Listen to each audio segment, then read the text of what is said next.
So, hello friends, very good morning to all of you. How are you all?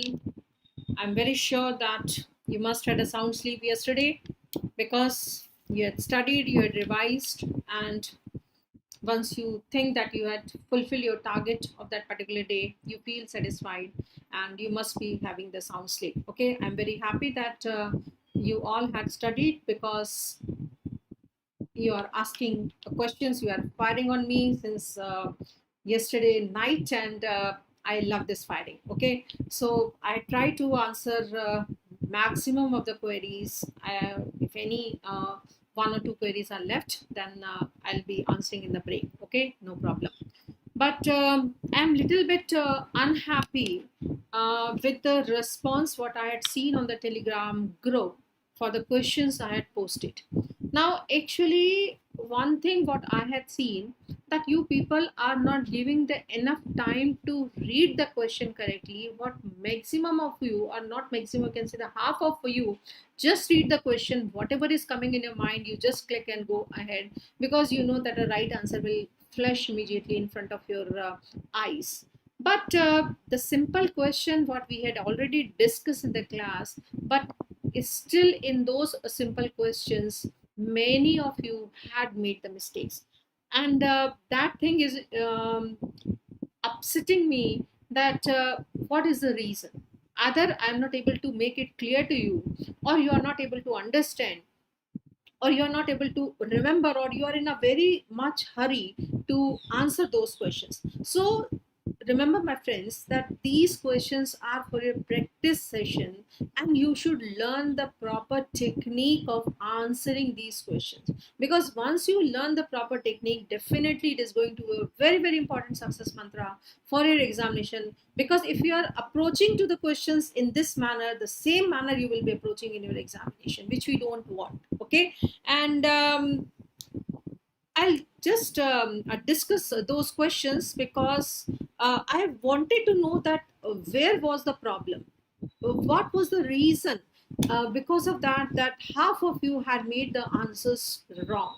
I was expecting almost all of you to answer it correctly, because the questions are very very simple questions. Okay, so before going further, I'd like to just just give me a minute. I'd like to see the questions, and I'll be discussing that what was the reason, that why you had made the question wrong. Now, as I said yesterday, also the very, very important success mantra is that you do the mistakes as much as you can do. Like, you had done a mistake, a lot of you had done a mistake yesterday. I'm very happy that you had done the mistake. But today, you have to realize that why you had made the mistakes, and you have to promise me that you are not going to repeat the same mistakes in the upcoming test, or any upcoming solving questions when you are doing that thing. Okay, so now coming to some is saying that echo is there in the voice. I think from my hand everything appears to be fine. Please let me know others if sound is clear, because from my end it appears to be fine.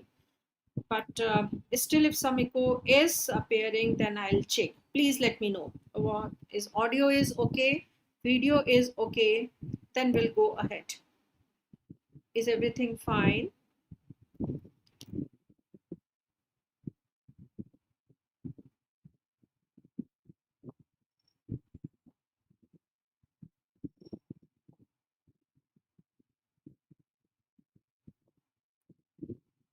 Okay.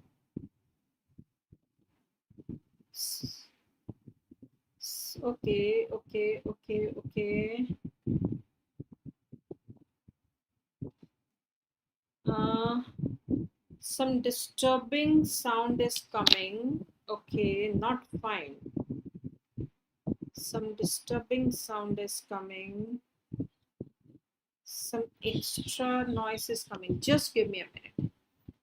Just give me a minute. Let me check.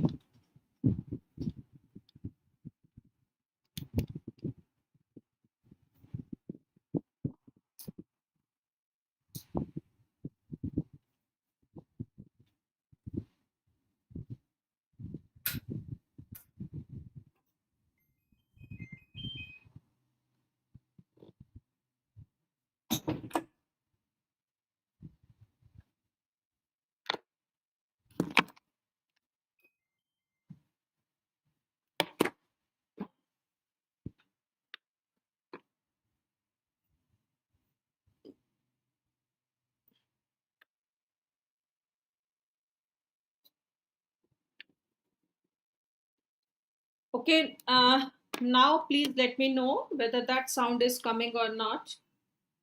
I have tried to rectify the point.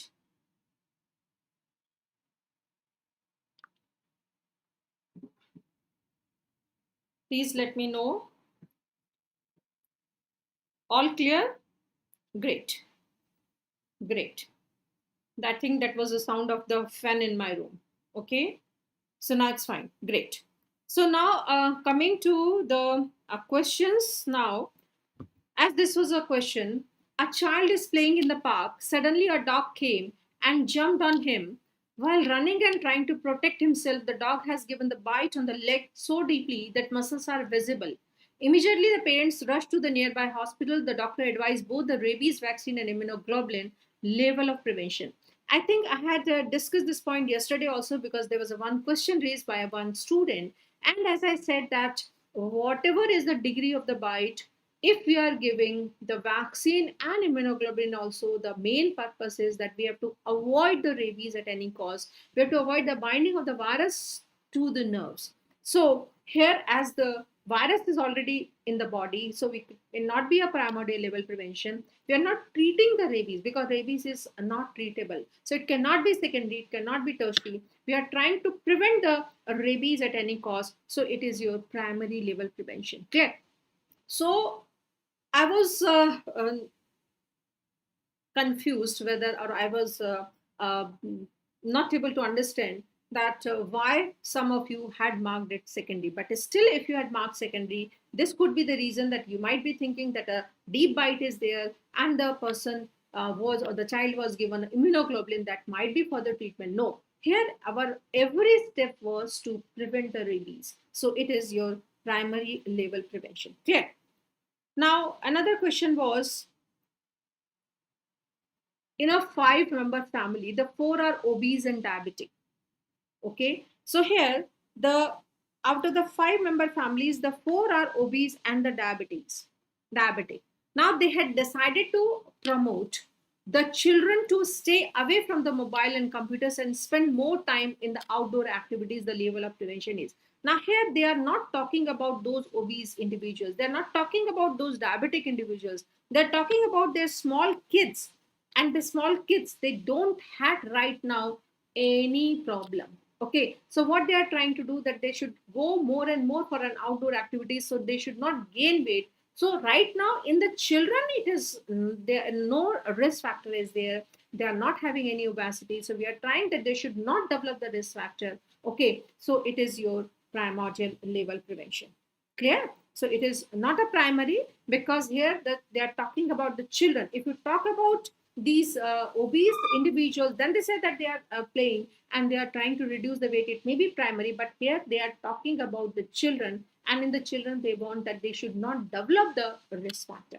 Okay, so this is just the twisting of the language of the question, and this is what type of the questions are asked in examination, so we should be prepared for that. Okay, now all of this, and this was a very simple question, but still many of you had a confusion that all of the following vaccines are administered under the mission Indradhanush except.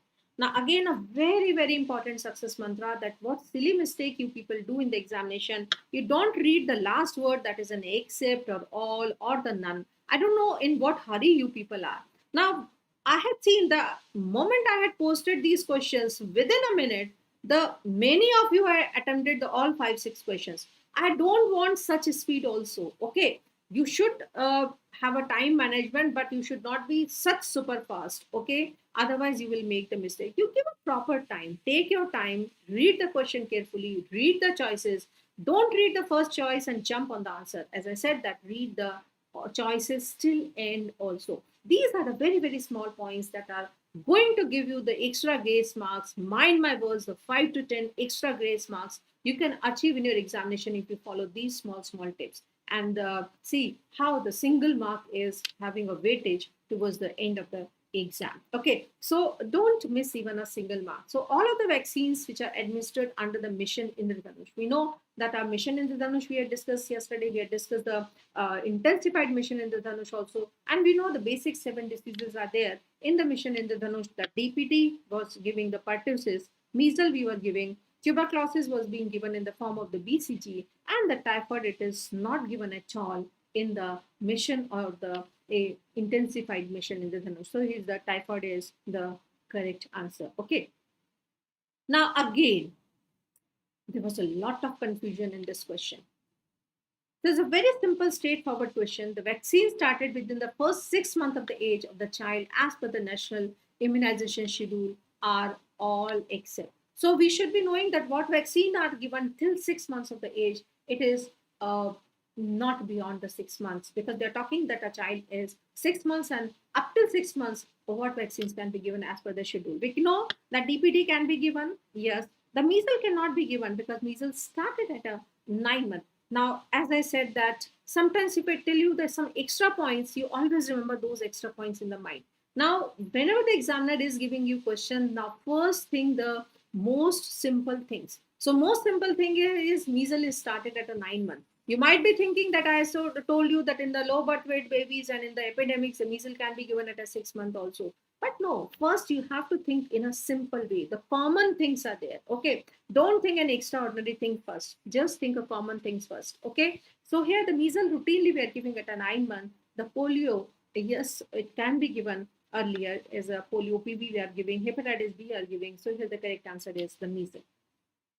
Again, so it was a very, very simple, straightforward question. I don't know why you had a confusion. We had already discussed the vaccine file monitor was used to know the heat damage of the vaccine. It is to know the composition of the vaccine, no. To know the side effects of the vaccine, no. To know the exposure of the vaccine to the high temperature, that is indirectly the twisting of the words is the heat damage or the exposure of the vaccine to the high temperature. To know the shelf life of the vaccine, no. Shelf life means expiry date. It is not being used by or the detected by the vaccine vial monitor. So here the correct answer is to know the exposure of the vaccine to high temperature. Okay, and the last is again, it was a simple question. The vaccine available in both live and the killed form. Now again, I think most of you had not read this word except. Now you think the both and live and killed vaccine, influenza, yes, you had seen it is both live and killed, and you ticked and gone ahead. Now, again, I am repeating the two very important success mantras in this question. One is read the question till end. You have to look whether they are asking all, they are asking none, they are asking all except, or all of the above, like that. Okay, because these are the very, very important Google words. They are sitting in the question and they make you to, or the examiner wants you to make the answer wrong, but we are not supposed to be trapped in the examiner Google ball on. We have to come out. Okay. So influenza is yes, both live and kill. Typhoid is also yes, both live and kill. Yellow fever is only a live vaccine. And the Japanese encephalitis is also both live and kill. So here the correct answer they are asking that all except. So the yellow fever is the only vaccine which is available here in the live form only. So these were the few questions which had given you, and that's why I was expecting you to identify or analyze yourself where you had made the mistakes. So from today onwards, you are not going to repeat the same mistake. This is a very important message you have to take home today. Clear? Now, coming to the homework section, what we had discussed yesterday, that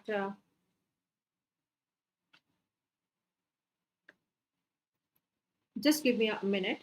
So what I expect you from you that don't waste your time in answering me the or texting me the answer for the homework. Okay, I don't check there also, because I want that I'll be discussing in the class, so I don't check the answers there. So don't waste your time in texting me the answer. Just write down in your notebook and we'll be talking there only. So as we had discussed, like this was your homework section, and as clearly it has been mentioned in this, so the image number 1, this is an image number 2, and here clearly it is mentioned that the vaccine, COVID vaccine is being given. So the vaccine, it is nothing but it is a primary level prevention, and it is specific. As I said yesterday also, if nothing has been mentioned that it's a only vaccine is given, then the preferred answer will be the primary specific. But if they say that a government is promoting the use of the vaccine, then we can go with the health promotion. So here the best answer is primary specific. Now here in the image number 3, as you could see, now what the activity is being done.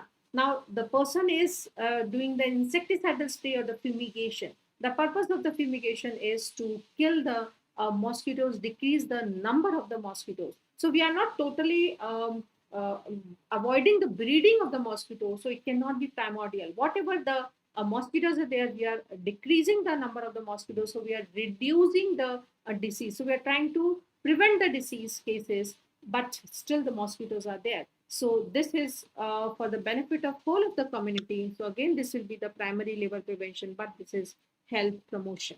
Okay.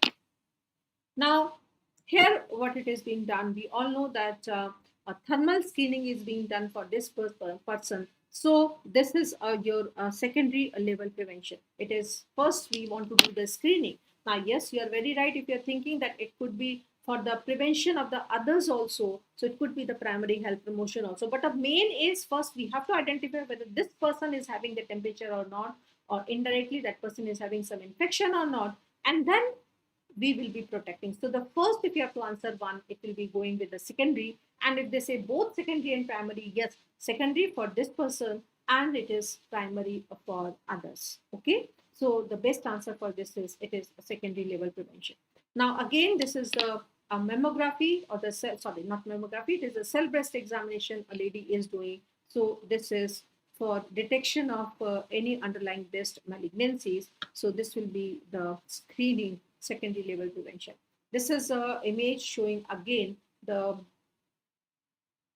uterus, vagina, speculum is there, and they are taking a swab from the cervix. And in the further, they had made this. They are taking the smear from the endocervix, ectocervix, and they are taking a smear from the endocervix and preparing the smear or just putting these swabs in a bottle and sending for examination. So this is nothing but it is the diagrammatic representation of the pap smear. So again, this will be a screening secondary level of prevention.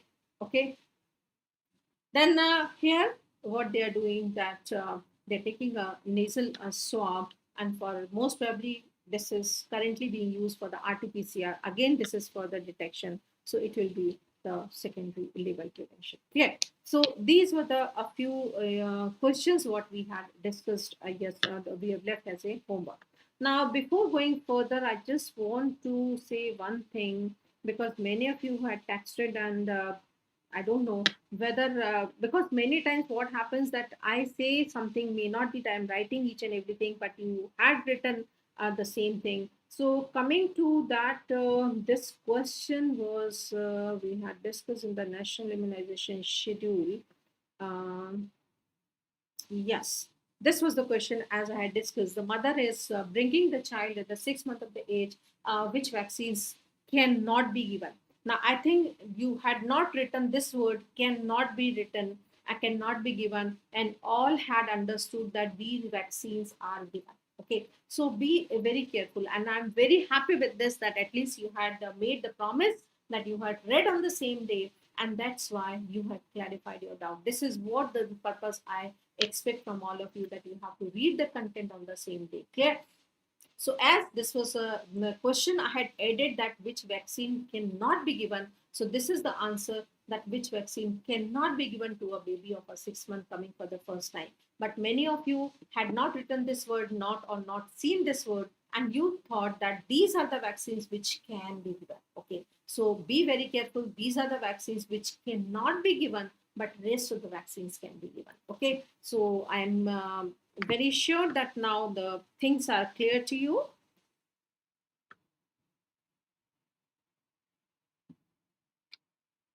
Okay, so now we can move further, but before that I will give you just 2-3 minutes more, because there are the 3-4 queries are coming out here, because I don't want that anybody should be left with any doubt, any confusion. Okay.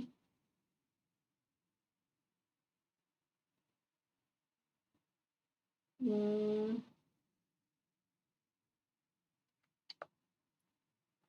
Now, as I said yesterday, also that once a baby is on a steroid, then you have to stop the vaccine for this steroid for minimum 2 weeks before giving the live vaccine that is given in the park. Some of the textbooks, as I said, that are question banks coming in the market, they write 4 weeks also. But I said, more is the gap, the better will be. But Minimum is 2 weeks is required.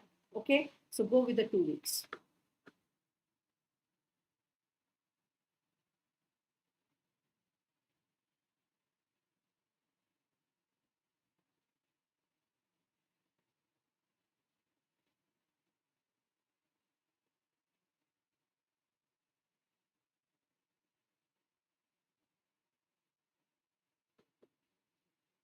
Okay.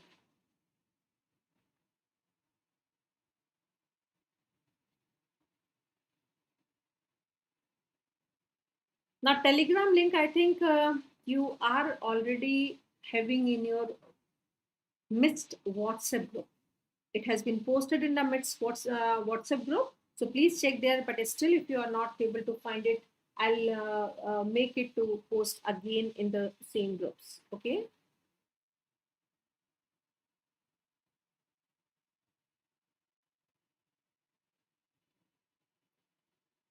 Yes, 5 drops of the rotavirus is equal to 0.25 ml, because as there are around the 18-20 drops in a 1 ml, what we had learned in our chemistry titration classes. So 0.1 ml is equal to 2 drops, 5 drops is equal to 0.25 ml.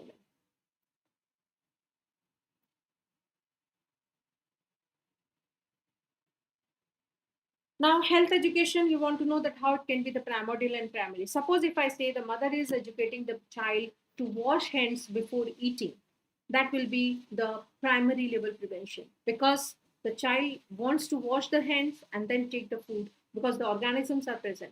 But if I say that mother is educating the child to go for an outdoor activities, to play the outdoor games since the childhood, that will be primordial level prevention. Okay, so these are the few examples. So yesterday we had covered the two basic topics and levels of prevention and the vaccine. Today now we'll be starting another topic, and the topic of discussion will be the concept of health and a disease. As we all know that WHO definition of the health is a state of complete physical, mental, and the social well-being. So basically, in this topic, what we are supposed to know, this is a little bit a theoretical topic, not a much of a practical topic. Here what we are supposed to know, that which person we call as healthy. Now what are the criterias, based on that we can say the health status of the western world is better than the health status of the eastern world. Because why the children they want to go to the western areas, because they say the quality of the life is better. So what are the indicators for the quality of the life? When we can say the disease is there, what are the causes for the occurrence of the disease? What can happen if a disease is there? If you are treating, that till what end it can go? If you are not treating, what complications can happen? How we can classify or arrange the various diseases? What is the surveillance we are doing? What is the iceberg phenomena? So these are the 2 points what we'll be discussing. So we'll be discussing this topic under the two headings. One is a health component, another is the disease component. Okay. Now, as I know that after passing the exam, some of you might be doing your internship and preparing for the PG, will do a PG. Some of you might be joining the government job, and once you settle, then your parents will be planning for your marriage. Okay, so suppose, imagine that you had gone to see a girl with their parents. Now, we all know that the very typical presentation what we had seen in the movies also, and practically also, the girl is holding a tray of the snakes and entering inside the room. So with the first appearance what you see that the how the beautiful the girl is. The second is that how the girl is walking. So walking means that it is, you want to know that any physical uh, problems are there, whether the gait is normal or not. So it's a state of the physical condition, the how beautiful the girl is, how she's able to walk. Then you might get seen that you are, when you're talking to the girl, you ask some questions. Your parents, your grandparents, they ask some questions. They want to assess the mental status of that girl. So it's a physical, mental. Or many times you might get seen that if any senior member of the family, they go along with you, because nowadays you say no, no, no, mom, dad, I had selected my partner, and you're not supposed to see. But they say, no, no, no, we'll go and we'll find, we'll see. So you might have seen, or you can ask from your parents or the grandparents, they make the girl quickly see right and left. And this is what they want to look for the stigma. Stigmas अगर कोई भी है आपका, then they want to see whether you are having any problem in the eyes, and this will be or a squint is there, so it will be visible whether this girl is having any squint or not. Okay, because in the normal vision it is not visible, or if it is a quickly she is looking here and there, then this squint is visible. So this is what is physically we want that the best a partner or the best girl should be my life partner. So another is mental status you are assessing, and the third is the family is assessing the socio-economic status of the another family, and this is what is the social well-being is there. So practically there are many things happens, but for an examination what you have to remember is WHO definition of the health is that is a state of complete physical, mental, and the social well being. It is a state of complete physical, mental, and the social well being, not only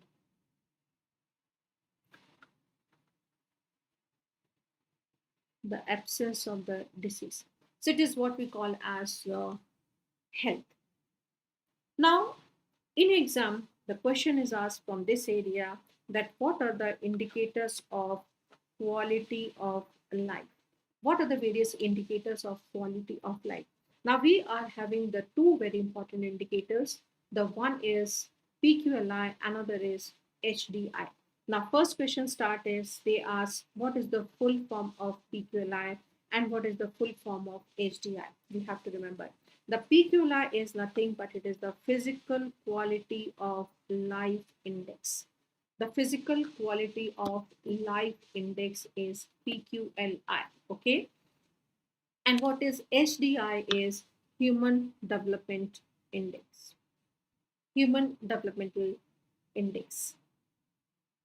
Now, each is having the three components, and here the question comes. And the question they ask like this is all other components of the PQLI except all other components of HDI except which is only the component of PQLI or which is the component of an HDI. So, what are the correct statement for PQLI? What is the correct statement of an HDI? Like that. Now, in both, we are calculating the life expectancy. In both, we are calculating the life expectancy. Life expectancy means a baby, newborn baby, or after a 1 year, how long this baby is going to remain alive. Now, the difference is in the PQLI, we are counting the life expectancy at a 1 year of age. We are calculating the life expectancy at 1 year. Why? Because the maximum deaths are happening in the first 1 year. So they say the baby, when it is passing the first 1 year, then there is a chances the baby will remain alive. But HDI says that if we are giving the good services, then why our infant should also die? So in the HDI, we are calculating the life expectancy right at birth. So this is the one basic difference that in the PQLI, the life expectancy is at 1 year, while in HDI it is at birth. Now in the exam, confusion happens. So I'll give you a small trick. As I said that any mnemonic, any trick can be used. I used to remember like this is that PQLI is a bigger a word, a four-letter word. So the life expectancy starts at a bigger age. While the HDI three-letter word, smaller word, so the life expectancy starts at a smaller age. Now in the second parameter, that PQLI, we are taking the literacy rate. We are taking the literacy rate. But in the HDI now, the literacy rate it has been replaced by knowledge. Literacy rate has been replaced by knowledge, but still in some questions, if a knowledge is not given, literacy rate is given, it may be the same meaning. Clear? So the knowledge in HDI. Now knowledge is having again the two components. One is it is the mean years of schooling. It is the mean years of the schooling or expected years of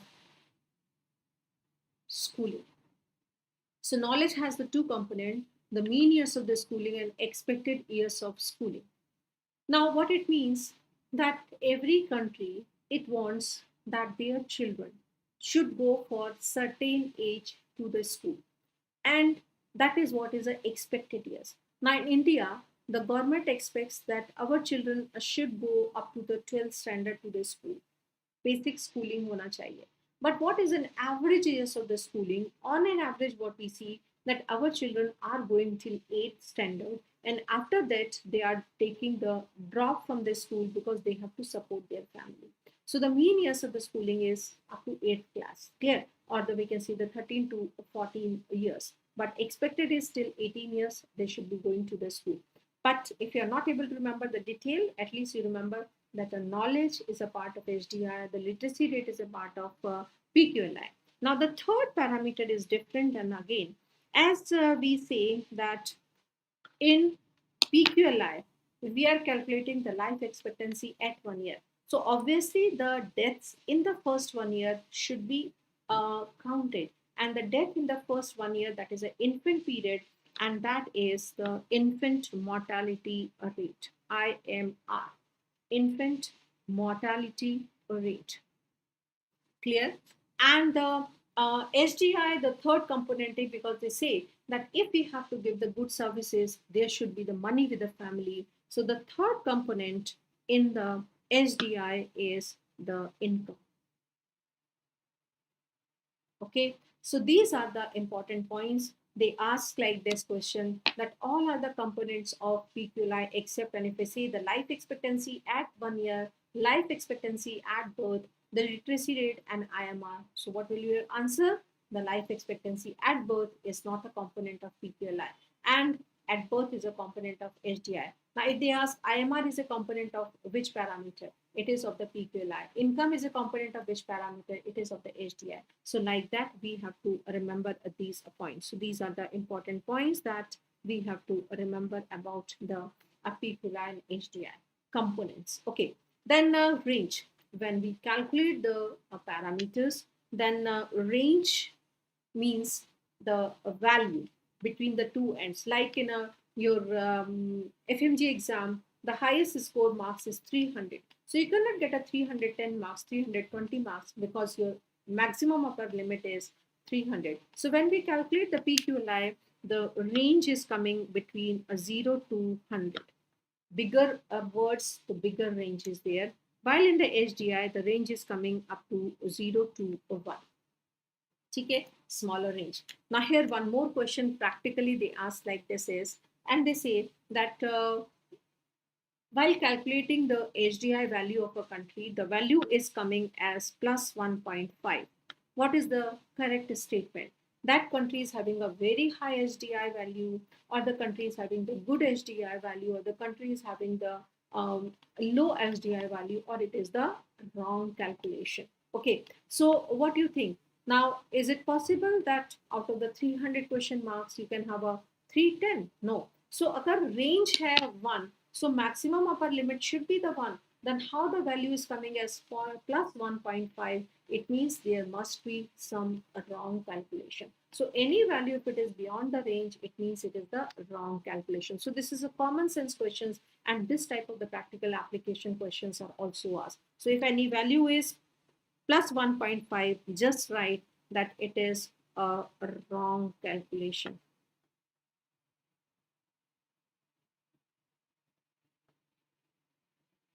wrong calculation for HDI, because HDI value can never be more than 1. Clear? Now, the current values, if we talk about the current values of India, now here I just want to say one thing.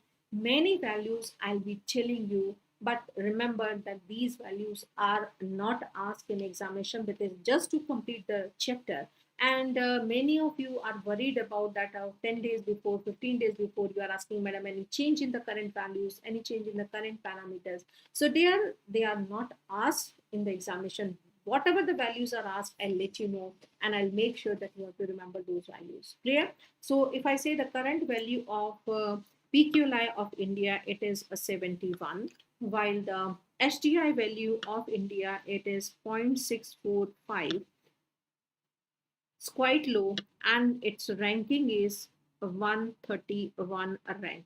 Out of the 200 plus countries, ranking is 131. So we are quite low in this ranking of HDI.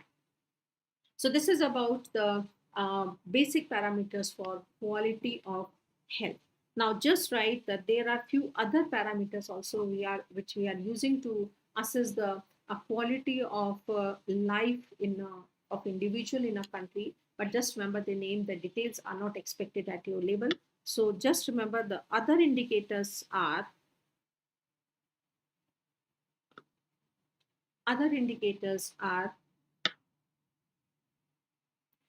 human poverty index,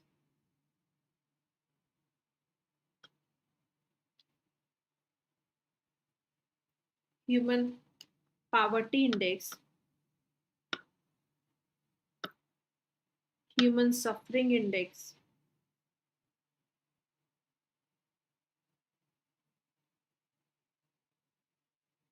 human poverty index, human suffering index,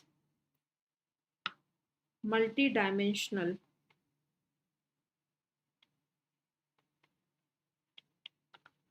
poverty index. So these are the other indicators of quality of life: human poverty index, human suffering index, and multidimensional poverty index. Now, what are the indicators of health? This is again a very, very important area. And here, very, very commonly, they ask about the various definitions. Now, please listen. We will be coming across many formulas, many definitions. So, what I suggest, whatever the definition we are coming across, you can write either on the back page of your notebook, or you can write on a separate page. So in the last, when you are going to revise, you find all the formulas, all the definitions at the one place. So it will take hardly 5 minutes to revise all those definitions before the examination. Otherwise, you have to turn all the 300 pages of the notebook to come across those definitions. It will take your time.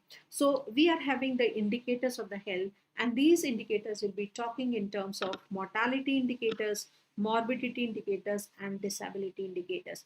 Mortality means that related to the death, morbidity related to the sickness or illness, and the disability related to some abnormalities are there. Clear?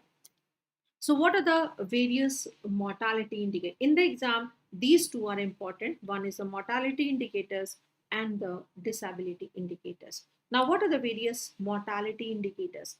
Although there's a long list of the mortality indicators, but here we'll be discussing the few important is. One is, what is the crude death rate? Now, crude death rate is defined as the total number of the deaths due to all causes divided by total media population into 1,000. Now remember that for any definition, either we can write in a small formula form, and in the small formula, this is the down is called as the denominator. Down is called as denominator. Upper is called as numerator. Numerator, denominator, and this is the multiplying factor.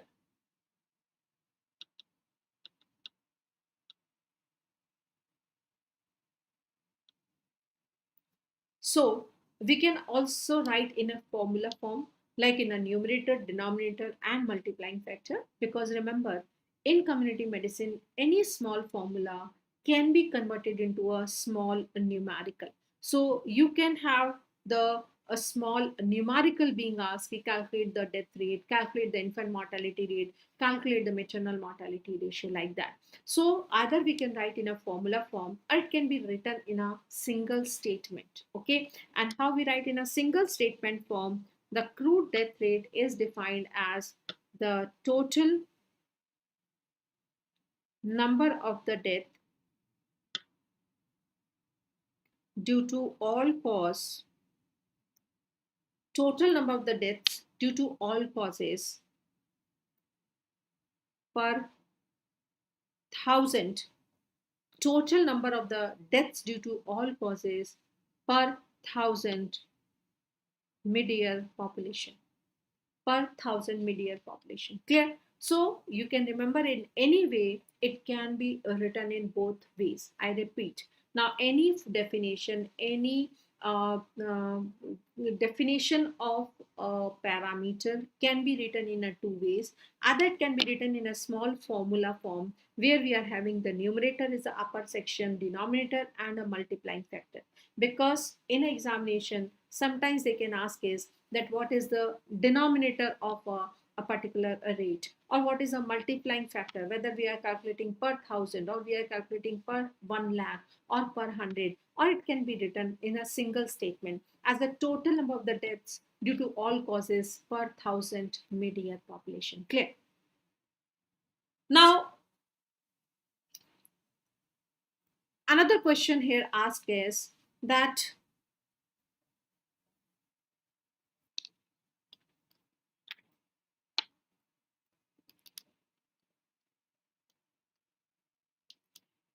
another question asked here is that what is the mid-year?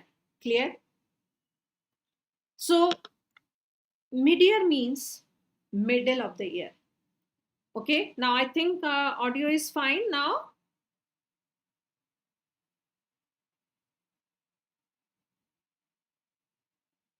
Please let me know whether the audio is fine, because some are saying the audio is low. Please let me know whether the audio is fine.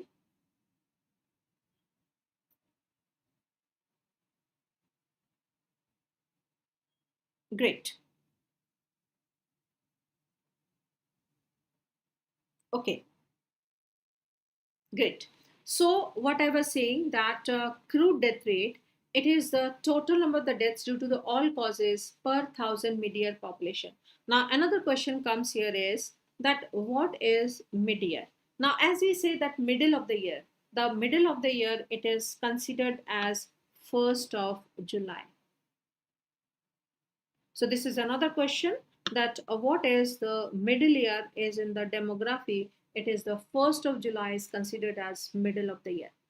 Okay. Now the next question asked is that what is an importance of calculating the crude death rate? We know that each country has its own death rate. Now if you please listen carefully, as I said that this is a little bit of concept based topic, you may not be finding more interesting, but just try to understand the definitions and the concept. Now what is the purpose of calculating the death rate of a country? We want to compare. If I say the death rate in India is high, so it means the quality of health is poor. If I say the death rate in the Western world is low, it means the quality of our health services are good. But remember one thing, now this crude death rate, as such as it is crude, because it is calculating the all the age groups. So we are not using this as for the international comparison. If we have to compare, then what we have to do, we have to calculate the death in a different age groups, like in a 0 to 1 year, 1 to 2 years, then 2 to 5 years, 5 to 10 years, and then this age specific death rates we have to compare, because there is a difference in the age group. So the point what you have to remember for the crude death rate is, number one, the definition, that it is the number of the deaths per thousand mid-year population. Second is what is the mid-year? It is 1st of the July is the mid-year. The third is that if we have to use this for international comparison, now we have to calculate the age specific death rate, that is known as standardization. Okay, so question is that for international comparison, what you do the standardization, because here we are calculating the age specific death rate. Next question is that what is the purpose of doing this age specific death rate comparison, because there is a difference in the age group population, because we know that in India, developing countries, high birth rate is there, so small children are more. But in the Western world, with the or European countries, the birth rate is low, so the children, small children are less, and children's may the death is more. Okay, so these are the 4 points what you have to remember about the crude death rate. Clear? Now coming to the second mortality rate, and that is the infant mortality rate. Now here very commonly the two questions are asked. The question number one is that what is the definition of the infant mortality rate? Definition is number of the infant death, number of the infant death, and what we are know the infants are the children between 0 to 1 year. So number of the infant death per 1000 live births. As I say, we can say in a one sentence, number of the infant death per 1000 live births.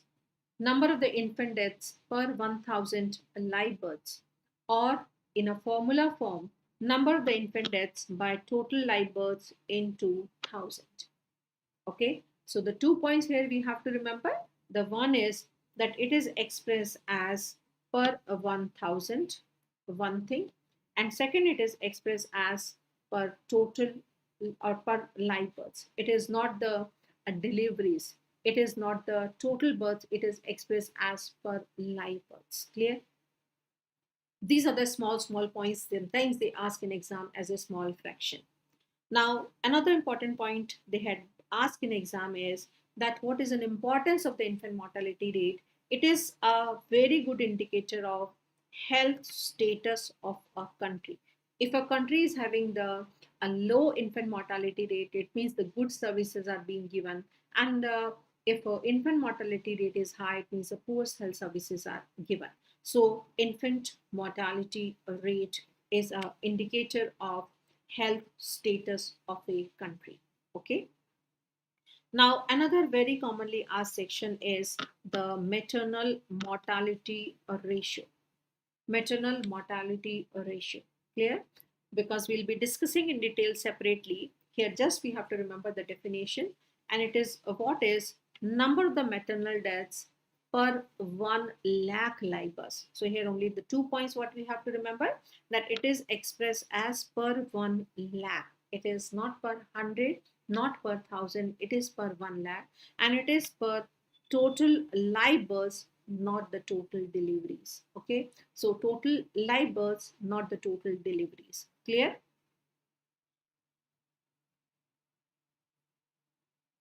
So it is the maternal mortality ratio. And what is its significance? If you are giving the good maternal services to the community, or MCH services. MCH is what? Mother and Child Health Services. MCH is Mother and Child Health Services. Mother and Child Health Services. So if you are giving the good services to the mother, obviously the deaths in the mother will be less.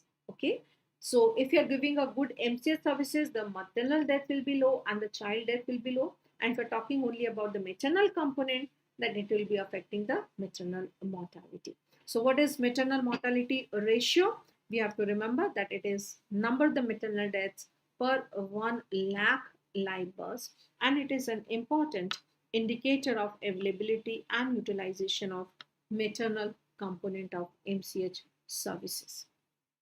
Now, what is the another mortality indicator is life expectancy. Life expectancy means if I say that life expectancy of the Japan is maximum, but the life expectancy of the Asian countries are a little bit less. So if more is the lifespan of the community, it means the services are good, their health status is good. Clear? And the lesser are the mortality indicators. If I say the lesser is the IMR, the good is the services. The lesser is the MMR, the good is the services. The lesser is the accrued death rate, good is the services. So life expectancy is opposite. It is a mortality indicator, but it is value is more than the status is more. So it is supposed to be the positive mortality indicator. This is the point only what we have to remember. It is the positive mortality indicator. Clear? So these are the few mortality indicators. Now I'll just revise again because there should not be any confusion that what are the various mortality indicators. So till now we had discussed the two things. One is the indicators for quality of the life, and we had covered the PQI and the SDI. The PQI is physical quality of the life index. SDI is the human developmental index. The range of PQI bigger 0 to 100. SDI it is 0 to 1 smaller. The life expectancy at birth, please try to revise maybe. Life expectancy at the birth is a part of SDI. At 1 year, it is a part of PQLI. Income is a part of SDI. IMR is a part of PQLI.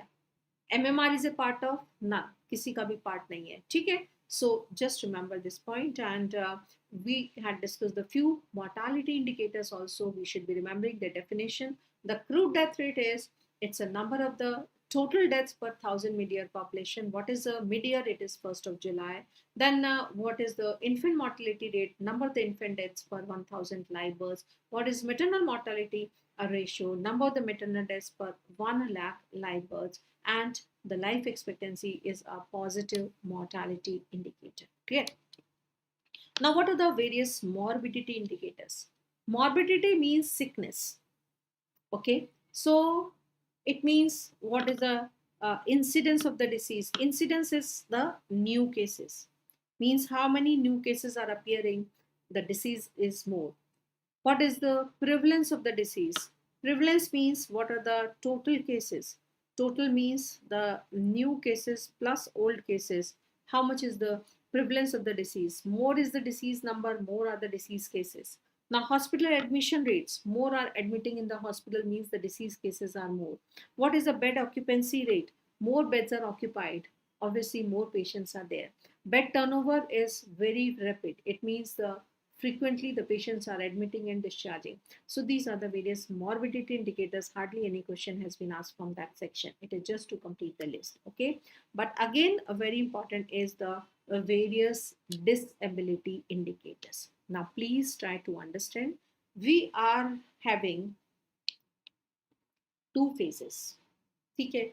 Phase number 1 है कि at the time of death of a person, if we see backward, that how much time that person was healthy and how much time that person was suffering. Okay, this is what at the time of the death we had seen back. Now, second possibility can be at the time of a birth of a baby, we'll see that or we expect that how much time this baby will remain alive in a healthy state and how much time this baby will remain in a state of suffering in future. Okay, this is like a horoscope. I will say like this is a medical horoscope. Okay. Now, as you had seen that whenever a baby is born, the parents they go to the panditji and they make the horoscope down, and this they ask the first question that what will be the life of my baby, how long my baby will survive. Then they ask what is the health of my baby. Then they ask what is the education of my baby, what is the status, the money in the life of my baby, like that. Okay, so these are the things what they are asking. So here we are supposed to know the duration when person had already lived in the past and the duration what a child is expecting to live in future. Clear? Now I'll be giving you one example. Now, if I say this is the one patient, now who was fit and fine till the age of 60, till the age of 60 years, and at the age of 60 years, that person is having the cerebrovascular accident. Because of the cerebrovascular accident, that person is in a state of paralysis and remain in the state of paralysis till the age of 70 years.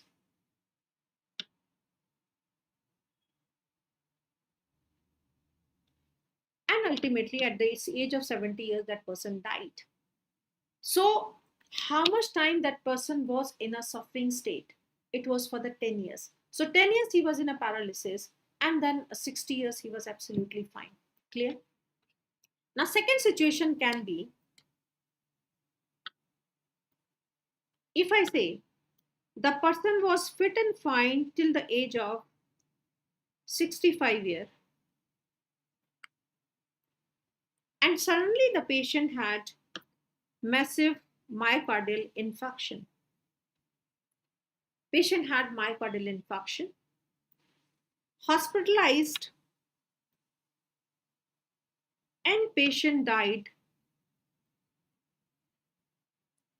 within 24 hours. Patient remained in the hospital for 24 hours and patient died. So, if I say that for how much time the patient 1 remain alive for 70 years, how much time this patient 2 remain alive? 65 years. But if I say the quality of the life, that patient 1 was suffered for 10 years with the paralysis, but this patient 2 had suffered for only 24 hours. So quality of the life is better for patient number 2 rather than the patient number 1. Like we say na, if you want to study, you should be giving a quality time. The outcome of a 2-hour study will be the same of a 6-hour study if you are not studying with the full concentration. कम पढ़ो, मन लगा के. Okay? So whatever work you are doing, you should be doing with the full dedication. So here, the period which he had lost with the suffering is known as the Dali. The period what he had lived in a good state is called as the Sullivan index. Now I'll be writing each and everything. Okay, so this is one thing. Now suppose the next status is the patient was absolutely fit and fine till the age of 60 years, where the patient has been diagnosed with diabetes. Treatment started, and with the control of the sugar, the patient was absolutely fit and fine till the age of 68 years. So here the diabetes mellitus was started. Patient had taken the treatment, patient was on the treatment till 68 years. And then at the 68 years, the patient had myocardial infarction, and then the patient died after 2 months of surgery. Okay. So here if we say that patient was absolutely fit and fine for 60 years, please listen carefully, absolutely fit and fine for 60 years, but with some adjustment of the treatment, basic treatment, no major complications was there, but with the just adjustment, patient was still fit and fine till 68 years. So this is what he had lived a life with adjustment is quality adjusted life years. So I repeat, healthy life without adjustment is Sullivan. Life with a disability is the Dali. The life with healthy life with the adjustment is the quality. So here if I say this will be your Sullivan index, this will be your Dali, and this will be your Quali. Okay. Now, coming to the next condition, suppose this is my fourth patient. Fourth patient. Suppose a student at the age of 18 years scored a very good marks in the 12th board examination. Bike was gifted by by his father.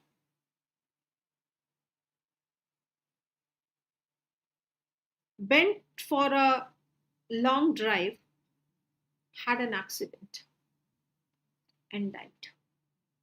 So this is the premature death. So bike leading to accident causing the death.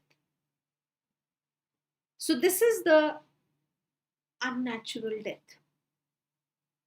If I say the normal expectancy was 70 years of that individual, so that person had died premature by 52 years. So that person died, or that child died prematurely 52 years earlier, what he could contribute to the community. Okay. Now again another situation. Why I'm doing all this exercise? To understand the few definitions what are asked in examination and the related questions. Now another is, so this is, we all are talking about already the life lived. Now the next fifth number is, suppose this is my small newborn child.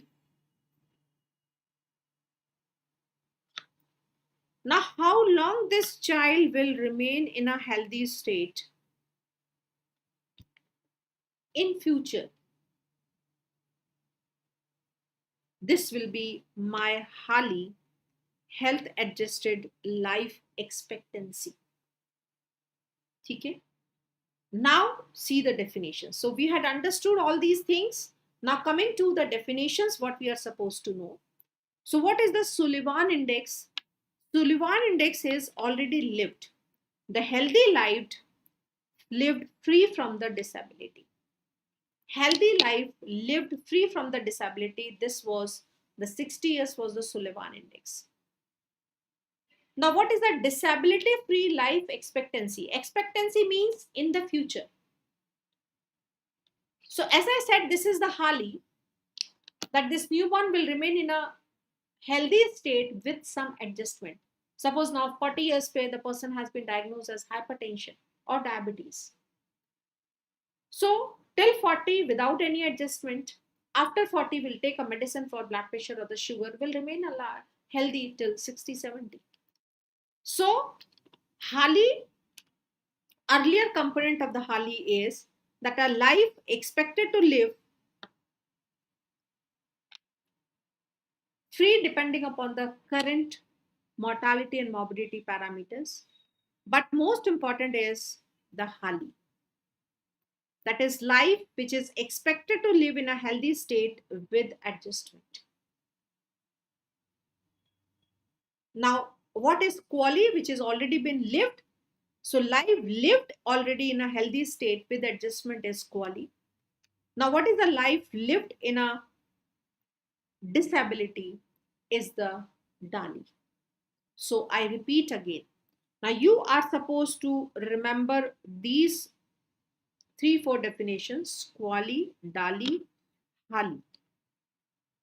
Okay, QALY, DALI, HALI. These are the 3 important definitions what you are supposed to know. I repeat again. जहां पे भी expectancy है, where the word expectancy we are using, it is in future. Where the word already lived is the back. So DALI is the disability adjusted life years, the years lost in the disability. So how many years which has been lost in the disability, or it is the year lost in the premature death. Okay, so first question asked is that what is the full form of the DALI? DALI is what? It is the disability adjusted life years. Okay, now if we see in the example number 1, what was the DALI? The person was in a paralyzed state for 10 years. What was the DALI in the patient 2? It was only 24 hours. Okay, what was the DALI in the patient number 3? It was for the 2 months. Patient remained in a suffering for the 2 months. So how much time the lost with the disability is the DALI? What is this? How much time lost due to the premature death? This is in the example number 4. The patient had a, or the child had a premature death of 52 years. So this is the again a DALI, 52 years. Clear? Now one more point has been asked from this is that one DALI is equal to 1 year lost.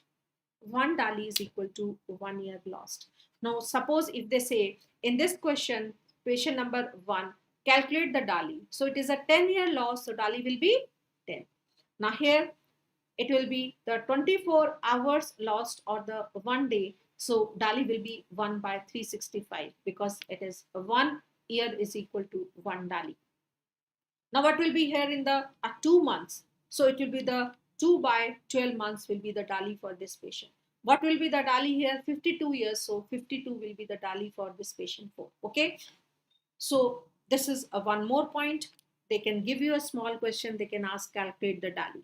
So this is another question. Now the third question is that what is an importance of the DALI, that this is supposed to be the best indicator of burden of the disease. So these are the 3 questions what has been asked from the DALI. One is full form of the DALI, that is a disability adjusted life years, the year lost due to the disability or the premature death.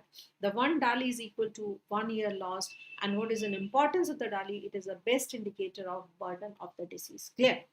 Now, as in the future, we are saying that is the HALI, health adjusted life expectancy. For how much time that baby will remain alive with adjustment in a healthy state is the HALI. And what is an importance of this HALI? It is supposed to be the best indicator of disability. So no confusion. The best indicator of the disability is HALI. Best indicator of burden of the disease is DALI. Clear? Now, another question is asked is that what are the other indicators of the burden of the disease? So, burden of the disease is not only the DALI, there are 2 more indicators of the burden of the disease. So, first is the disease prevalence, and we know that what the prevalence is, it is the total disease cases is the prevalence. If I say the total cases of tuberculosis are high in India, it means the disease burden is there. If I say the total cases of HIV are more in India, the disease burden is more. So disease prevalence. And the second is, it is the proportional mortality rate.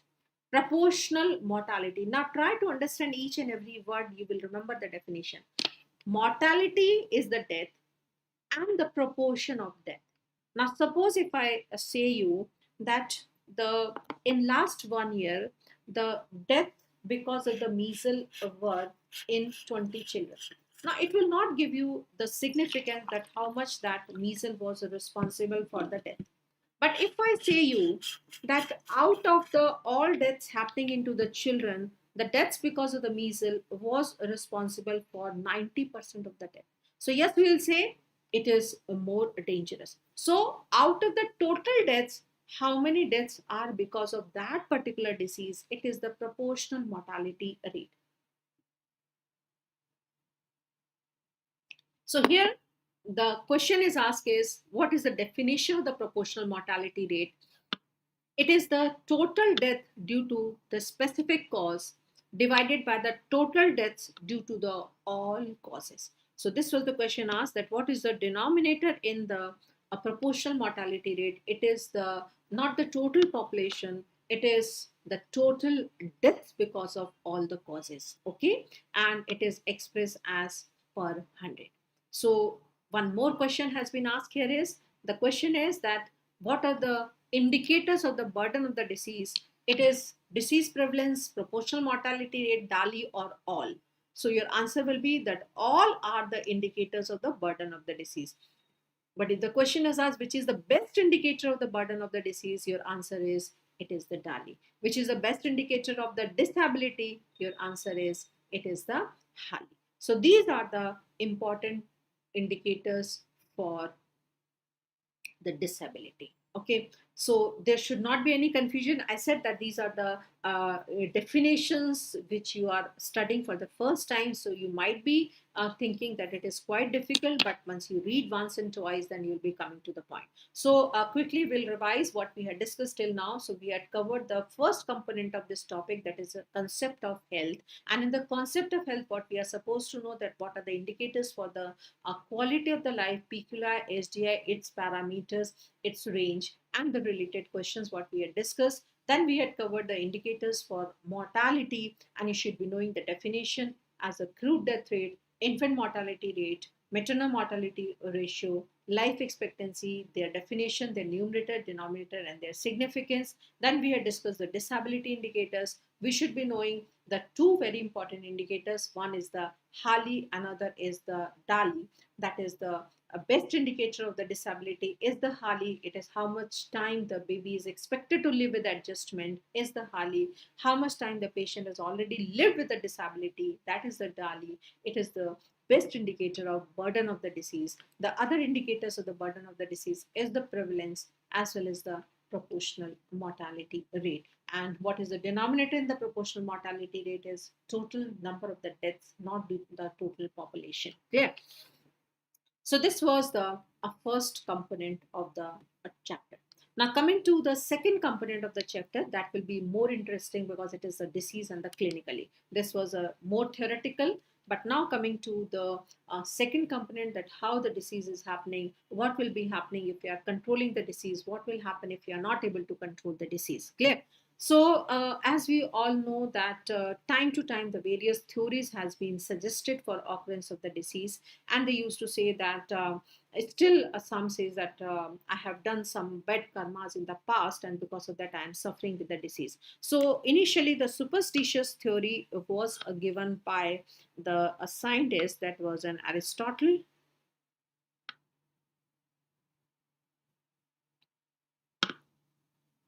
Superstitious theory was given by Aristotle, means your karmas are responsible for the disease.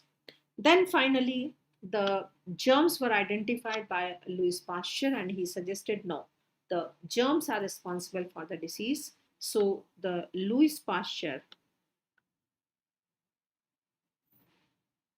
has given the germ theory. Now quickly message me that which vaccines were developed by Louis Pasteur. Yesterday we had discussed.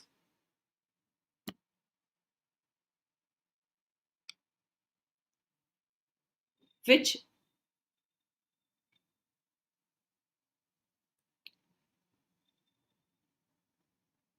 vaccines were developed by Louis Pasteur? Great. Now, dear who are messaging, most of you are messaging correct. That is the rabies and the anthrax. The one or two had messaged me as a smallpox. Smallpox vaccine was developed by Edward Jenner. The rest of you are answering very good, very good. I'm very happy. Now came the concept of non-communicable disease, and they say that non-communicable disease, there is no agent is responsible. Okay, so it is multiple risk factors are there which are causing the disease. So it was a multifactorial theory. It was suggested by Pettenkofer.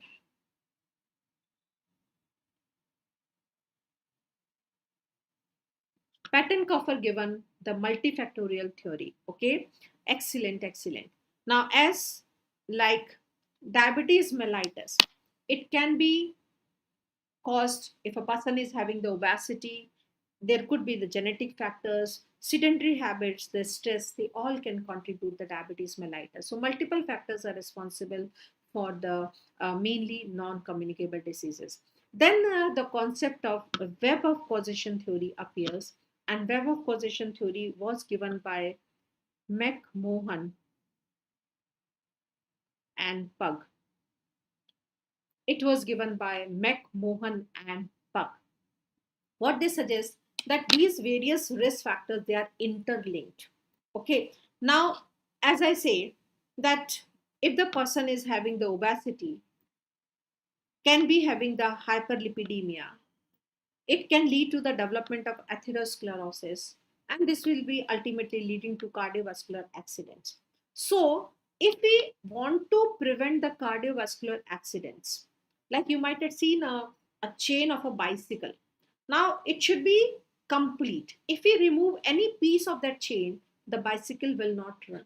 Same like if you are not able to control the obesity, if we are giving the lipid lowering agents, we can stop this step. And if we can correct this step, the further problem is corrected. If we are not able to correct the hyperlipidemia, we are giving the low dose aspirin, which is avoiding the atherosclerosis, so we can avoid the condition. So it is that all the factors, they are interlinked by like a web. And agar, if you are removing a single piece, then we can avoid the a disease. That is what is web of causation theory. Okay, so these are all the historical points. Earlier they used to ask a question from this, that who had given the web of causation theory, who had given the multifactorial theory, but now you are supposed to mainly focus on this epidemiological theory. This is now the most accepted theory. So here the questions are asked is that who had given this epidemiological theory, and epidemiological theory was given by a scientist, that is John Snow had given the epidemiological theory. Clear? And what is the epidemiological theory says that the agent is not only the factor which is responsible, it is a triad relationship of agent, host, and the environment. If a agent is there but a host immunity is good, disease will not happen. If a host immunity is poor and the environmental conditions are not favoring for the growth of the the agent will not grow. Like mosquitoes, they are not growing in a extreme of the weather, not in the very heat or in the very cold weather. They are growing in a summer season. So there is a relationship between the agent, host, and the environment, and this is known as the epidemiological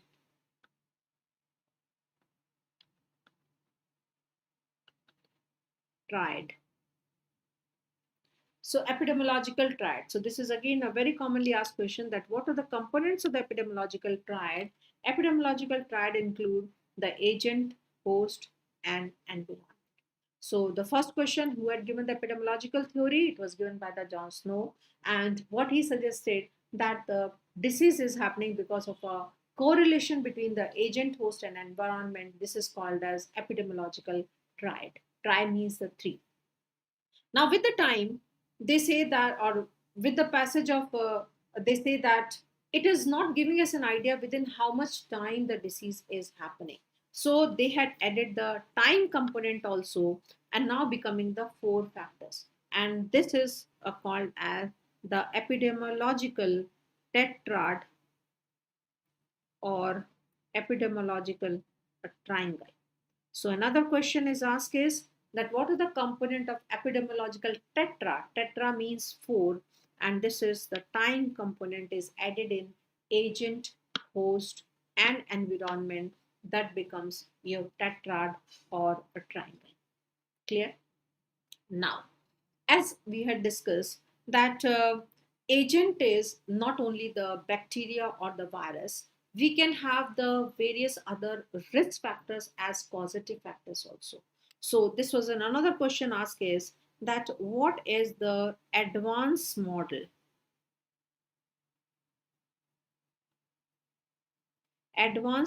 of epidemiological triangle or epidemiological tetrad, advanced model of epidemiological triangle or tetrad, that in this the agent is being replaced by causative factor.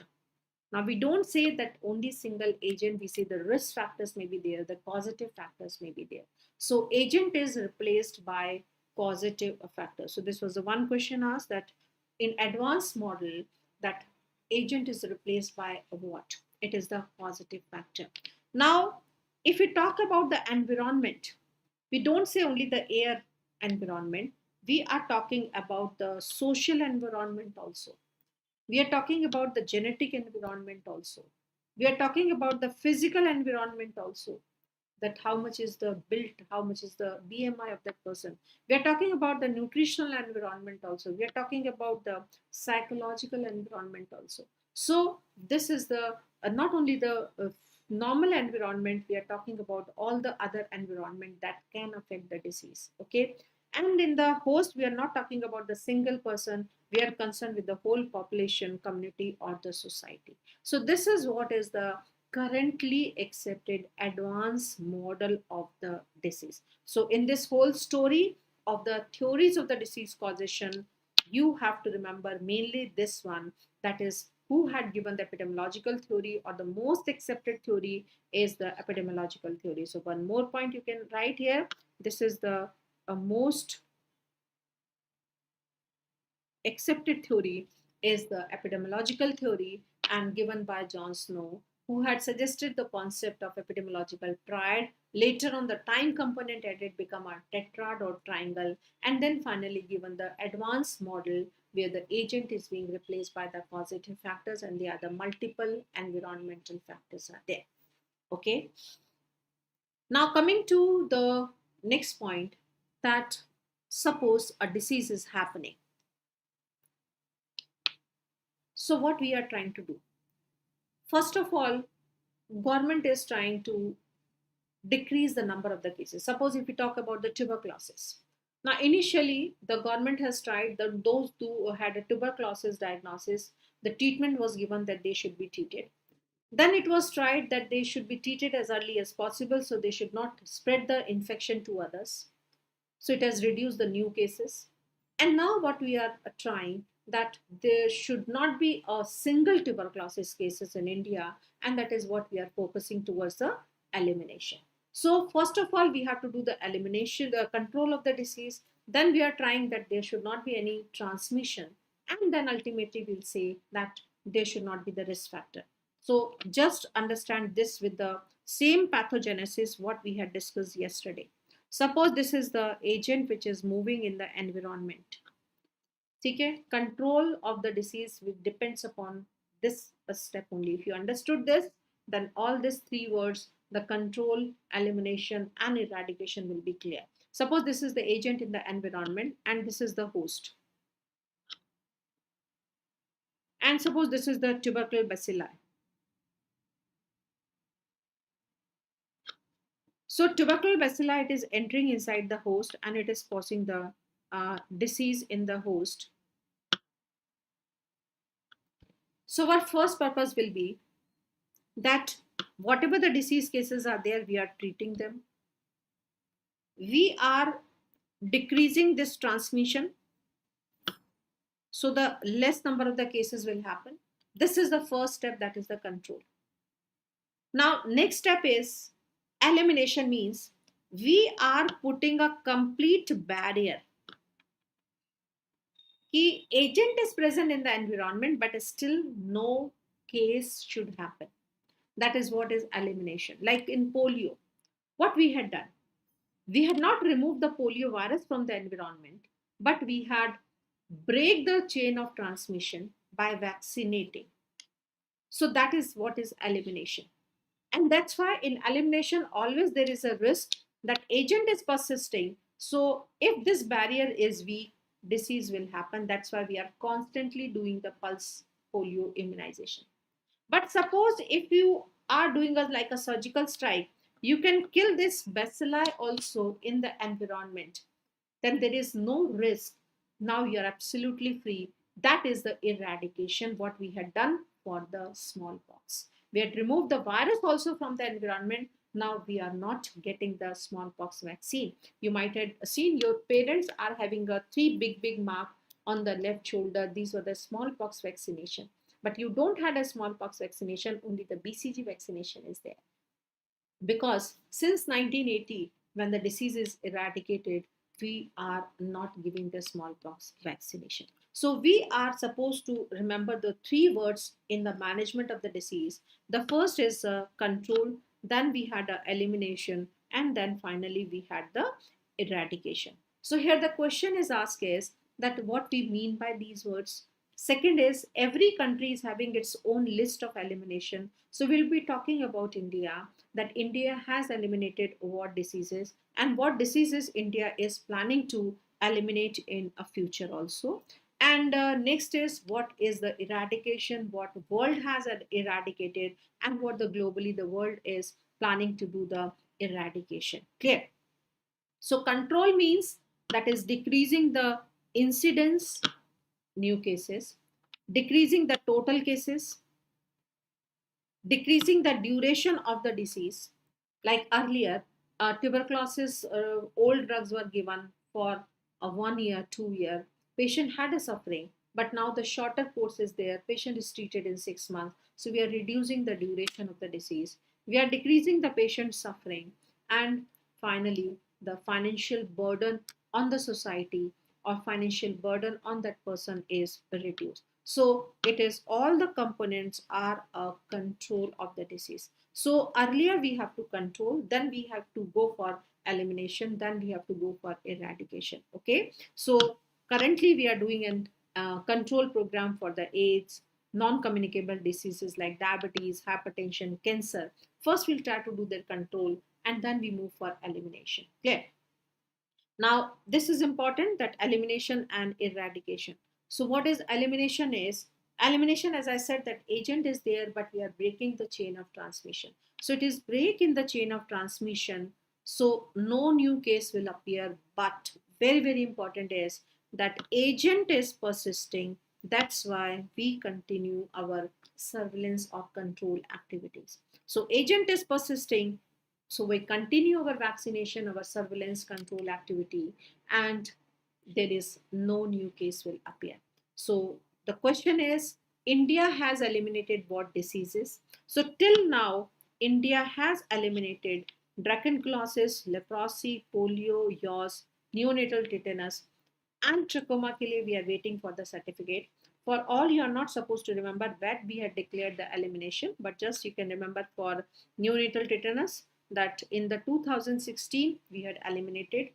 The polio we had eliminated in 2014.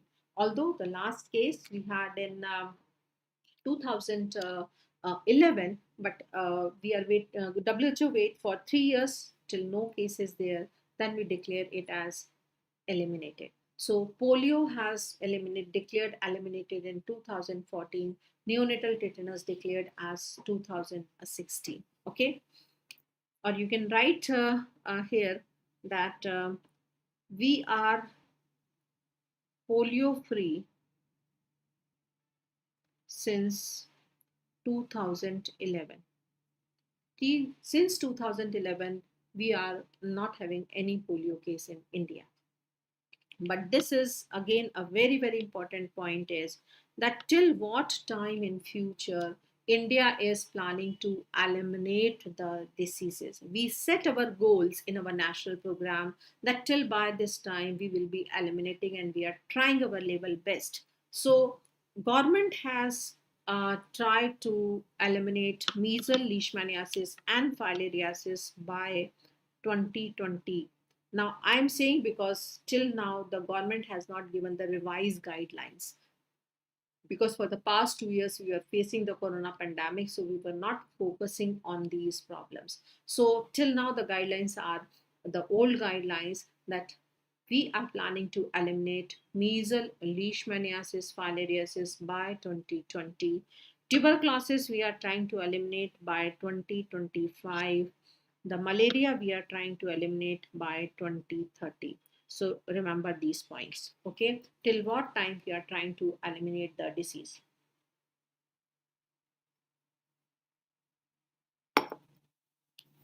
Then the next is eradication. Eradication, as I said, that it is the complete removal of the agent from the environment. And once the agent is removed, we have to stop all our surveillance activities, because no agent is persisting. There is no further risk of infection. That is eradication. So till now, only the one disease, because it has to be removed globally. So till now, only the one disease has been eradicated. That is the smallpox, and we know that it was contribution of Edward Jenner who had developed the vaccine. So we have to remember that historical day. So WHO has declared the eradication on 8th May 1980. So 8th May 1980, WHO has declared smallpox as eradicated. Now, we had eradicated two strains of the polio virus also. P2 was eradicated in 2015 and P3 is eradicated in 2019. But mind my words, I am not saying the polio disease is eradicated, because still P1 virus is existing and we are having some cases of polio in world because of P1 virus. Now, what the world is planning to eradicate? The world is planning to eradicate the two diseases, polio and measles. Now, here we cannot set the target because we don't know by which time we will be able to eradicate. So, these are the control, elimination, and eradication. So, we should be knowing eradication means the complete removal of the agent. So no activity or no vaccination, no surveillance activity, only the one disease is eradicated, that is smallpox. Elimination means that we are breaking the chain of transmission, but agent persists, so we have to continue our control activities. And the control means we are trying to decrease the number of the cases or decrease the duration or decrease the suffering. Now, next point is that if we are not treating a disease patient, what complications can happen? So here the question is asked is, what are the steps or what are the uh, phases of complication, means what will come after the disease, okay, in a sequence order.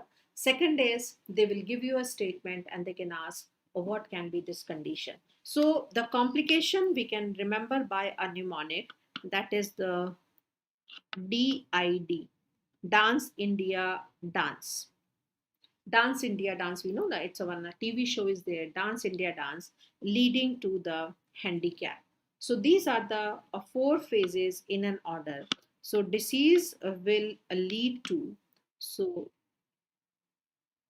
disease will lead to impairment.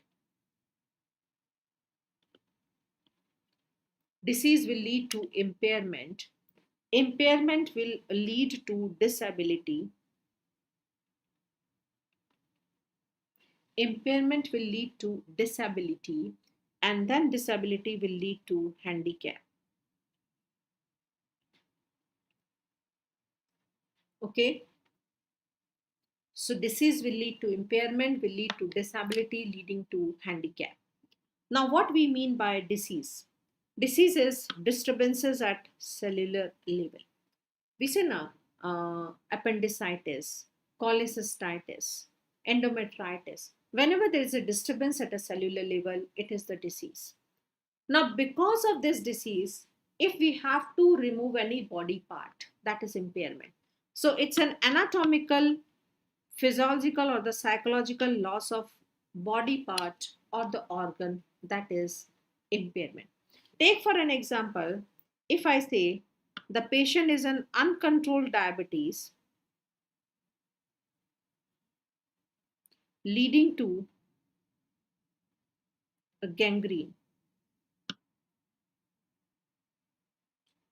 Uncontrolled diabetes leading to the development of gangrene. So it is a disease. But for the gangrene, if you are doing an amputation, amputation means you are removing that body part of the foot. So amputation of the foot, if it is a gangrene of the foot, and if you're doing an amputation, that will be your impairment. Okay. Now, because of this impairment, if I say that person is now not able to walk, so this is the loss of function, and this becomes your disability. So disability is the loss of function. Like if I done an amputation, so what will be the disability? That person will be unable to walk. Person will be unable to walk. And suppose if that person is a army person or the traffic police person, now because of he is not able to walk, now he is becoming jobless. So he's not able to support the family, he's not able to support the society, it is becoming handicap. So loss of social function in this condition, if he is becoming jobless, it will be the handicap. So here the one question is asked is that what is the correct sequence disease leading to impairment, disability and the handicapped. Okay, what is the disease? Disturbances at a cellular level, loss of a structure of body part, impairment, loss of normal function, disability, loss of social function is handicap. So based on this, one question was asked in the last June exam, and the question was like this was the question asked: a person lost both of his hands in a machine, for that he lost his job and now is unable to write and do his machine work. So what is the impairment? So impairment, as we had seen, is a what? Impairment is the loss of body part. And what is an impairment here is that he had lost his hand. That is an impairment. So disability is actually now he's not able to write. This is the disability, but they are asking about the impairment. So impairment is the loss of both the hands is the impairment. Now unemployment is a handicap stage. Machine work is again the disability. But they are asking what is an impairment, that is loss of the both the hands is impairment. Clear? So this was what is the complications of the a disease.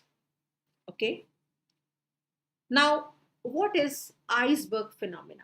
Now, I can understand that yesterday we had discussed a very clinical topic, and now we are coming to a very dull topic. So it might be uh,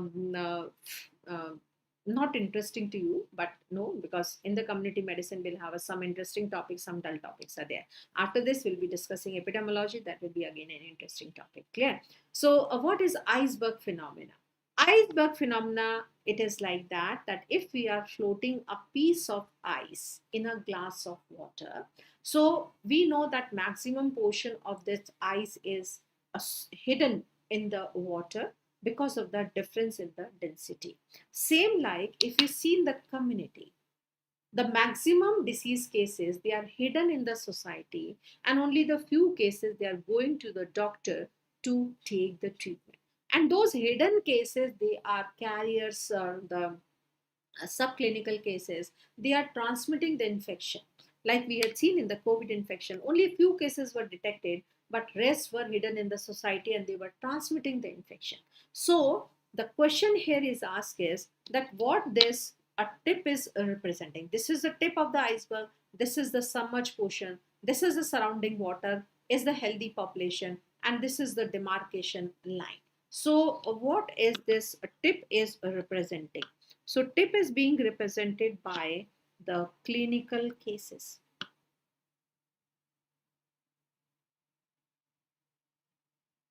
TIP is being represented by clinical cases. Now, this portion is the submerged portion. Submerged portion or the hidden portion. And this is being represented by subclinical cases, carriers, subclinical cases, carriers, or undiagnosed cases. Subclinical cases, carriers, and undiagnosed cases. Surrounding water.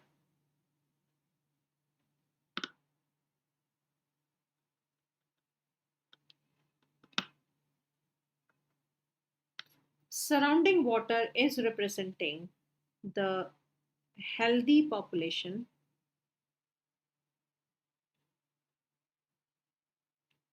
surrounding water is representing healthy population, and this is the demarcation line, or it is known as water line. It is the water line, and this is the demarcation between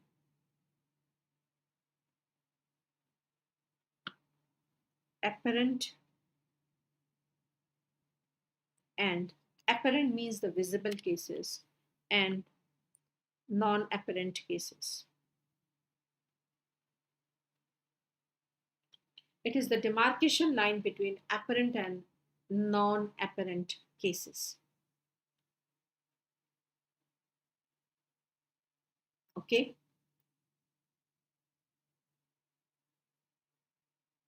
So this is the iceberg phenomena. So here the question is asked.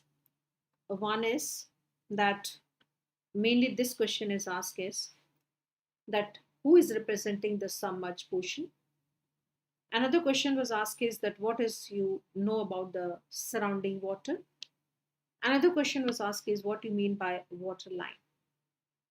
And one important question was asked is out of these four areas, which you think is more dangerous? Whether the visible corona cases are more dangerous or the undiagnosed corona cases are more dangerous. So obviously the diagnosed corona case, we can isolate that person, but who are undiagnosed, we don't know. They are moving in the community and they are transferring the disease to others. So the most dangerous is the submerged or the hidden portion.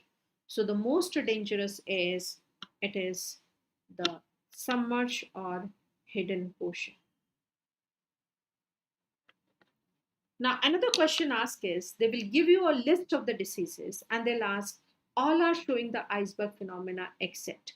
So, always remember one formula that wherever in that disease cycle, if we are having the subclinical cases and carriers, they will show this phenomena. Like we are having the hidden cases in hepatitis B, we are having the hidden cases in corona, we are having the hidden cases in the HIV, we are having the hidden cases in tuberculosis. So wherever we are having the hidden cases, they will show the iceberg phenomena. But the disease like rabies, it's all a none phenomena. If a person will have a rabies, it will show the symptoms. No hidden cases are there. In the tetanus, in the measles, no hidden cases, so it will not show the phenomena. So another question is asked is that what are the diseases showing this phenomena? So you can just remember one point, that if in the diseases with subclinical cases and carriers, if you are having the subclinical cases and carriers, they will show this phenomena. And diseases which are not showing this phenomena, it means diseases without the subclinical cases or carrier. Disease without subclinical cases or carriers. So diseases which are not showing this phenomena, it is the rabies, tetanus, and the measles. And most of the diseases which are showing this phenomena, it could be a long list, but few are HIV, malaria, typhoid, cholera, diphtheria, polio. You can also add the COVID infection. Okay. So suppose if I say like this, the question is asked is all are showing the iceberg phenomena except, and suppose if I give you this group of the diseases, so what will be your answer? Question is that all are showing the iceberg phenomena except, so your answer definitely will be the rabies. If I say that which disease is showing the iceberg phenomena, and if your choices are like this, So which disease is showing the iceberg phenomena? It's only the HIV, rabies, tetanus, and measles is not showing the iceberg phenomena. So like that, the questions are asked in the examination. Now, I think one or two points are left. Then we will take a break. So, how we write a death certificate? Suppose if a person is dying. Now, finally, we all know that person is dying because of a cardiorespiratory arrest or because of the renal failure. But what is the cause for that? And what is the main cause for that? So we are writing the death certificate in the 4 lines. The line 1A, 1B, 1C, and 2. Now, what is the 1A shows is the immediate cause of the death. Suppose if I say the patient is dying with the renal failure. So, renal failure is the immediate cause of the death. But why the renal failure happens? Each and every person is not having the renal failure. If suppose that person is having the diabetic nephropathy,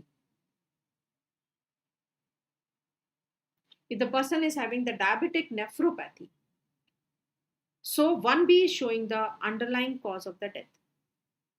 But again, diabetic nephropathy is not seen in each and every person.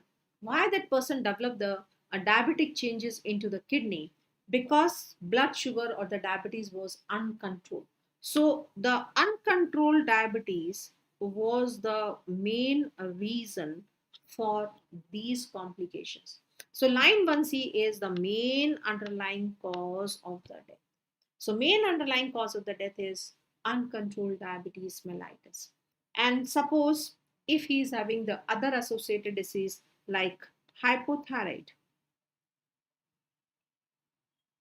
if that person is having the hypothyroid but it is not related to this present condition, so it is a line of 2 is associated disease. So here the question is asked, one is that which is the most important line in the death certificate?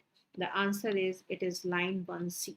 Most important line in the death certificate is 1C. And what is 1C? It is showing the main underlying cause of the death. And they can give you a story like this. As I said, that the patient is presenting with a renal failure, and on taking a history, patient was a case of diabetes mellitus for the past 10 years, but patient was not taking the treatment regularly, and the blood sugar was fluctuating between 200 to 300. HbA1c was fluctuating between 6 to 9. So what could be the main cause of the death? So main cause is uncontrolled diabetes in this situation. So the story they can be give you in a clinical case, but the concept is the same. Clear? Now the next is what is the surveillance and monitoring. Now the point here what we have to remember is that what are the various type of the surveillance and what are the workers doing the surveillance. So what you can understand as a monitoring. Now we all know that in the school, in the class, we used to have a one class monitor. Okay.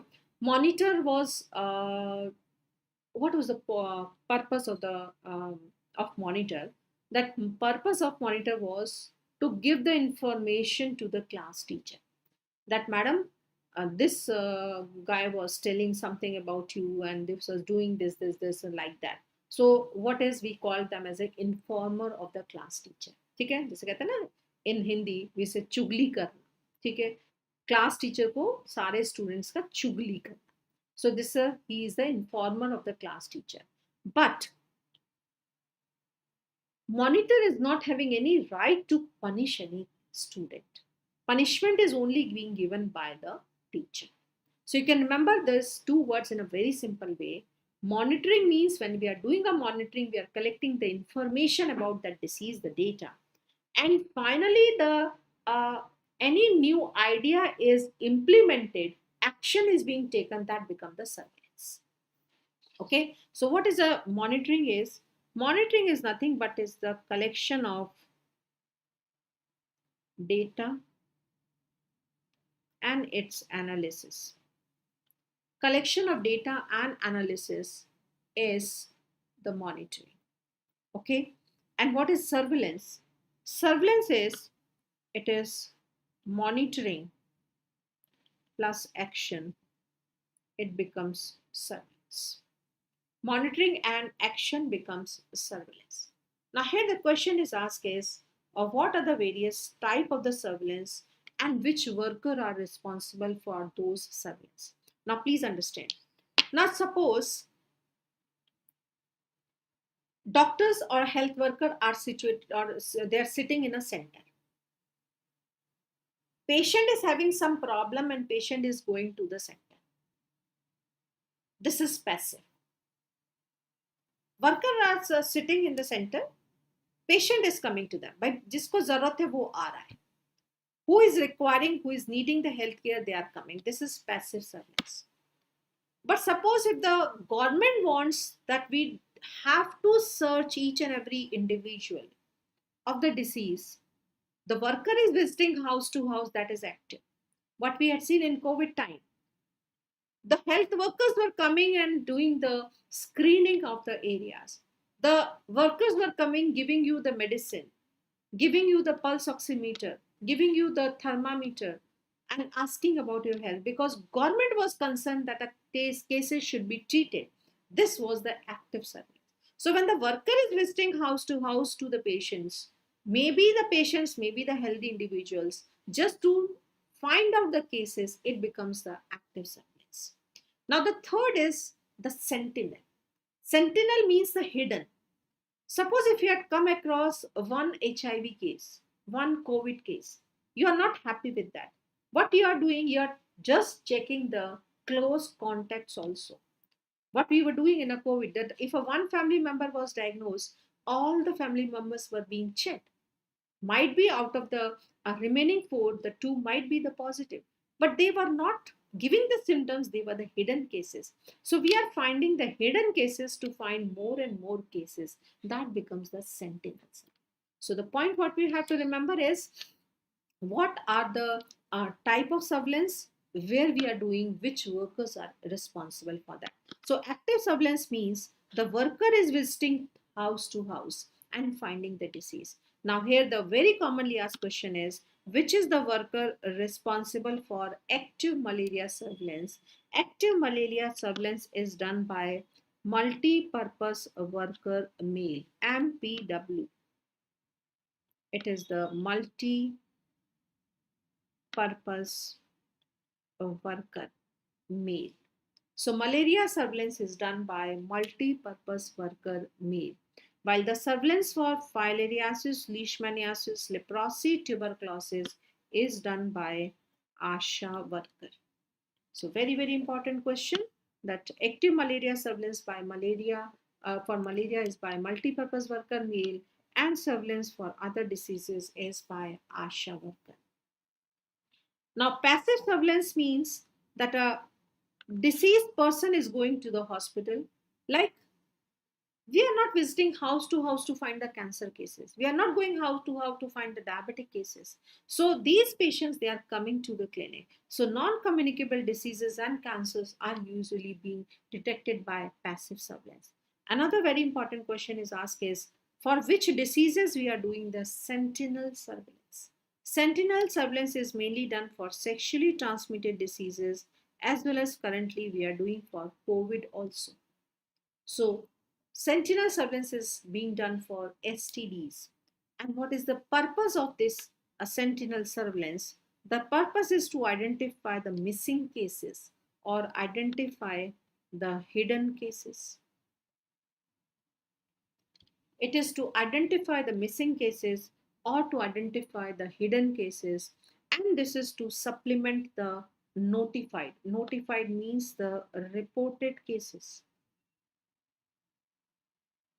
As I said, the first one member of a family, suppose 5-member family hai, and one member in the family has been COVID positive. So reported symptom is there, so only the one case is reported. But when we do the RT-PCR of these remaining 4 individuals, out of these 4, 2 are also turned to be positive. So now how many are reported? It's a 3, but earlier it was only the 1 reported. So it is supplementing the reported cases also. So this is what is the sentinel surveillance. So we have to remember that for what disease we are doing a sentinel surveillance, and the advantage of the sentinel surveillance is that we are identifying the missing cases and to supplement the reported cases.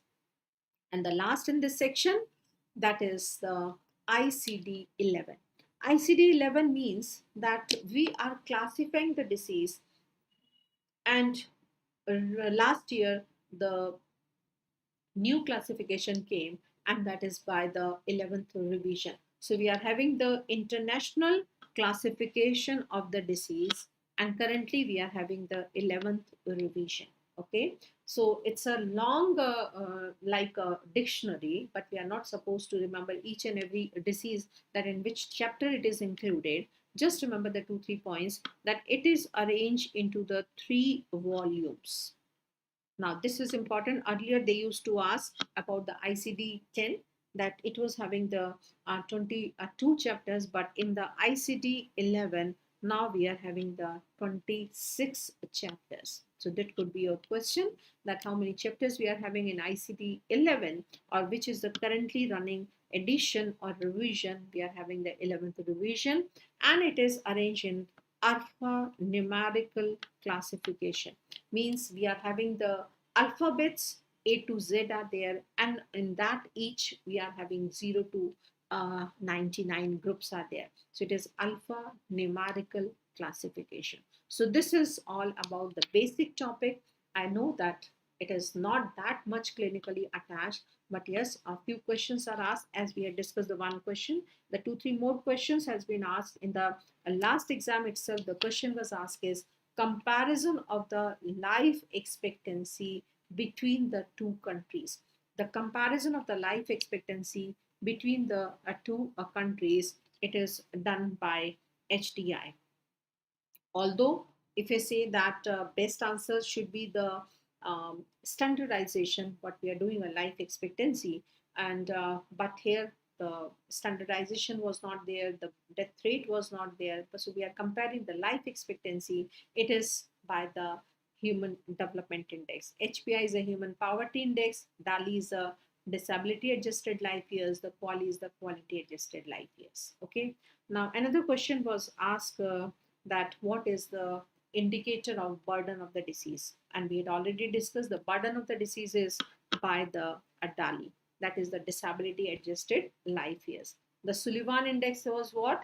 It's a life which has been already lived in a healthy state. What was the HALI? E is expected to live in a future in a healthy state with adjustment. What is QALY? Already lived in a healthy state with adjustment. So this was all about this topic. I think I'll quickly recall, just scroll the pages. And meanwhile, if you had any doubt, any query, you can message me. So what we had covered in this topic is, that is the indicators for the quality of the life, PQI and HDI. We should be knowing the various components of that, and what is the value, how we can be solving the questions for that. Now, indicators of the health, yes, it's a crude death rate. We should remember their definitions, their importance. The crude death rate, its importance is it is used to compare the death rate of the two countries, international comparison, but for that we have to do the age specific death rates. Then we should be knowing the infant mortality. It is a good indicator of health status of a country. Maternal mortality ratio, it is expressed as per 1 lakh live births. Positive mortality indicator is the life expectancy. Then how much time which is already been lived in a healthy state is Sullivan. Healthy state with adjustment is QALY.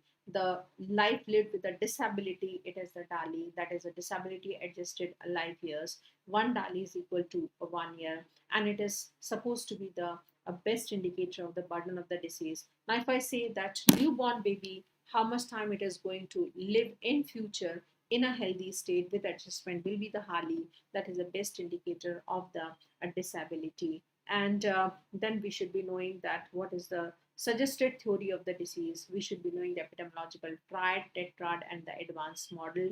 And what is the control, reducing the number of the cases, incidence, prevalence, elimination, breaking the chain, no new cases happening. Then if you are removing the agent, it is becoming the eradication. Clear? Then what is about the sequence of complication, disease leading to impairment, disability, and the handicap, and what is the iceberg phenomena. The most dangerous is the submerge of the hidden portion. And then the most important line in the death certificate is the line 1C. Then active surveillance for malaria is by the multipurpose worker male, for rest of the disease by the ASHA worker. Sentinel surveillance is for the STDs and the COVID infections. Okay, and the important chapter ICD what we are having is the 11th revision, having 26 chapters in that. Okay, so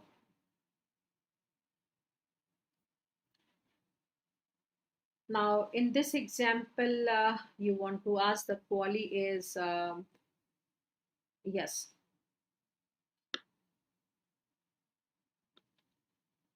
So in this example, beta, the quali is 68 because the till 60 years he are absolutely fine. 8 years he was with the adjustment. So quali is the life lived with the adjustment. So it will be 68.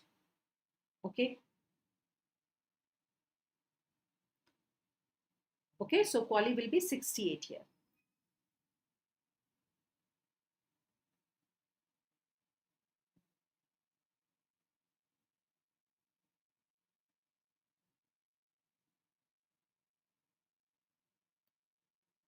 Yes, beta. If you want to compare the life expectancy, then definitely SDI, because we know the SDI components, it's a life expectancy at birth and life expectancy at 1 year we are taking in a PQLI. So if you want to compare what is the life expectancy, so we can say that it is with the SDI from the given choices we can calculate. Okay, so here the question is being asked because this is what is the recall questions what we got from the students. Maybe a possibility that language of the question may be different, and might be a possibility that examiner must be wanting to ask something different. But what we could get from the student is the question they ask is comparison of the life expectancy between the two countries. It is done because life expectancy here we are saying it is at the birth. Okay, so it will be better done with the HDI because if they say at 1 year of the age, then we'll go with the PQLI, but it was not in the choices and they didn't ask at a 1 year. So the best answer for this question will be the HDI.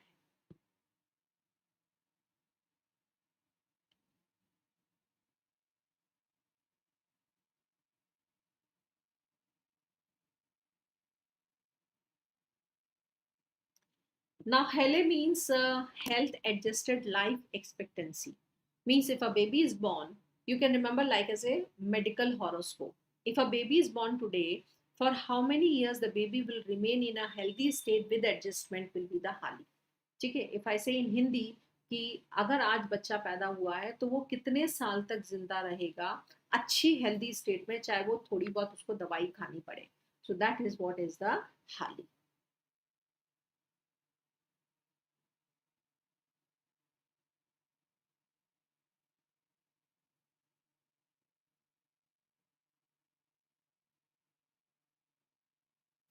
Now, the difference in the Hali and Quali, you can remember like Hali is the future, expectancy, and Quali is already lived in the past. So, at the death, if we assess that how much years he had lived with adjustment is the Quali, and newborn baby, if we say that how much years that baby will remain in a healthy state in future is Hali. So, you can just say that Hali is the future and Quali is already lived.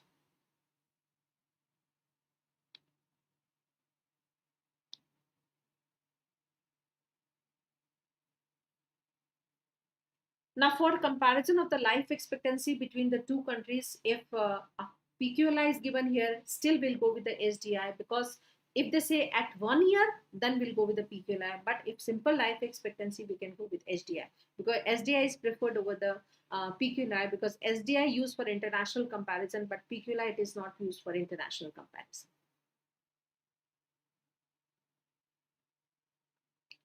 uh, DFLE is the disability free life expectancy. Means you can say it's a counterpart of Sullivan.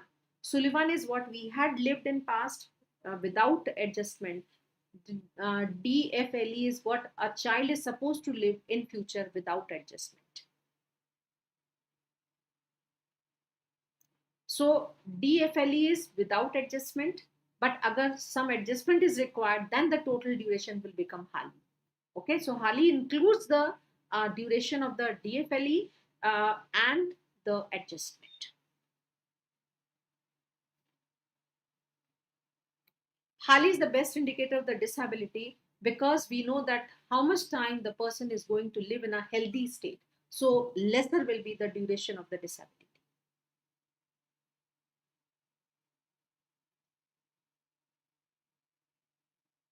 Yes, in the first case, the qual is still 70.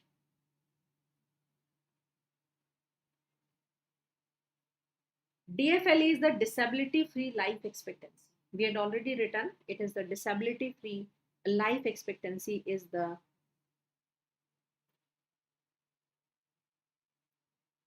this is it is the disability free life expectancy is the DFLE.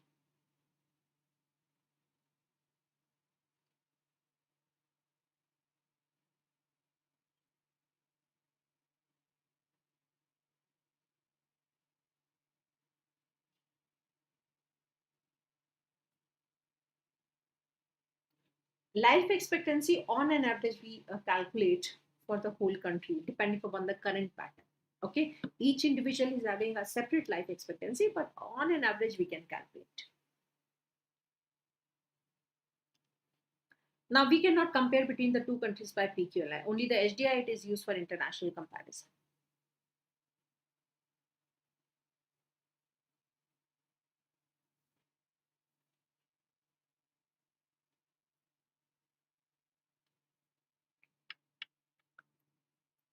Now person is disabled and he's also living with the adjustment. If it is disabled, then will be included in DALI. But if it is living with adjustment, then it will be healthy. Suppose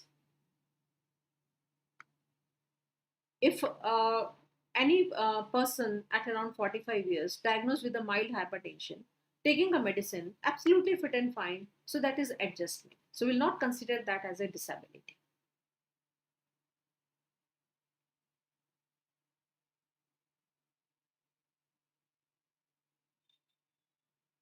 If someone is not able to work because of the depression, then that will be the temporary disability because not able to perform the normal function. So that will not be a permanent disability. So same like if I say, if a one boy had a roadside accident, had a fracture humerus, now he is not able to write, then he is in a state of disability. Temporary, it is not a permanent. Subclinical cases means the infection is there, but the symptoms are not visible.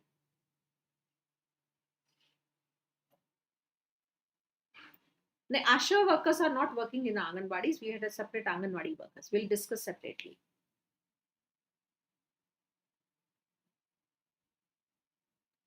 A recombinant beta vaccine is nothing but it is a technique of the production. Just this you have to remember.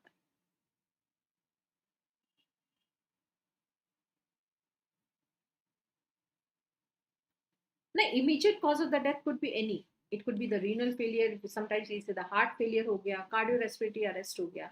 Any could be a immediate cause. Now, suppose a patient is having a heart attack at home, but a patient has been brought dead. So, what the doctor writes is a cardiorespiratory arrest. But if we take an history, they say the patient is having a chest pain and might uh, be having a history. So, we say that myocardial infarction could be the cause. But what the myocardial infarction was a reason that could be a post-COVID infection patient had. Nowadays, many COVID patients they are having a myocardial infarction. So the main underlying cause was the past COVID infection. So like that, we can have a different statements in a different situation. Bed turnover ratio means how frequently the beds are being changed. Suppose if I say 20% is the bed turnover, means every day the 20% patients are discharged and the 20% new patients are admitted. That is a bed turnover.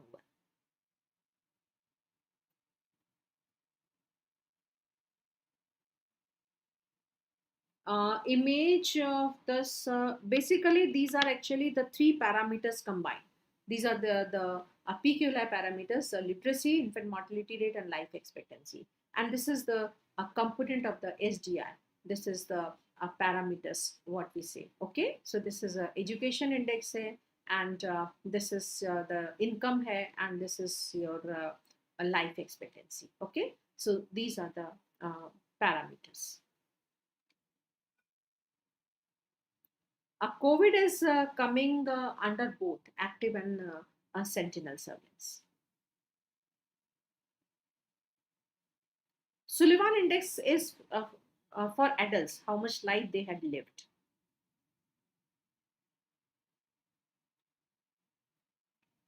Uh, because the female multipurpose workers, they are mainly busy with the deliveries and MCH activity. So the blood slide preparation is done by the male worker.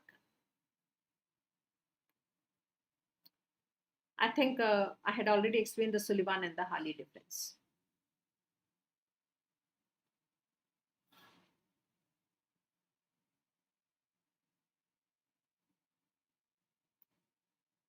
So quali mein beta again I'm telling that we have to take a whole duration, disability free or without adjustment as well as with adjustment. So how much time lived in a healthy state till adjustment will be the qual.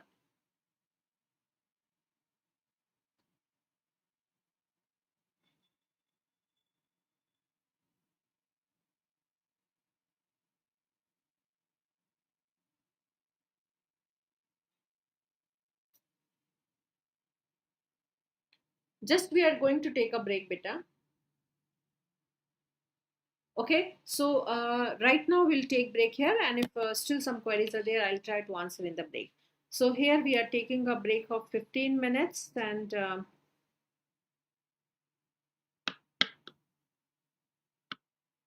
so right now the time by my watch is 12:15, and we'll start by 12:30.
So, hello friends, welcome back.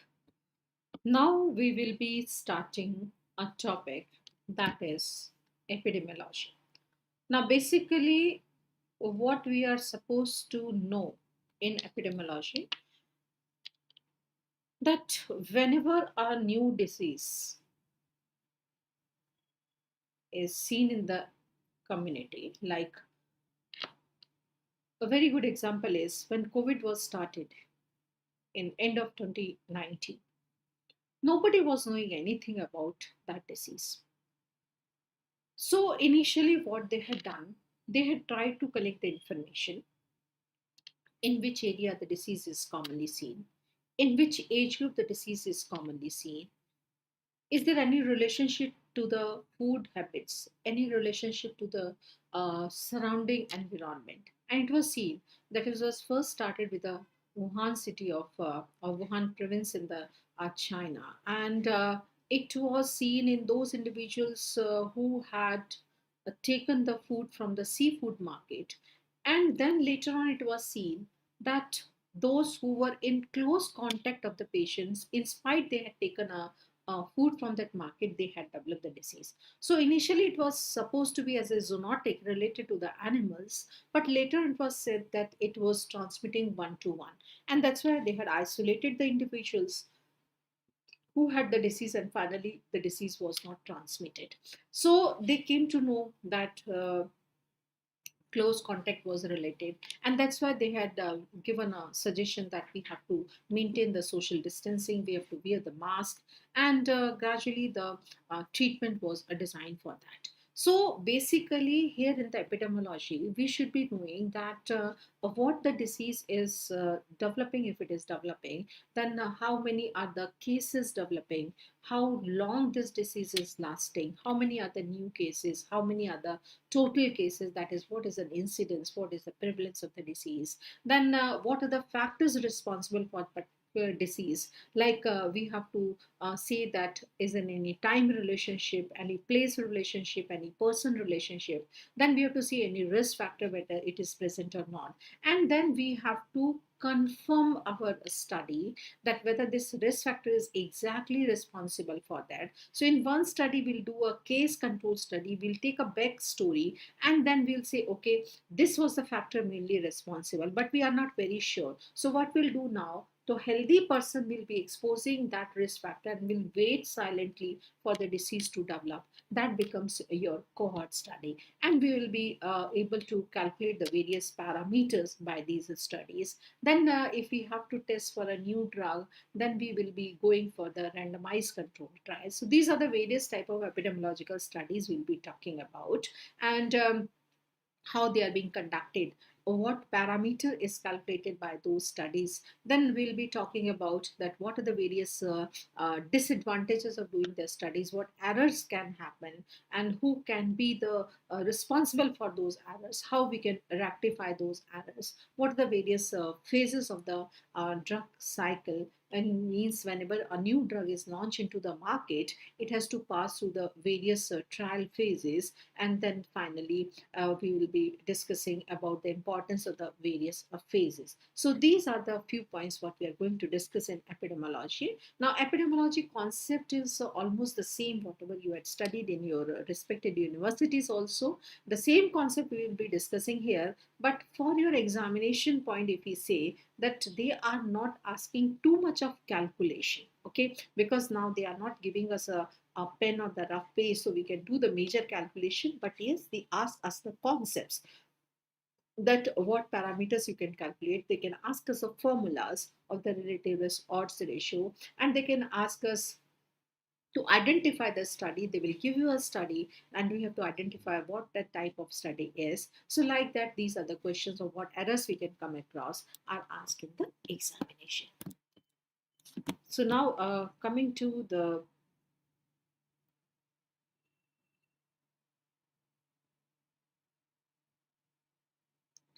epidemiology, and first we'll go with a little bit history.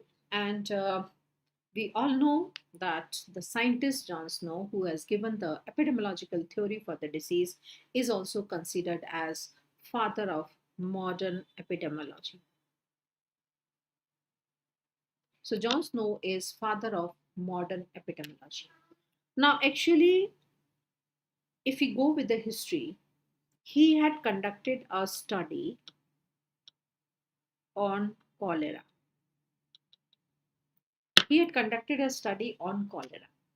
There was a cholera epidemic between 1848 to 1854. We had a cholera epidemic in the Golden Square district of London. So, what basically he had done to find out what was the cause for that cholera epidemic, he had taken the map of that area. So, he had taken the map of that area, and what he had seen that the individuals living on the one side of the road, they were having the disease, while the individuals living across the road, they all were healthy. So, what he tried to correlate that what could be the reason? If it is a air, that both should be affected. If it is the food, both are taking the food from the same areas, they should be affected. Then finally, he came to know that source of water was different in these areas. The one area has a one water from the one tank, another area had a water from the another tank. So what he concluded that this disease is somewhat related to water. By the time, it was not known that it was a Vibrio cholerae. But he said, yes, this is related to water. And then the concept of the hygiene came. So here the questions are asked is, one is that on which disease he had conducted the study. He conducted the study on cholera. Now, what type of the study he had done? When cholera cases happened, he had gone back and took the history. So, type of the study he was conducting was the case control study. So, he has conducted the case control study. Now, the third point is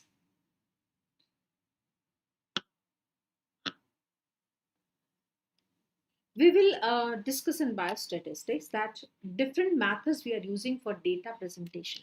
Now, here what he had used for the data presentation, he had taken the map of that area and located the patients.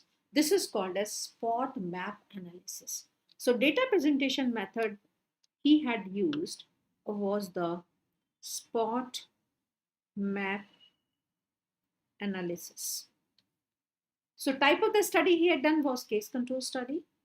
The data analysis, data presentation method he had used is the spot map analysis.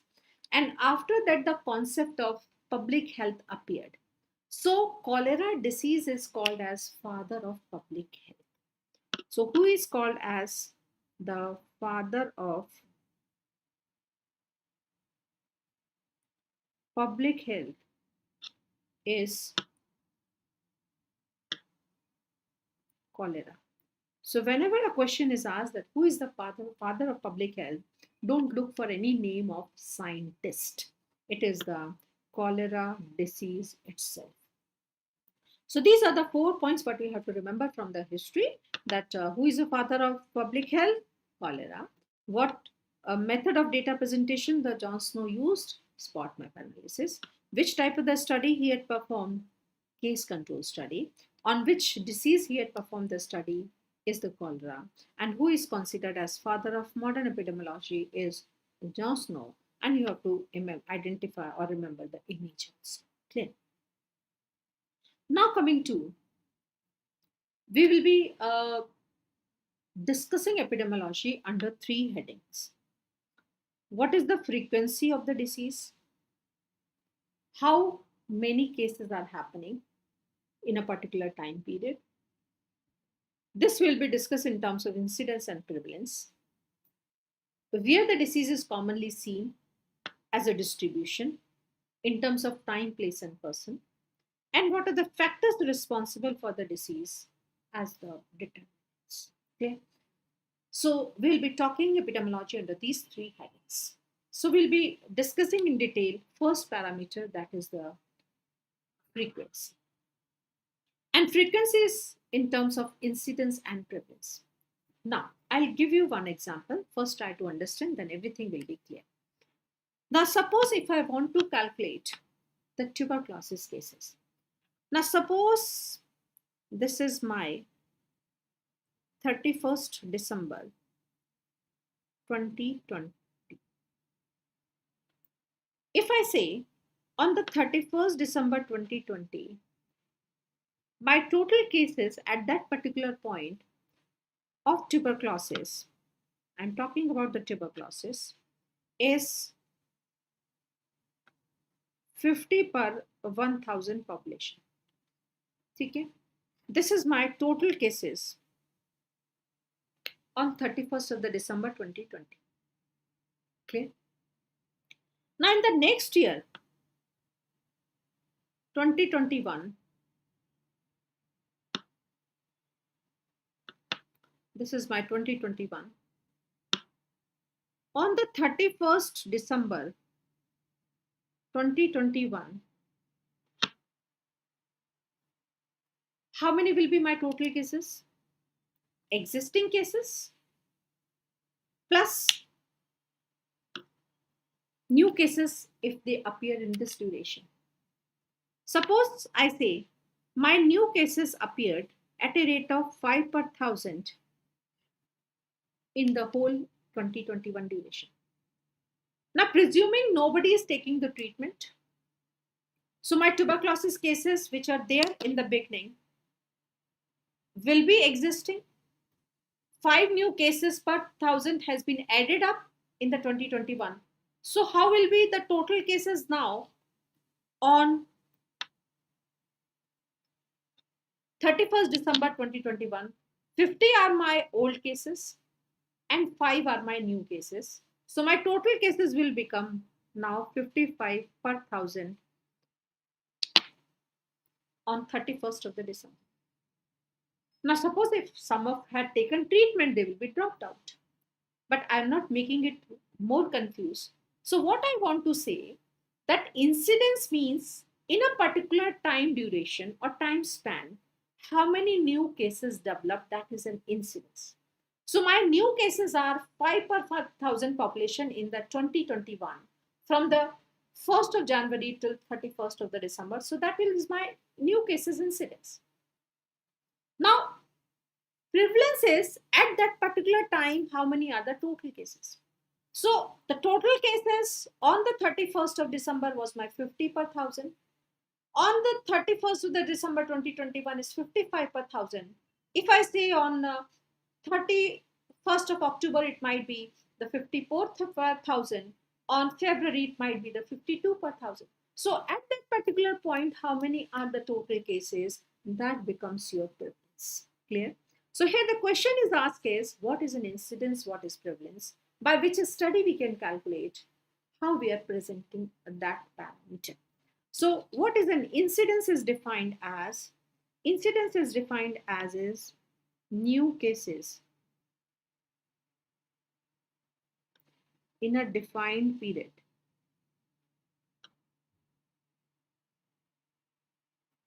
New cases in a defined period is incidence. What is prevalence? Prevalence is defined as total cases at a point. Total cases at a point is prevalence. Incidence is new cases in a defined period.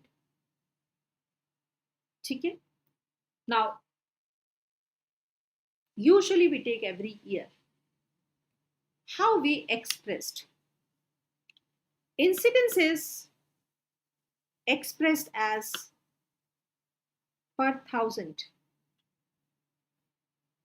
while the prevalence is expressed as per 100 or percentage.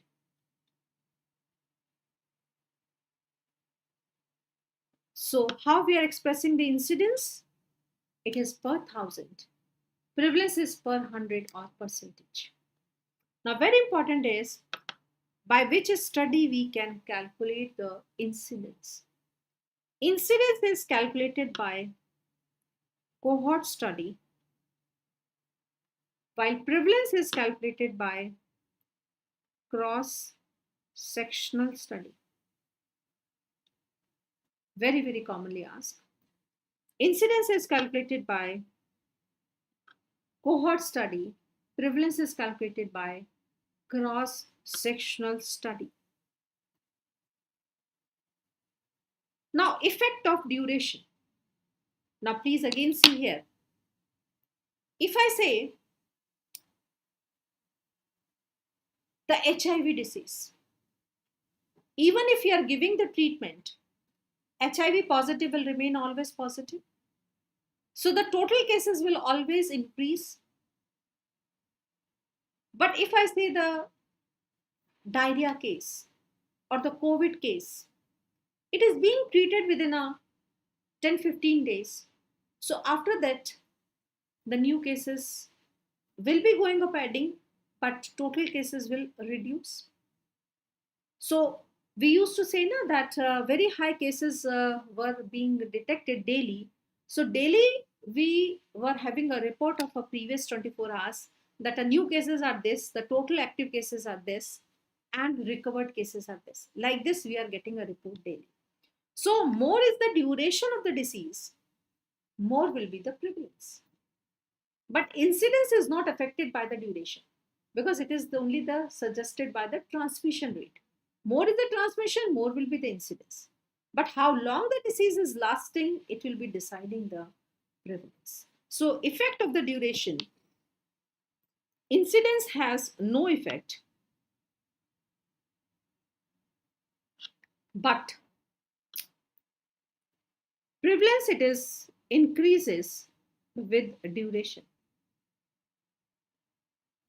Increases with the duration. More is the duration of the disease, more will be the prevalence. Okay.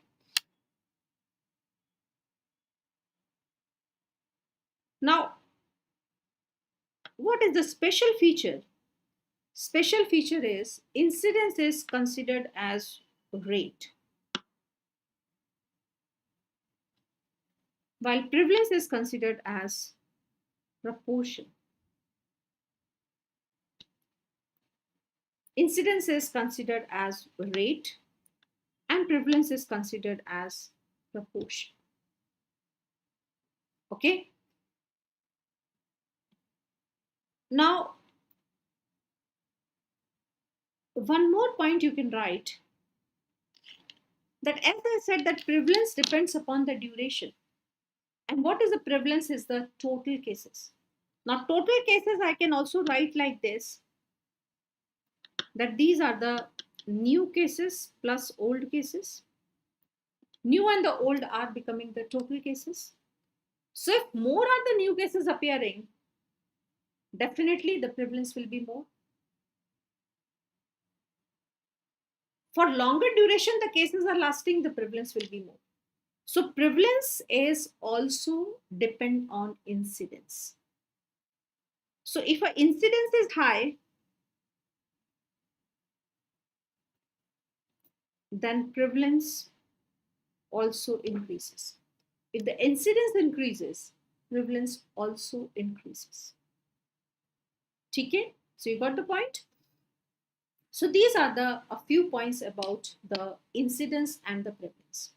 Now based on that, some clinical questions are asked. So one straightforward questions are asked, that incidence is what rate, prevalence is what proportion, that by which study we can calculate the prevalence cross section, by which study we can calculate the incidence is by the cohort study. What is incidence? Incidence is nothing but it is the new cases. What is the prevalence? Prevalence is the total old and new cases is the prevalence. So we will be discussing the few clinical situations, but please focus on that what that activity is trying to do. If it is trying to increase the new cases, incidence will increase, so prevalence will also increase. If it is trying to decrease the new cases, the incidence will decrease. If it is trying to decrease the duration of the treatment, prevalence will only decrease. So based on that, okay. So now coming to these other clinical questions asked in the exam. Now, what will be its effect on incidence and prevalence of the disease? If a new vaccine is coming into the market, if a new vaccine we are launching, what is the purpose of that? Are we decreasing the cases? Obviously, we want to reduce the new cases. So, new vaccine is coming into the market, so incidence will be decreased. And as I said, that the incidence is also reflecting the prevalence. So, the prevalence will also decrease. So, the new vaccine, it will be decreasing the new cases. So, obviously, it will be decreasing the total cases also. So, incidence and prevalence both will decrease. Clear? Now, if a new anti-tubercular drug for MDR cases, which is shortening the duration of the therapy. So if a duration of a treatment is reduced, what will be an effect on prevalence? Prevalence will be decreased. But initially, it will not affect the new cases. Although in the later phase, the new cases can be less, but in the initially, the incidence will remain the same. So if only the drug is reducing the duration, then incidence will remain the same, prevalence will decrease. Okay.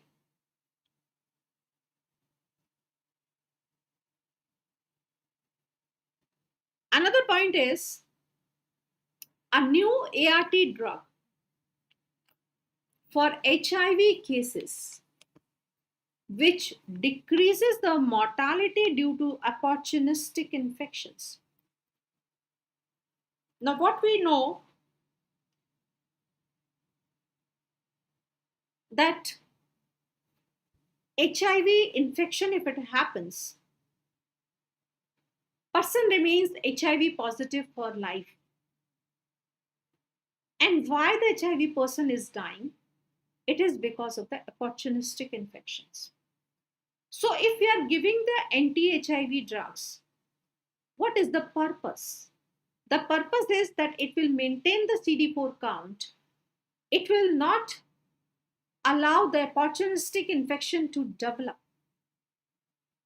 Patient will not die, but patient will remain for a longer time with HIV positive. It means the duration of the disease is increased. So, what will happen to the prevalence? Prevalence will increase. But as the same, incidence will remain the same in early stage. So this is clear. So if a new drug is for HIV, which is not allowing the patient to die, so incidence will be more. Incidence will be same, but prevalence will increase. Now, another question was asked is if there's a high number of the new cases for short duration with 100% mortality.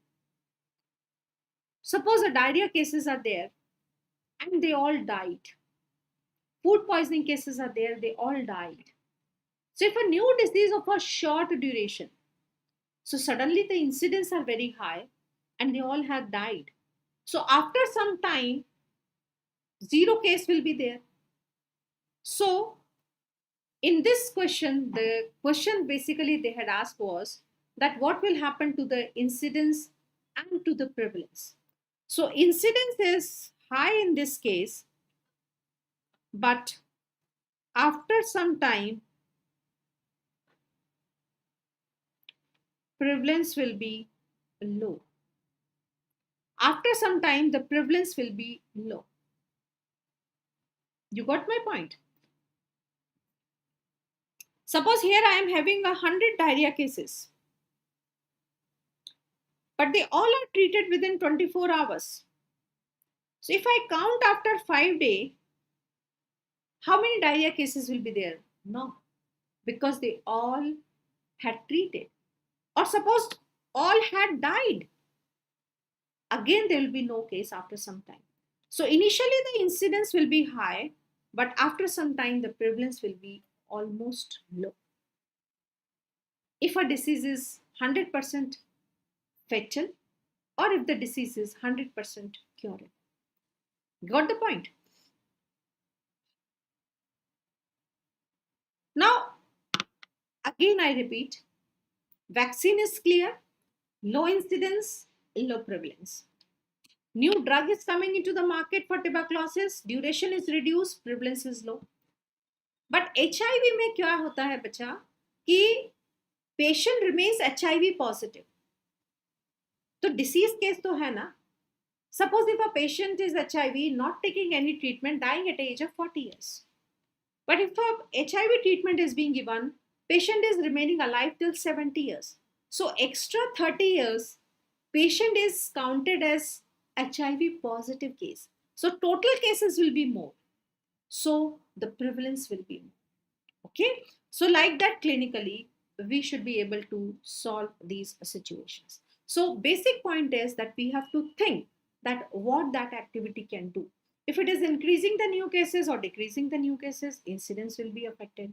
If it is affecting the duration, the prevalence will be affected. Okay. So by this, we can find out. Now, as I said, in community medicine, a small definition concept can be easily converted into a numerical.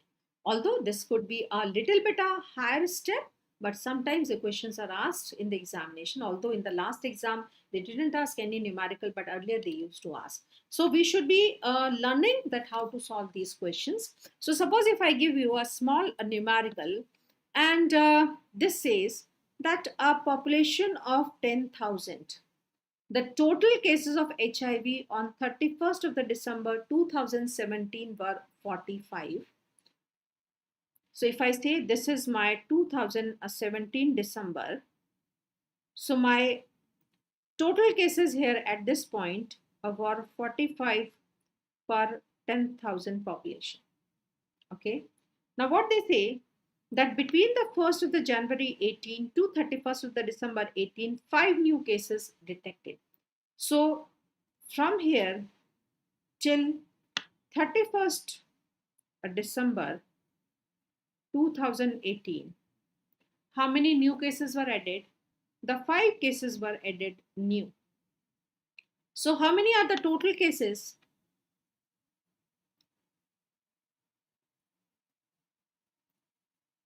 Detected at the end of this, because we know that HIV are not completely treated. So at the 31st December 2018, my total cases are 50 per 10,000 population. Okay. Now they ask us to calculate the incidence and the prevalence. So we should be knowing that what the incidence is. Incidence is the new cases. So how many new cases we had? It is the 5.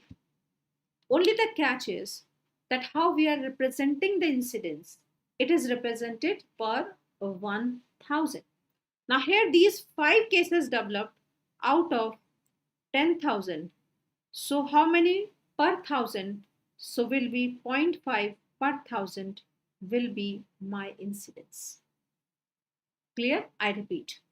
Now how many new cases we had? 5 new cases happened, and out of how much of the population is the 10,000? So 5 new cases per 10,000 population, and we have to convert into the 1,000. So it will be 0.5 per 1,000 will be your incidence. Okay.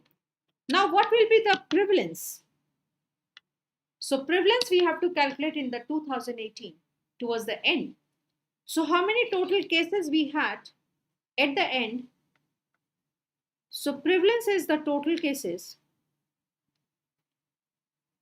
Total cases we are having 50 per 10,000. Okay. But here the catch is that prevalence is expressed as per 100. So if you say 50 per 10,000, you are not wrong, but you are not right also, because we have to convert into per 100. So it could be, again I can say 0.5 per 100, or I can say 0.5%. So this is the correct answer That prevalence is either 0.5 per 100 or we can say the 0.5%. Incidence is 0.5 per 1000. Prevalence is 0.5% or 0.5 per 1000. Sorry, 0.5 per 100. So in this way, we have to say that what is the incidence, what is the prevalence. If we know the basic definition, we can answer these small numerical. So there is no rocket science in solving the numericals of the community medicine. If you know the definition, you know the formula, then definitely you can solve those numericals. Okay, so this is our first component, that is what is the frequency in terms of incidence and the prevalence, and we had discussed the related questions. Okay, before moving further,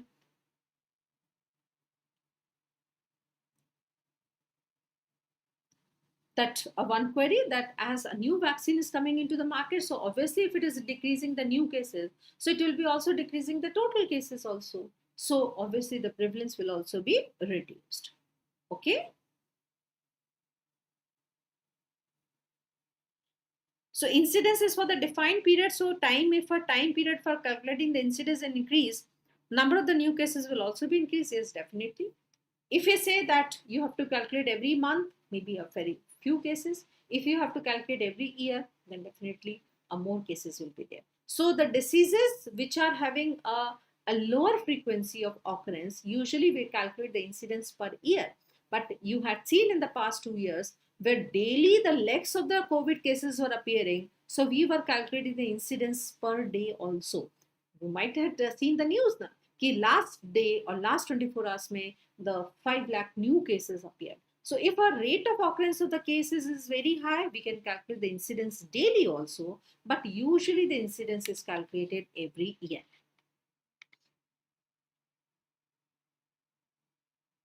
Okay, so these are the points about the first component, that is the frequency of the disease. Now the second component is the distribution of the disease. Now distribution means in which geographical area the disease is common, in which age group the disease is common, in which sex the disease is common, in which time duration the disease is common. Okay, so distribution of the disease we'll be discussing in terms of time, place, and person. Now, in your examination, mainly they ask mainly about the time. But just to complete the list, that place duration, as we know that some diseases are common in the urban areas like non-communicable diseases. Some diseases are common in the rural areas like infectious diseases or the nutritional diseases. Some diseases are common in the states like HIV is in the southern states. The filariasis is commonly seen in the Bihar and West Bengal. The Japanese encephalitis is seen in the western part of the UP, Bihar, Karnataka. In some country wise, if we see the distribution, like developing countries are having more of the infectious diseases, and the developed countries they are have more of a non-communicable diseases. So we'll be making some idea about that in which area the disease is common. Okay, now another is the person. Now we know that in some age group the disease is more common, like measles is more commonly seen in the children less than 5 years. HIV is more commonly seen in the 30 to 35 year of the age group. The sex may, we say that lung cancer is more common in the males. Now you cannot say that the uterus cancer, the cervix cancer is common in the female. No, it is only possible in the female. So any condition if it can happen in both the sex, then we have to see the difference. Like osteoarthritis is commonly seen more in the females like that. But in the exam, mainly they ask about this time distribution.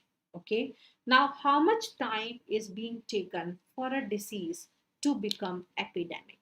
Now we should be knowing the four words: what is endemic, what is epidemic, what is pandemic, what is sporadic. Okay, now how we define an endemic?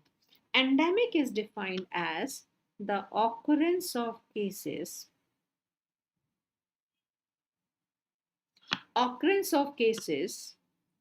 within normal expectancy occurrence of the cases within normal expectancy. Now, as you all had a basic idea of the statistic, we'll be talking in detail later that any value within a plus minus of the two standard deviation of the mean is considered as a norm. Now, suppose if I say that a normal expectancy or the normal tuberculosis cases occurrence or the new cases occurrence in India in an area is around 5 per thousand population. Okay, this is a normal expectancy. Now, if any year the three cases appears per thousand, I'm very happy. If any cases the year the two cases per thousand appears, I'm very happy. But suppose if it is a six cases per thousand happening, it is towards an higher side, but is in the normal expectancy within a plus minus of the two standard deviation. But suppose if the cases are happening more than a 10 per thousand cases, I'm worried because this is very high number of the cases are there. So I'm more worried the cases towards the upper side. So what will be my normal expectancy? Normal expectancy will be my mean plus 2 standard deviation. I'm not going towards a lower side, I'm going towards a higher side. So till higher side, till 2 standard deviation, the values is considered as norm. But if the value of cases will be more than this mean plus 2 standard deviation, I will call it as epidemic. Okay, so just remember what an endemic is, the occurrence of the cases within a normal expectancy. And what is a normal expectancy is, it is the mean plus 2 standard deviation. Now, how we defined an epidemic? Now, epidemic are if the cases are more than normal expectancy. And if I talk in terms of standard deviation, if the cases are more than mean plus 2 standard deviation, I'll call it as epidemic. So cases are if a more than normal expectancy or more than mean plus 2 standard deviation, it is epidemic. Now please listen carefully. Now if I say a case of polio detected in India, will it be epidemic? Now, what is the normal expectancy of polio right now for India? Zero. We are not having any polio case. So, what will be the standard deviation? Zero. So, even a single case of eliminated disease or eradicated disease or even a new disease, like last week, one case of monkeypox was detected in Kerala. So, again, that was an epidemic for India that we had detected a one case. When the first case of the COVID was again detected in Kerala, we call that a COVID epidemic has happened in India. So, even we can say that even a single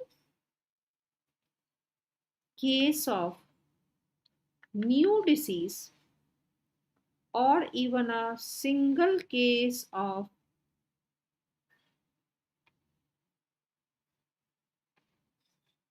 eliminated or eradicated disease,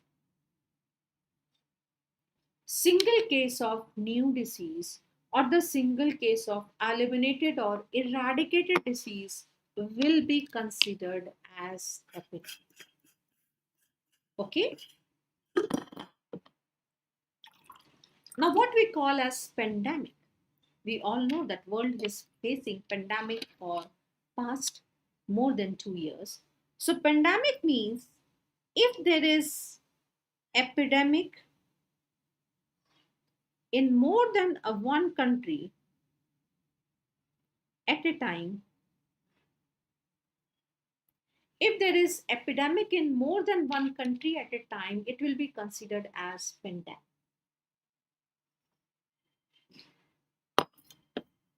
And what is sporadic? Sporadic is few scattered cases.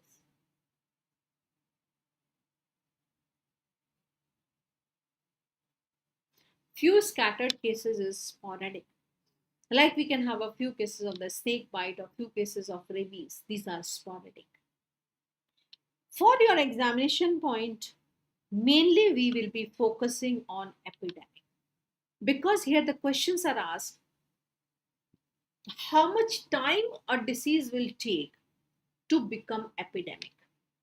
If a disease is very rapidly transferring, within a short time the epidemic can happen, or it can take a very long time, like for non communicable diseases. So, what can be the various types of epidemics or fluctuations? We can have a three broad types: short term, which is happening within hours to week; periodic, occurring at a certain interval; and long term, taking the decades to become epidemic. Okay, so we are having the three type of the fluctuations or epidemic: short term, periodic, and long term. Now here basically they ask you the examples, that like food poisoning is a what type of epidemic, the influenza is what type of epidemic, the STD transmission is what type of epidemic. So we should be knowing the examples of these different type of epidemics. Now one question commonly asked is that what is secular trend? Long term epidemic is also known as secular trend. So secular trend is nothing but it is long term epidemic. Now what are the various short term epidemics? Now short term epidemics again are divided into the three categories. One is common source single exposure. As the name suggests, source is common and exposed for a one time.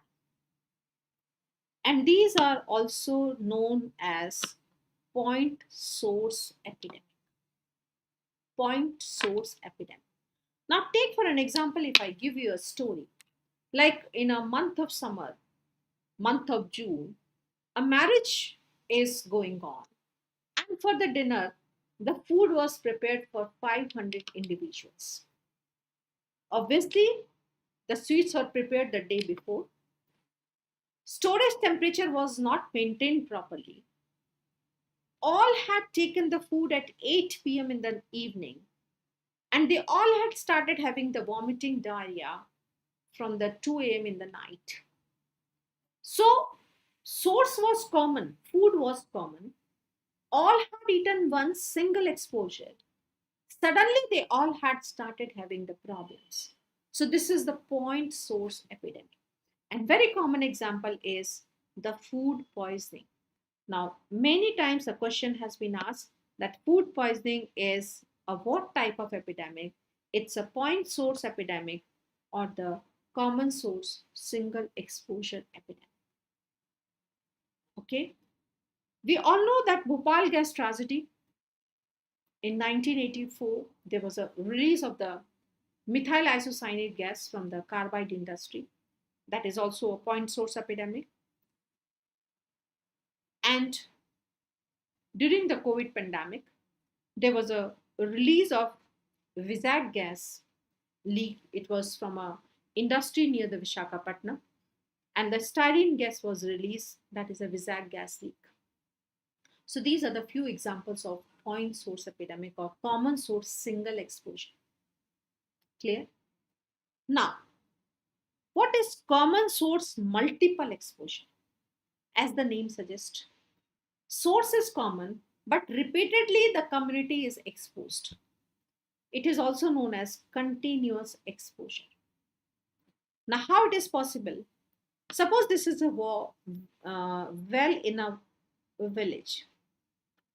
Suppose this well water is contaminated with the cholera bacilli. What has happened that today 10 individuals has taken water from this well on the day one. They will start having the problem on that day. The next day, 5 more has taken the water from that. Third day, again the 10 has taken by the time the disease is diagnosed. So the source is same, but repeated multiple exposures are there. So like a water intake from the infected well. Sex worker. Now please listen carefully. I'm not talking about the STDs. I'm talking about the sex worker because he is a source or she is a source sitting constant at a one place. Now on the day one, she had transmitted the infection to two customers. Day two, she had transmitted the infection to the one customer. Day three, she had transmitted the infection to another customer. So source remains the same, but she is transmitting the infection repeatedly. So this is your common source, multiple exposure. Same like a milkman might be having the typhoid bacilli in body, and if a hygiene is not good, might be having the typhoid bacilli on the fingers coming from the stool, then just mixing with the milk, transferring the milk to the community. So these are the examples of common source, multiple exposure. Now what is propagative type? Propagative means propagation, increase. This is one to many. You can remember like this. Now, all STDs and waterborne infections. I'm repeating again. No confusion with the fixed source of a well or the sex worker, what we had discussed earlier. Suppose this is a one person who is having the HIV. Now, she's a sex worker. Suppose she has transmitted the infection to this man. Now, this man will transmit the infection to his wife, and suppose there is some extramarital affair also. So he is going to transfer the infection to these two ladies. Now these two ladies in turn, if they again had an affair, they can transfer the infection to others. So like gradually from one to many, the infection will go on. Now here the difference from this to the fixed source is that here they are not coming back to the initial source. This is the one very important point. They are not coming back to the initial source. But here in the repeated exposure, every time they are coming to the same source. This is the difference in propagative. So all the waterborne infection or the STD infections are propagative. So this was a one more question was asked from here is that the waterborne infections are what type of epidemic? It's a propagative type. Hepatitis A is what type of transmission? Propagative. It is a waterborne infection. Clear? So these are the short-term epidemics. So again, repeat, we are talking the epidemics because these are the very important points. Epidemic is what is occurrence of the cases of more than normal expectancy, that is mean plus 2 standard deviation. It can be the short-term, periodic or long-term. Long-term are also known as a secular trend. Now, short-term can be the point source epidemic, common source single exposure as the food poisoning, Bhopal gas tragedy and the Vizag gas leak. It can be the continuous exposure or the multiple exposure as the water intake from the well or the sex workers or the milkman. It could be the propagative type like all the waterborne or the STD transmissions. Okay. Now coming to periodic. Periodic means after a certain period, number of the cases are more. It could be either every week cases are more, every month the cases are more, every year the cases are more, like that. So it can be either because of change in the season, and we all see that malaria cases are more in the rainy season, the dehydration cases are more in the summer. Why we had more of a malaria cases in the rainy season? Because water is a breeding site for the mosquitoes. Why we had a dengue more in the rainy season? Again, the water is a site for breeding of the mosquitoes. So because of the change in the epidemiological tetrad character, we can have a seasonal variation. And I'm very sure that you all know what are the components of the epidemiological tetrad. Please revise with me. It's a agent, host, environment, and time. Now, what is cyclical? Cyclical is again type of periodic, but here there is no involvement of the season. It is either because of the change in antigens.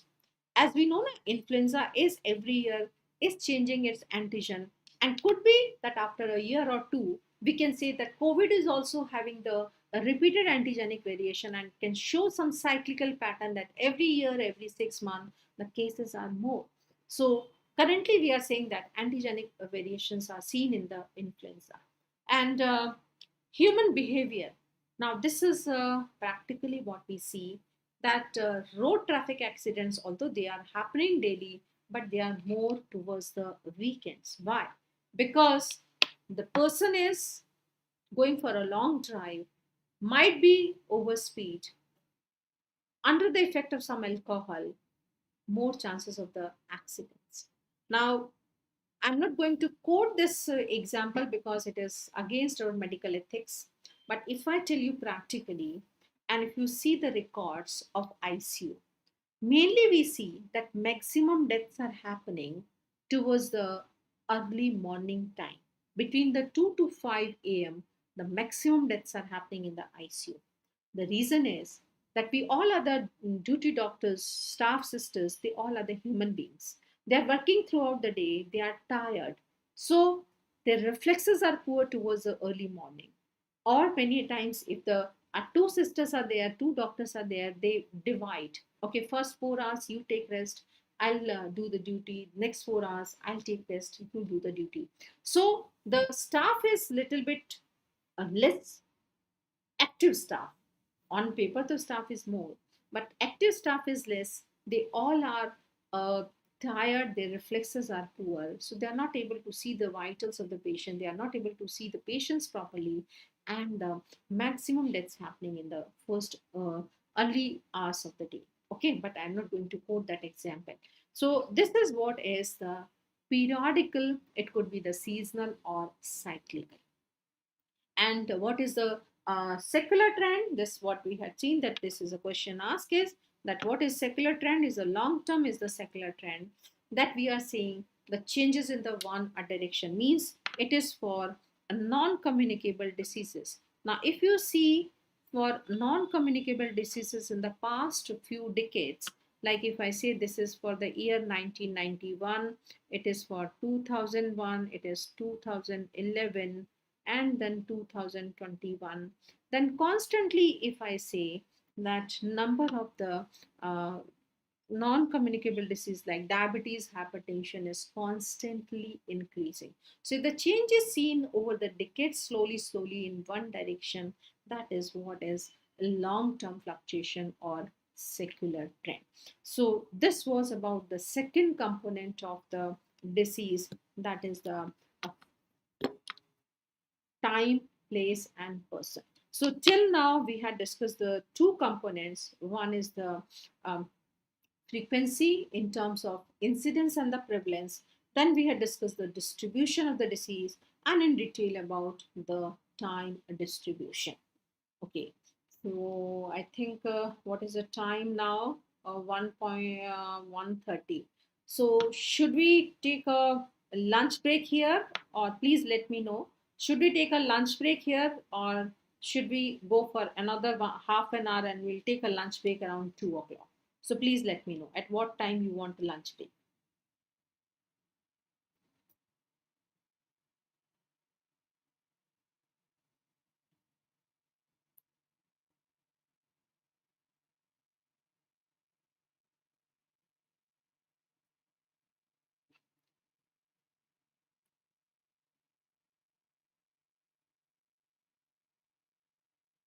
So most of you are in favor of having a lunch break around 2 o'clock. Okay. So no problem. We will be continuing for a few more points. Okay. So many of you are in favor of two. So okay. Now coming to the third component, that is the determinant. Now determinant means by which what are the various studies by which we can calculate the various parameters. or we can know that this is the factor which is related to the disease. So we are having the various type of the epidemiological studies. Now here the question is asked that all are the experimental studies except, or are the observational studies except.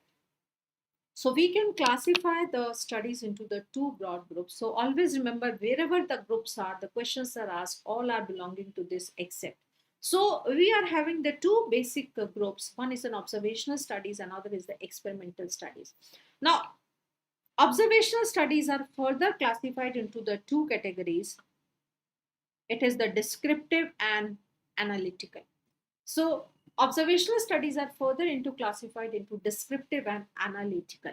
Now for your examination point, this analytical group is a very, very important, and maximum questions are asked from this section only. Okay. So the point is, what are the various type of analytical studies? Now various type of analytical studies are cohort, case control, cross-sectional, and ecological. So these are the various analytical studies: cohort, case control, cross-sectional, and ecological. So question is asked, all are analytical studies except. So RCT, it is not an analytical study, it is experimental study. Now, what is the purpose of the descriptive? Descriptive means you have to describe a disease. Suppose a new disease, you want to know what are the causative factors. You have to describe that on which time this is happening, in which place this is happening, in which individuals in this happening. So we design a presumptive theory. So that is called as hypothesis. So what is an hypothesis is, it is the presumptive theory. Presumptive theory or the probable theory of the disease is hypothesis. So we had framed an hypothesis that, like for COVID, it was seen in the China, it was seen in the individuals who had taken seafood, it was seen in the individuals who were in the close proximity. Then we have to test that hypothesis by various analytical studies. So descriptive means we are forming an hypothesis, we are testing by the analytical studies, and finally confirming by the various experimental studies. Okay. But you have to focus mainly on this group. That is important, that analytical studies are for the hypothesis testing, and what are the various analytical studies. And out of these are the two very important analytical studies which are mainly asked in examination, and we'll be discussing in detail case control and cohort study, how we conduct, what parameters are calculated, what are the advantages, disadvantages of these studies. Clear? Now, in the experimental studies, we can have the studies, either we are doing a randomization or we are doing a non-randomization, and these are the various studies. So you can just remember that one study is a clinical trial, what we'll be discussing as randomized clinical trial, RCT studies. Okay, so you remember this just one, it's a RCT is a type of experimental study, randomized clinical trials. Clear? Now coming to the analytical studies. Now we should be understanding what are the studies and how we conduct those studies. So first I'll try to discuss with these diagrams, then we'll come to the point. Now, suppose I'm starting a study today. Today is 17th July 2022. Now ask you that how much protein you had taken in the past 6 months. I'll ask each and every person, because I want to compare the protein intake with your health. So what I'll do, I'll make a two groups. One group of the cases where the disease is present, another is where the disease is absent. Suppose I'll give you a very simple example, and throughout the epidemiology, I'll take only the one example, that is relationship of smoking to the lung cancer. ठीक है? Now, if I want to correlate that whether the smoking has any association with the lung cancer, and if I start a study here, and I'll make a one group of the cases means who are the diagnosed case of the lung cancer, and I'll take another case of who are healthy. What I'll do, I'll take their history, that out of these lung cancer cases, how many are the smokers. It is not possible that 100% of them should be smokers. Suppose I'm starting on 100 lung cancer cases, might be the 70 are smokers, the 30 are not smokers, but still they had a lung cancer. Same like in the healthy individuals, I'll ask their smoking history. Could be that 70% are non-smokers, but 30 are smokers, still they are healthy. And then I'll correlate that how much is the relationship of smoking to the lung cancer. So this is, I'm going back.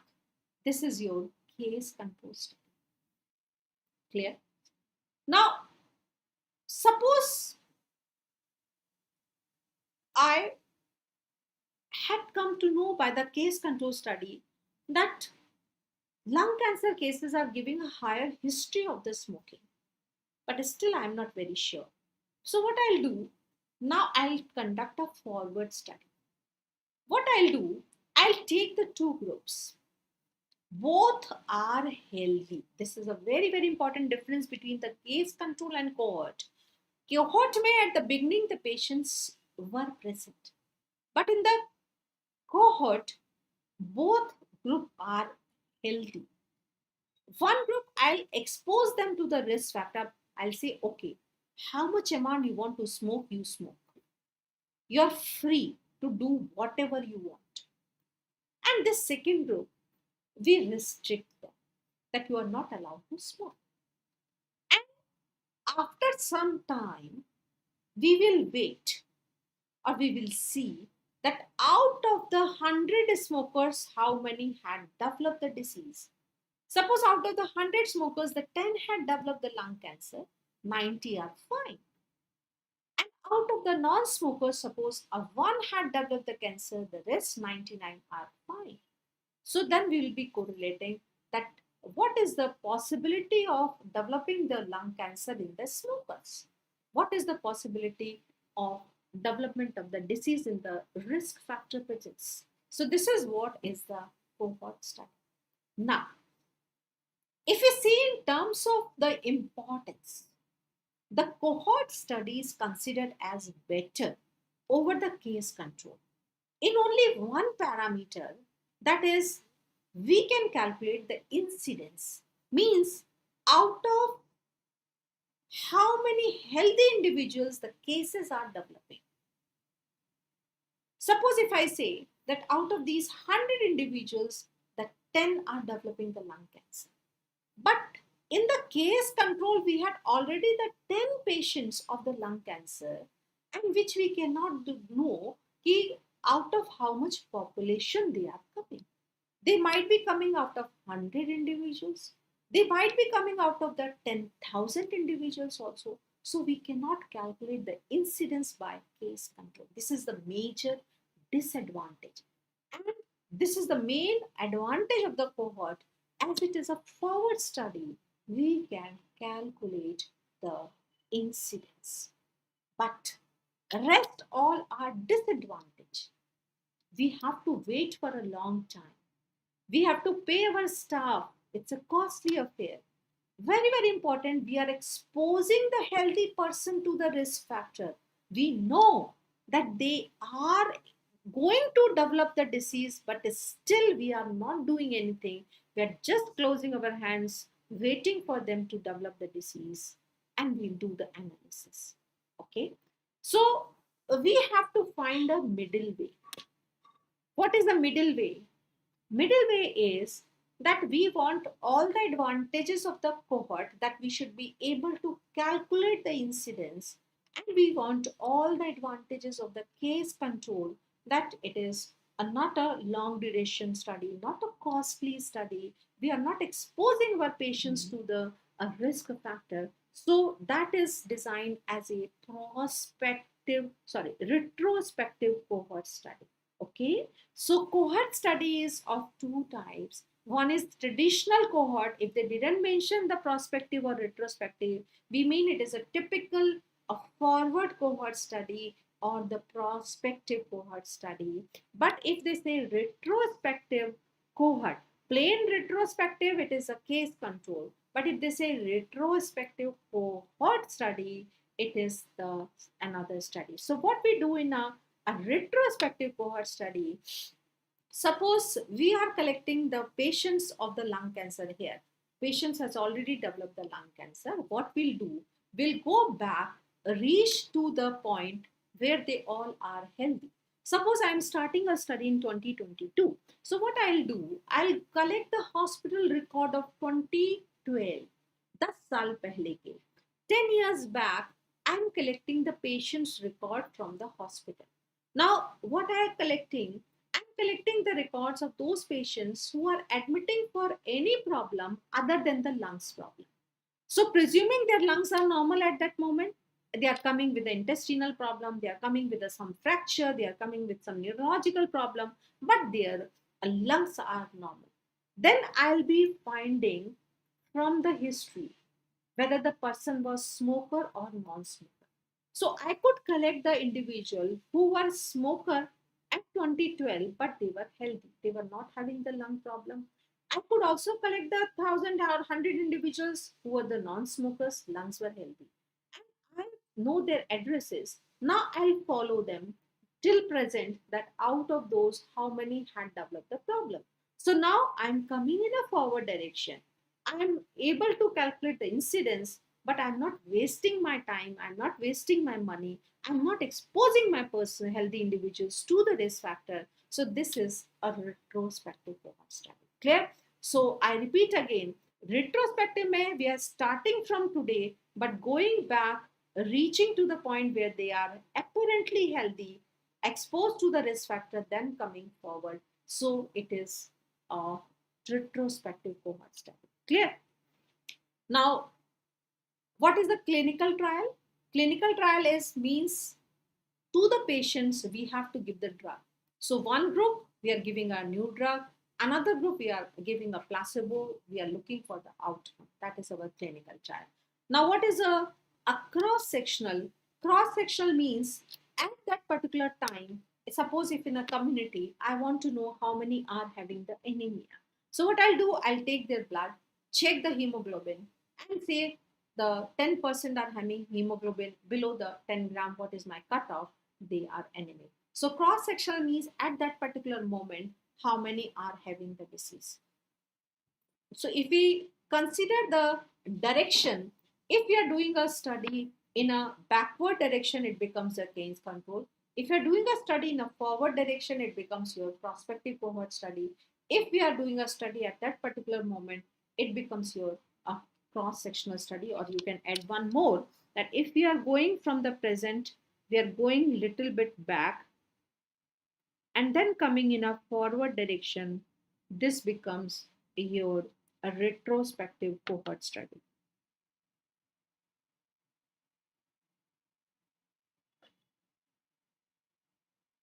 Retrospective cohort study. Clear? So this is the basic nutshell. If you understood this thing, you had understood the different type of epidemiological studies. Okay. Now coming to the points what we should be knowing, that what are the various type of analytical studies. Now analytical studies are cohort study, case control, cross-sectional and ecological. Now what is the direction of the study? The direction is in the cohort, we know it is the forward direction. What is the direction in case control? It is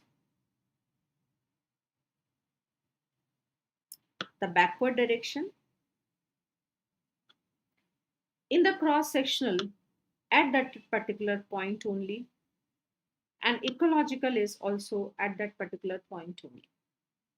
And I'll explain right just now what is ecological study. Now, Both studies, cross-sectional and ecological, they are conducted at that particular time. Only difference is, suppose if I want to know that what is the prevalence of anemia, as I said, I'll take the hemoglobin of all of them. So here I am dealing with the individual person collecting their blood.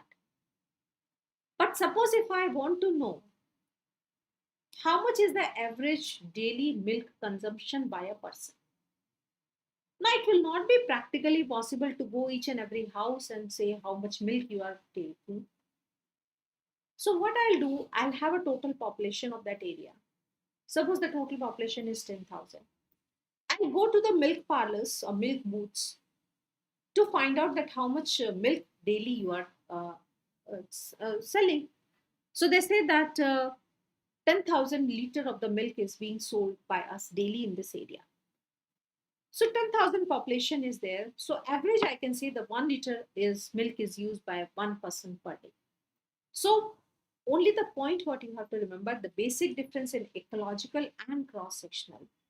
Cross-section may directly we are examining the each and every person, but in ecological we are collecting the information from the another source. That's all what we have to remember.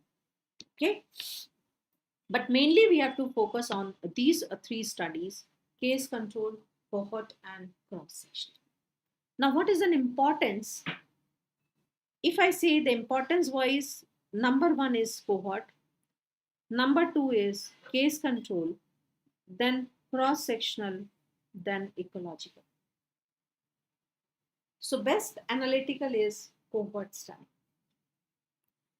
This is another point has been asked is what is the unit of the study on which we do these studies.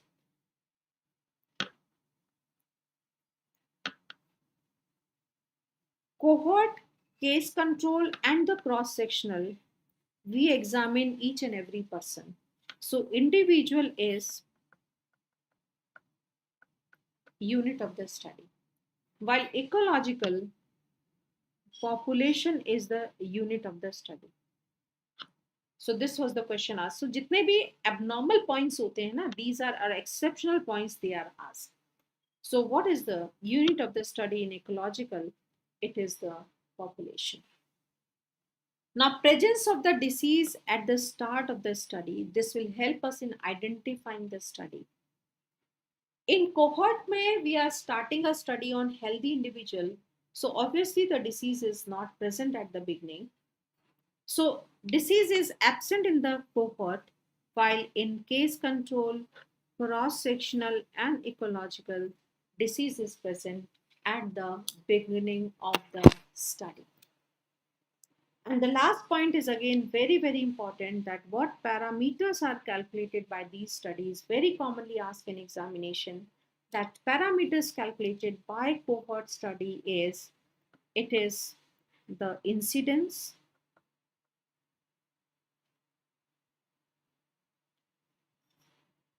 a relative risk. I'm writing down RR is a relative risk,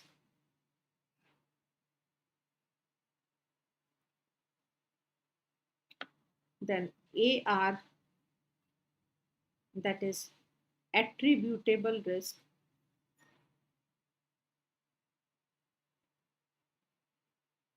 AR attributable risk, and PAR, that is population attributable risk. So four parameters are calculated by cohort study: incidence, relative risk, AR, and population attributable risk. So very commonly straightforward question. This was the simplest question in the June exam, that relative risk is calculated by which study? It is calculated by cohort study. This was the question asked. And if you can recall, we had discussed in the incidence also that incidence is calculated by which study? It is by the cohort study. Now the parameter calculated by case control study is odds ratio. odds ratio is calculated by case control study. The parameter by cross sectional study is prevalence of the disease. Prevalence of the disease is calculated by cross sectional, and the parameter by ecological is population characteristics.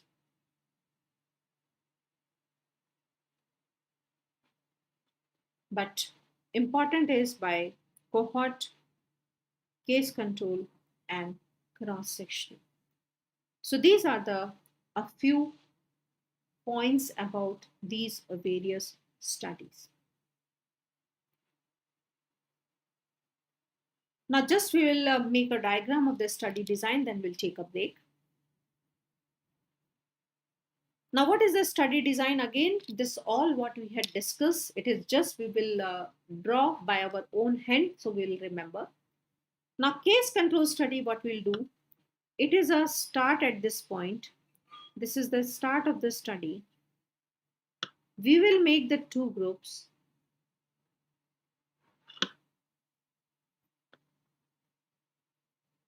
One group is cases, another group is control. What we call as cases, cases means here the disease is present. What we call as control, disease is absent. Okay. Now what we will do, we'll go in a backward direction and we'll take the history of a risk factor. We'll take history of risk factor. And there could be a possibility that history of the risk factor is present or it is absent in cases. Also, there could be a possibility that history of the risk factor may be present or absent in the control. So this is what is the case control study. So we are starting from the disease cases. We are going backward, taking their history of the risk factor. Clear? If you make a study design of cohort, clear?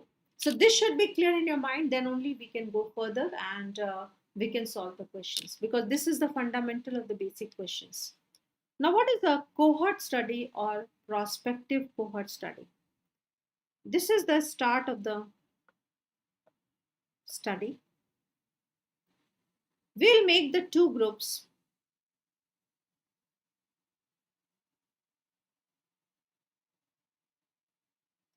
One group is exposed, another is non-exposed. In both, the disease is absent. Exposed means risk factor is present, and non-exposed means risk factor is absent. And what we'll do, we will wait for some time and we will look for the disease, whether the disease is present or disease absent after some time. Same like in a non-exposed also, we'll wait for the disease, whether the disease is present or disease is absent. Okay. This is your prospective cohort study. Now, what is the retrospective cohort? As I said, the point of start of the study is this, but we will go backward, reaching to that point when they are healthy, and then we are making the two groups,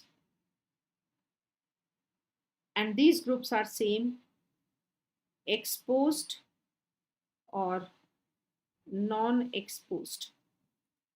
Although we are starting at this point, but we are going back and reaching to the point where they are exposed and non-exposed. And then what we are doing, we are further coming forward till the current point, looking for in how many the disease is present and in how many the disease is absent. So we are starting at this point where already the disease is present, but we are going back and then coming forward. Okay. So the final direction will be forward direction. Okay. You got this point? So retrospective is cohort is a combination of forward cohort and the backward cohort. Okay. And cross sectional study we are doing at that particular point only.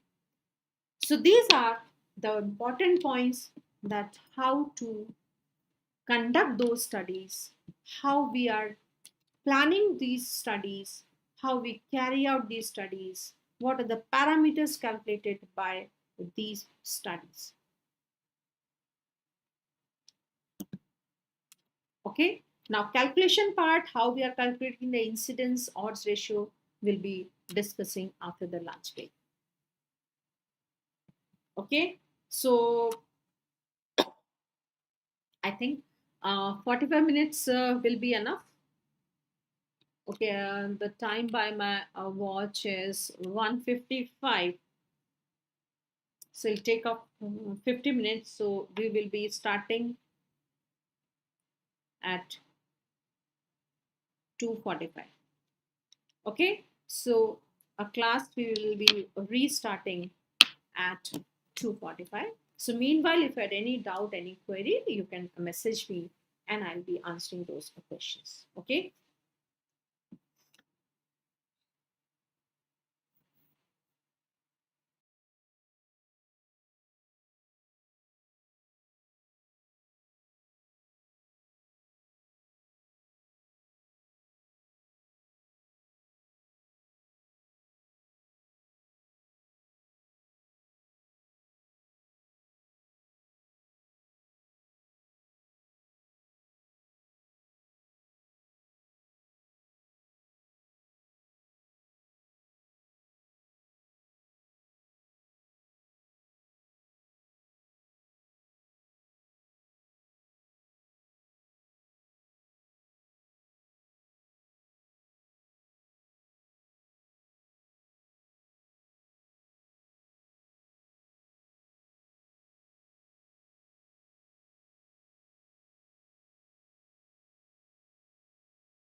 So, friends, welcome back. And I'm very sure you must have taken your lunch, relax a bit, and now we are ready for the next session. So, before going further, I have tried to solve the queries as much as possible. Now, two, three more queries are left. I'll again repeat the study. So, there is a confusion between the case control and retrospective cohort. Now, in both, we are going from the already developed cases, but the difference is case control mein we are only taking the history and our direction is considered to be as a backward. But in the retrospective, we are starting at this point where the disease is there. We are going back, reaching to that point when they are healthy, only exposed, and then they are coming forward. So the final direction is a forward direction, so we can calculate the incidence. So this is what the basic difference in the case control and the retrospective cohort study. That's why we say the retrospective is better over the case control. And what is a cohort is a prospective cohort. We are starting when they are healthy at this moment, and then we are waiting for some time.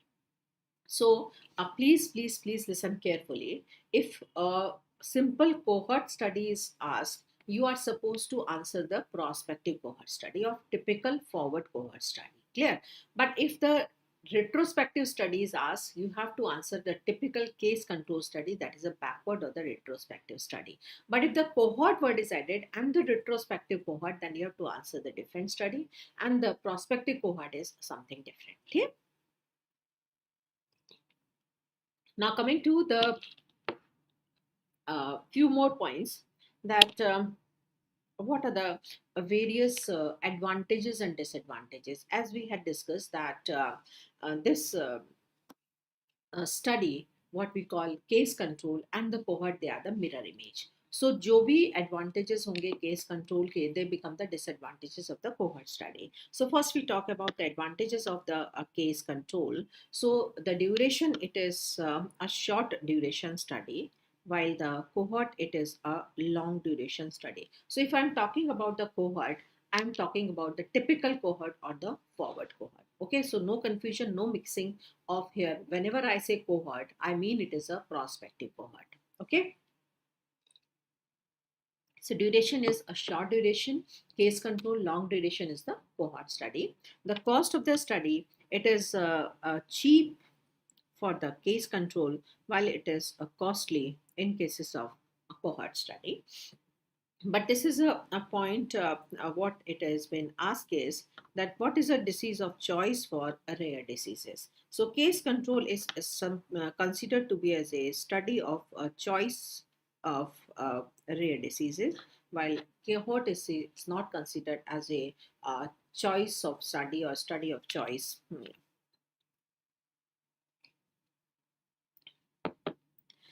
for rare diseases. Now risk factors in the case control, we can discuss the multiple risk factors. So multiple risk factors can be studied, but in the cohort only we have to expose to the single risk factor. So multiple risk factors cannot be studied. While ethical risk means the healthy individuals, whether they are at the risk of developing the disease, while ethical risk is absent in the cases of the case control, because already they are having the disease, but it is present in the cohort because the healthy individuals, they are at a risk of developing the disease. Now, attrition. Attrition means loss of patient in a follow-up. Loss of patients in follow-up, that is called as attrition. Now, as in the cohort study, we are calling the patients after every 6 months or 1 year for the study. We may lose some of our patients in the follow-up. So attrition is present in the cohort, but attrition is absent in the case control study. So these are the few important points that we have to remember, that what is a study of choice for rare diseases, where we had the attrition, and in which disease there is an ethical risk. It is present in the cohort study, not in the case control. Now, if we talk about the disadvantages of the case control and advantage of the cohort, the even we had seen so many advantages are there for the case control, but still it is not a best study over the analytical studies. Even the cohort is better over the case control because of only the one reason, that parameter what we are calculating is the incidence is only by cohort study. So parameter, that is the incidence, is calculated by only by the cohort study, but it is not able to calculate by the case control. And this is the main important point why we say that cohort study is better. So incidence is calculated by cohort study. Recall bias. Recall bias means the error in recalling. It is present in the case control study while it is not present in the cohort study. What is actually the recall error? Suppose if I say today that you make a chart that what you had eaten for past 1 month in your breakfast, lunch, and dinner. Now you may make some mistakes. But if I say that from today onwards you make a chart and you just write what you are eating in your breakfast, lunch, and dinner, and you will submit me after a 1 month, then definitely all of you will be able to do. So there is no error in the cohort because we are following and we are recording the events. But here in the case control, we have to rely on the patient history. So there could be the recall errors. Now outcome, the case control may only the single outcome is there. We have to ask the risk factor. But in the cohort, we can watch for multiple outcome. So multiple outcomes are not possible in the case control study. Multiple outcomes are not possible in the case control study, but yes, multiple outcomes can be seen in cohort. Like if you are studying the effect of the smoking, we are looking for the lung cancer, but we may find that these patients are developing the hypertension also. These patients are developing diabetes also. So multiple outcome is possible in the cohort study, while it is not possible in the cases of a case control study.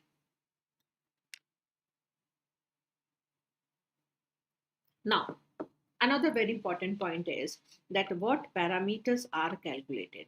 Now, very commonly they ask is straightforward that odds ratio is calculated by which study, the incidence is by which study, the relative risk by which study. Second, they ask their formula. And third, little bit a higher point, they ask about the calculations. Okay, so the parameter which is calculated by a case control study, it is the only one parameter, and that is the odds ratio. Now, what is the formula for the odds ratio? So, odds ratio is equal to OR, and it is the formula as AD upon BC.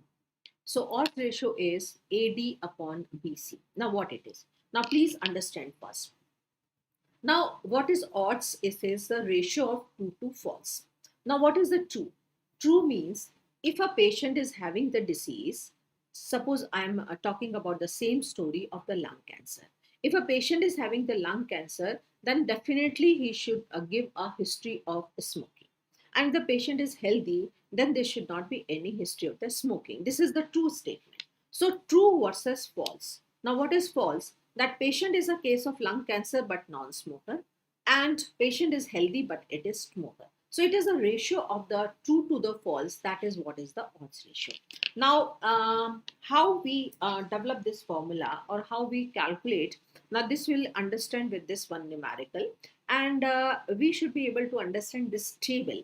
This table will be helping in calculation of the odds ratio, as well as it will be also helping us in calculation of the sensitivity and specificity also. Okay, so now suppose if a equation is given like this, I'm giving you the very simple equation so we can do the mental calculations. So it is noted that 80% of the diabetic patients are obese. Okay, while obesity was reported in only 10% of the healthy individuals, calculate the odds ratio. Okay, so we should be able to fill this table. So first we have to understand this table. Okay, now please try to understand. Here in the one column, we are writing how many are the diseased individuals. And in the second column, we are writing how many are healthy individuals. And in the horizontal rows, we are writing in how many the risk factor is present and in how many the risk factor is absent. Now, universal numbering is given to this column. The column, this is the column A, this is the column B, it is a column C, and it is the column D. This is a numbering given. Now, please understand what a column A. Column A is disease is present as well as the risk factor is present. So, this is a supposed to be, so disease is present as well as the risk factor is also present. So, these are have the column of true positive cases. Means disease is present and truly the risk factor is also present. Okay. What is the column B? Column B is disease is absent, but falsely the risk factor is present. So they are being reported positive for the risk factor, but the disease is absent. So in the terms of the risk factor, we'll say this factor is present, but it is false because the disease is absent. So this is your false positive cases. You got the point? Now column A, the disease is present and the risk factor is also truly present. So it is true positive. In the column B, that disease is absent, but falsely the risk factor is present. So these are the reported as positive for the risk factor. So this is false positive. Now what is the column C? Column C is disease is present, but falsely the risk factor is negative. So they are being reported negative in terms of the risk factor. Okay, so but the disease is present. So these are the false negative cases. Okay, and what are the column D? The disease is absent as well as the risk factor is also absent. So these are the true negative cases. So this point is clear. I repeat again that first is true positive, this is false positive, C is false negative, D is true negative. Clear? So this is what we should be knowing, and this is a standard protocol. Now, the next point is we should be knowing that how to fill the values from this table to calculate the odds ratio. Now, as we know what the odds ratio was, odds. Odds means AD upon BC. AD means, as I said, that if a disease is present, risk factor should be present, and if the disease is absent, risk factor should be absent. So this is a true statement. So what a true statement is, it is AD is the true statement. So it is AD upon BC, that is my odds ratio. So true versus false is the odds ratio. So I hope this is clear. So again, here we had understood the 2 points. One is what is an odds ratio formula generation, that is true by false, that is AD upon BC. And what a or D is, it is a true positive, true negative by false positive, false negative. So I can write again the formula for the odds ratio, that is AD upon BC, and what is A is true positive into true negative by false positive into false negative. Clear? This is what is odds ratio. Okay, and it is calculated by which study? It is calculated by case control study. Now we have to calculate the odds ratio from this given situation. This is clear. Now I'll make another table and we'll make the odds ratio. So suppose I'm again making this. So we are supposed to fill the values in the table and then only we should be able to calculate the odds ratio.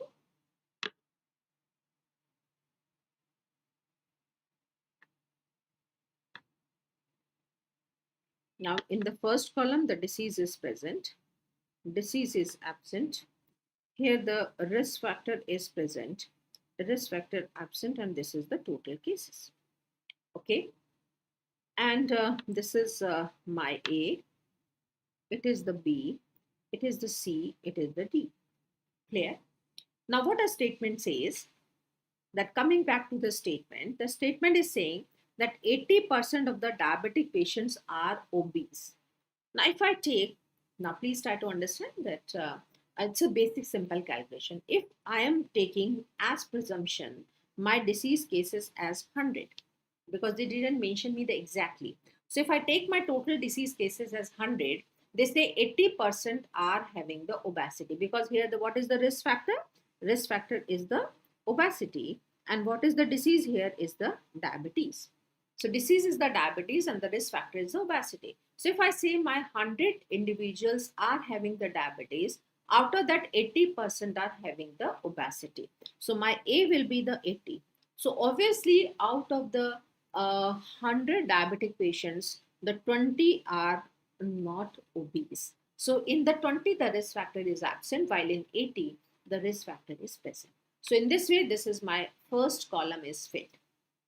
Now coming to the second statement, what the second statement says that 10% of the healthy individuals are having the obesity. So again, if I take my healthy individuals as 100, so what I say it says that obesity, that is the risk factor, it is present in only 10% of the individual. So obviously the remaining 90 where the risk factor is absent and they are also not having the disease. So I repeat again, because once you fill this table, you know the formula, you can calculate the odds ratio. So my first statement is that obesity is present in 80% of the diabetic. So by presumption, I have taken my 100 diabetic patients. Out of these 100, the 80 are having the obesity. While I have taken 100 healthy individuals, the obesity is present only in the 10%, and I am having the rest of the values. Now I know the formula, I know the values. Now I can calculate the odds ratio. So what will be my odds ratio? That is AD upon BC, and what my A is, it is the 80. What my D is, it is the 90 by 10 into 20. So my odds ratio will be 36. Okay. So this is my next step, that I'm able to calculate the odds ratio from the given situation. Now mostly what has been asked in the exam, they are not asking you to calculate, but they will give you the interpretation, and they will ask that what is this 36 is representing in this situation, or by the interpretation or by the statement they ask you to identify the study. So what actually the 36 is mean here? What is 36? So it means that, so interpretation of this statement is that obesity is seen 36 times more in diabetic patients. Obesity is seen 36 times more in the diabetic patients than in normal individual. So obesity is seen in 36 times more in the diabetic patients than in normal individuals. This is what is the interpretation. Okay, so here again the two more questions are asked. Suppose if they give you a statement like this, that a study was done and it was seen that a history of an obesity was seen 36 times more in the diabetic patients than in the normal individuals. What is that study? So wherever they say the history of a risk factor is asked, so they are going in a backward direction. So it is your case control study. Second point, they can ask what this 36 is representing. We know that only the one parameter is calculated by the case control study. So here 36 is what is the odds ratio. So it is interlinked things are asked in the examination, and usually what happens that we get confused at that point. Now we know all the things, but we are not able to correlate the things at that particular time, and this is what is required for the examination. Okay. So this is what we are supposed to know, the calculation part about the case control, that odds ratio, its formula, how to calculate the formula, what is an interpretation, and if the statement is given, what this study, what is this 36 value is representing. Now coming to the next parameters which we are calculating by the cohort study. As I said that the cohort study, we are calculating the incidence, relative risk, attributable and population attributable risk. Okay, so we should be knowing their formulas and their interpretation and calculation. So what an incidence is, we all know that these are the new cases. Incidence is new cases. Clear? Now, very commonly asked is that what is the relative risk? Now, relative risk is also known as the risk ratio. So remember that relative risk sometimes they give the risk ratio. Now, one more point you can add: the odds ratio is also known as the cross product ratio. Odds ratio is also known as it is the cross product ratio. So odds ratio is also known as cross product ratio, while relative risk is known as risk ratio. So what is this risk ratio means? Ratio of the risk, and risk between incidence in exposed by incidence in non-exposed. So it is the ratio of incidence in the exposed person by incidence in non-exposed. So sometimes in the short we also write like this is it is the incidence in exposed by incidence in non-exposed. In any way we can remember. So here the three questions are generated. One is that relative risk is calculated by which study? By the cohort study. This was the question asked in the exam. It is also known as the risk ratio. Or another question is asked is what is the ratio of incidence to expose and non-expose? So ratio of incidence to expose and non-expose is known as relative risk. And what is the formula of the relative risk is incidence in exposed by non-exposed. Very commonly this question is asked. Okay. Now, what is attributable risk? Now, attributable risk is also known as the risk difference. Okay, so the formula for this is that is the incidence in exposed minus incidence in non-exposed divided by incidence in exposed. So incidence in exposed minus non-exposed by exposed is your attributable risk. So in one exam, the question was asked, the difference in the incidence in exposed and non-exposed is known as attributable risk. Okay, because that's why it is a risk difference. Risk ratio is relative risk. Risk difference is attributable risk. Clear? Now, what is the population attributable risk? Now, population attributable risk, the formula for this is it is the incidence in total minus incidence in non-exposed divided by incidence in total. I'll tell you what is this. So incidence in total by non-exposed, total minus non-exposed by incidence in total is your a formula for population attributable risk. So all these four parameters we should be knowing. So what we are supposed to know, if a numerical is given and if we can calculate the three incidences, incidence in exposed, incidence in non-exposed, and the incidence in total, then we can calculate all these parameters. Clear? So now we'll be coming with this one numerical that we'll try to calculate all the four.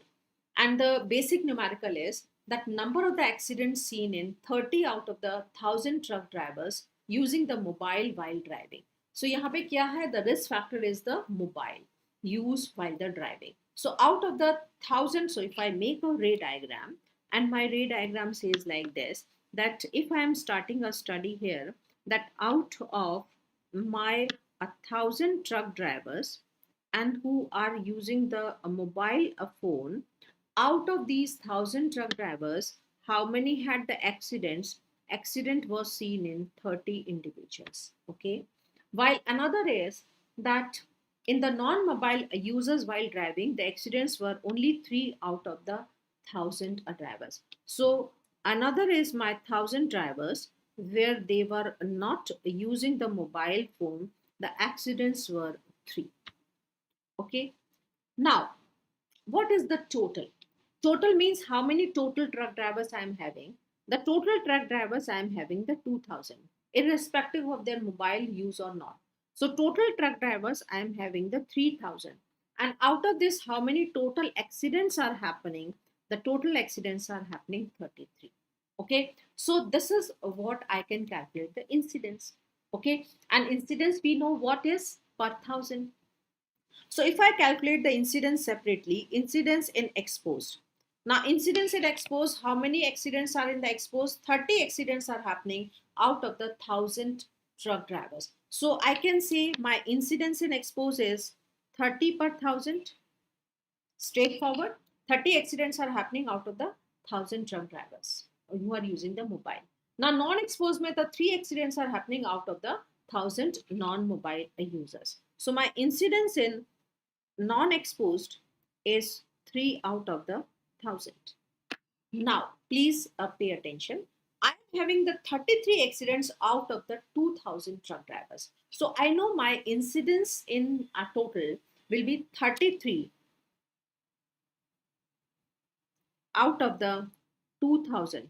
But I know that incidence is usually expressed as 1,000. So I can also write like this 16.5 per 1,000 population to make a similarity. So I repeat again that I have to calculate separately the incidence in exposed, non-exposed and incidence in total. Now total my accidents are 33. The total truck drivers I am having is the 2,000. So my incidence in total will be 16.5 per 1,000. Now I had all the three incidences. Now I know the formulas. It is very simple for me to calculate the relative risk, attributable and population attributable risk. It is clear? So now I'll calculate my relative risk. So what is my relative risk is? Relative risk is that incidence in exposed by incidence in non-exposed.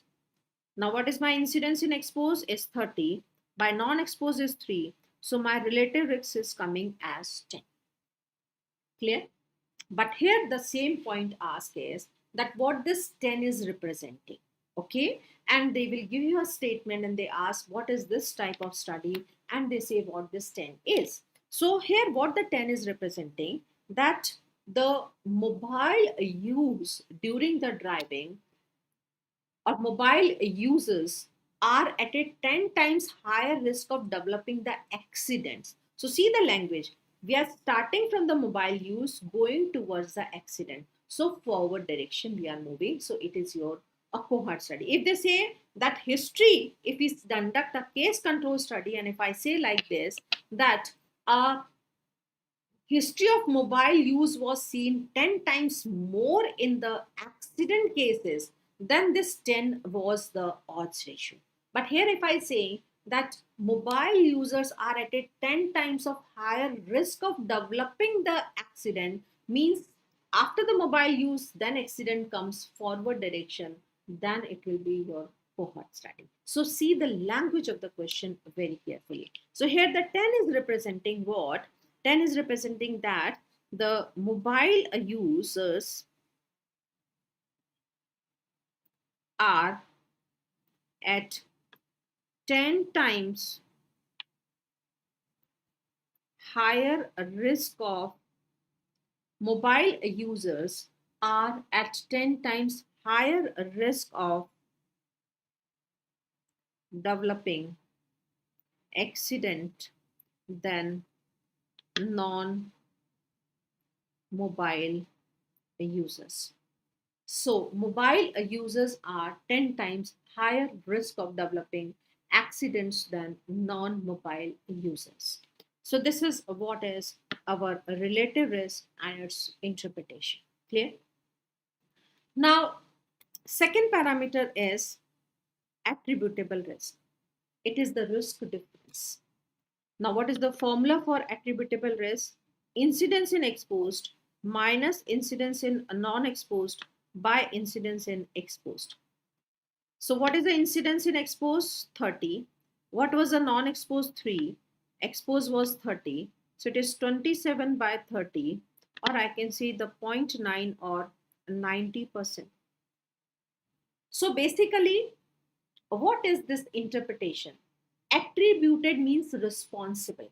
So here I can say that risk factor, that is the mobile use, is responsible for 90% of the accidents, because 10% of the accidents are happening even in the non-mobile users. So overall, if I say that how much that risk factor is responsible, more is responsible for that particular condition, then we can plan our preventive policies. So here the interpretation of the attributable risk is that mobile use is responsible for 90% of accidents. Mobile use, obviously during driving, is responsible for 90% of accidents. Got the point?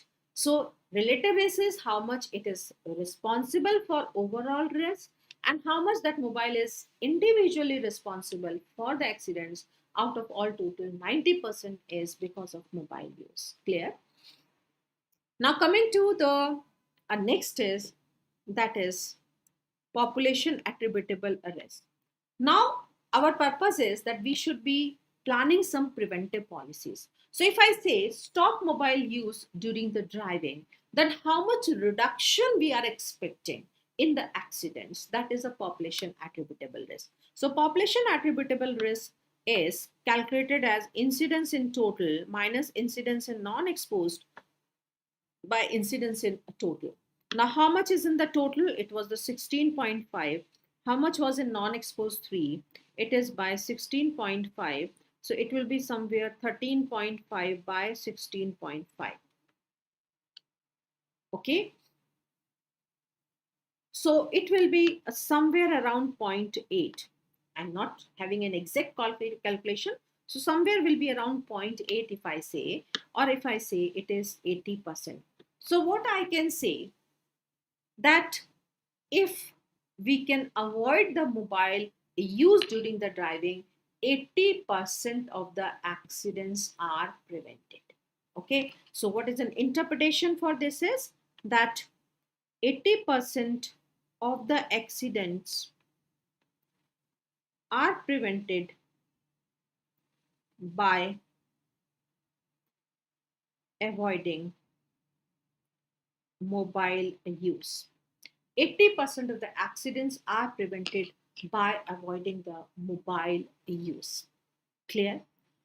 Now, what are you supposed to remember for your examination? We had studied everything. Now, in the exam, mainly what they ask, I'm coming back again to this point. In the exam, what they ask mainly is what parameters we can calculate by the various studies cohort. Their formulas you should be knowing. You should be knowing what is the risk difference, what is the risk ratio, their formulas. And mainly they ask you to calculate the relative risk and its interpretation. For the attributable and population, usually they expect you to know the formula. They don't ask much of the interpretation, but yes, they expect you to know the interpretation of the odds ratio, interpretation of the relative risk, its formula, and how we can calculate. So this is what is the calculation for the cohort study. So here I can see the major calculation part of the epidemiology is over, and we are expecting the calculations only at this 2 point while they're calculating the parameters. Clear? Now coming to the next point that is asked is that if we are trying to assess the relationship between the disease and the risk factor. So strength of association between the disease and the risk factor, because in the case control study also we said that history of the mobile accident was more seen in the mobile users. In the relative risk also we say the mobile users are at a risk of developing the accident. So if you want to assess what is the relationship between the accidents and the mobile use, so it can be assessed by two parameters, relative risk and the odds ratio. So here again the two questions are generated. The question number 1 is that is strength of association can be calculated by only relative risk, only odds ratio, or by both. So it can be by both. But if I say which is the best parameter to assess the strength of association, the relative risk is considered as best. Clear? Now the next point is that what is the interpretation? If my relative risk is coming as, or odds ratio is coming as 1, 1 means there is no association. There is no association. Okay. Now, if it is more than 1, it is suggestive of positive association.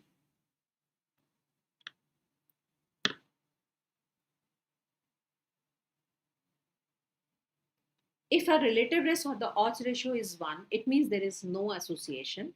And if it is more than 1, it is positive association. Positive means if you are increasing the smoking, the cancer increases. If you are increasing the fat intake, then the chances of blood pressure increases, chances of cardiac diseases increases. But what is less than 1? It is a negative association, or it is also the favorable association. Negative or favorable means if you increase the duration of exercise, what will happen? The diabetes decreases. It is favorable. If you increase the duration of exercise, the obesity decreases, favorable. So if suppose, if I give you an example, that in a study,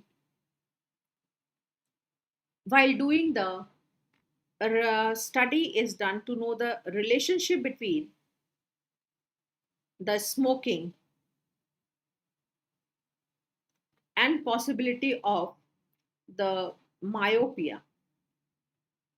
If you're doing a relationship of a smoking to the myopia, and my relative risk is coming as 1, so what it shows, is there any relationship of smoking to myopia? Smoking increases myopia, smoking decreases myopia, or there is no association? So relative is 1, it means there is no association between the smoking and myopia. Okay. Now another point, if I say, if you, I want to know the relationship between the smoking and the diabetes mellitus, and my relative risk turned out to be 2. What it says, that it is positive association. It means if I'm increasing the duration of the smoking, the possibility of the diabetes increases. Clear? Now, if I say another study of an exercise and the possibility of the diabetes mellitus, if my relative risk is coming as 0.5, what it shows? It is showing that if I'm increasing the exercise, the diabetes decreases, so it is protective. So, like that, they ask that what is this? It is protective, it is not protective, it is favorable, unfavorable, any association is present, and what is their interpretation. So, I repeat again, the strength of association between the disease and the risk factor can be calculated by the relative risk odds ratio, but the best is relative risk. If there is a 1, no association, more than 1 positive association, less than 1 negative or favorable association. Okay.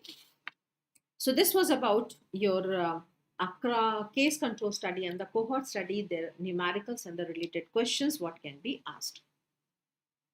Now coming to the cross-sectional study. Now cross-sectional study, only the 2-3 points what we have to remember, that the parameter which is calculated, we all know it is the prevalence. Parameter which is calculated is known as prevalence, and that's why this study is also known as prevalence study. So parameter is prevalence calculated by cross-sectional study, and as if you can remember, we had discussed that here we are dealing with the primary data in comparison to the ecological. Ecological, if you can remember, I had given you the story or the example of milk use. So we are collecting the information from the milk booth, not the patient. But if we want to know the anemia, we have to take a hemoglobin or we have to take a blood sample of individual person. So it is based on the primary data, while ecological study, it is based on the secondary data. And the unit of study is population. This is also one question has been asked, and it is used for nutritional survey. But mainly the question has been asked from case control, cohort, and cross-sectional study. Clear? Now, as a synonym for cross-sectional is the prevalence study, you can also write somewhere here that case control or this cohort study is also known as, the synonyms are incidence study, It is also known as incidence study, or this is also known as prospective study, incidence study, prospective study, or forward study. So these are the synonyms for cohort study: incidence study, prospective study, or forward study. But very commonly you have to remember this one, that this is called as incidence study. Okay. And what are the synonyms for case control study? Case control study is also known as backward study. It is also known as backward study, retrospective study.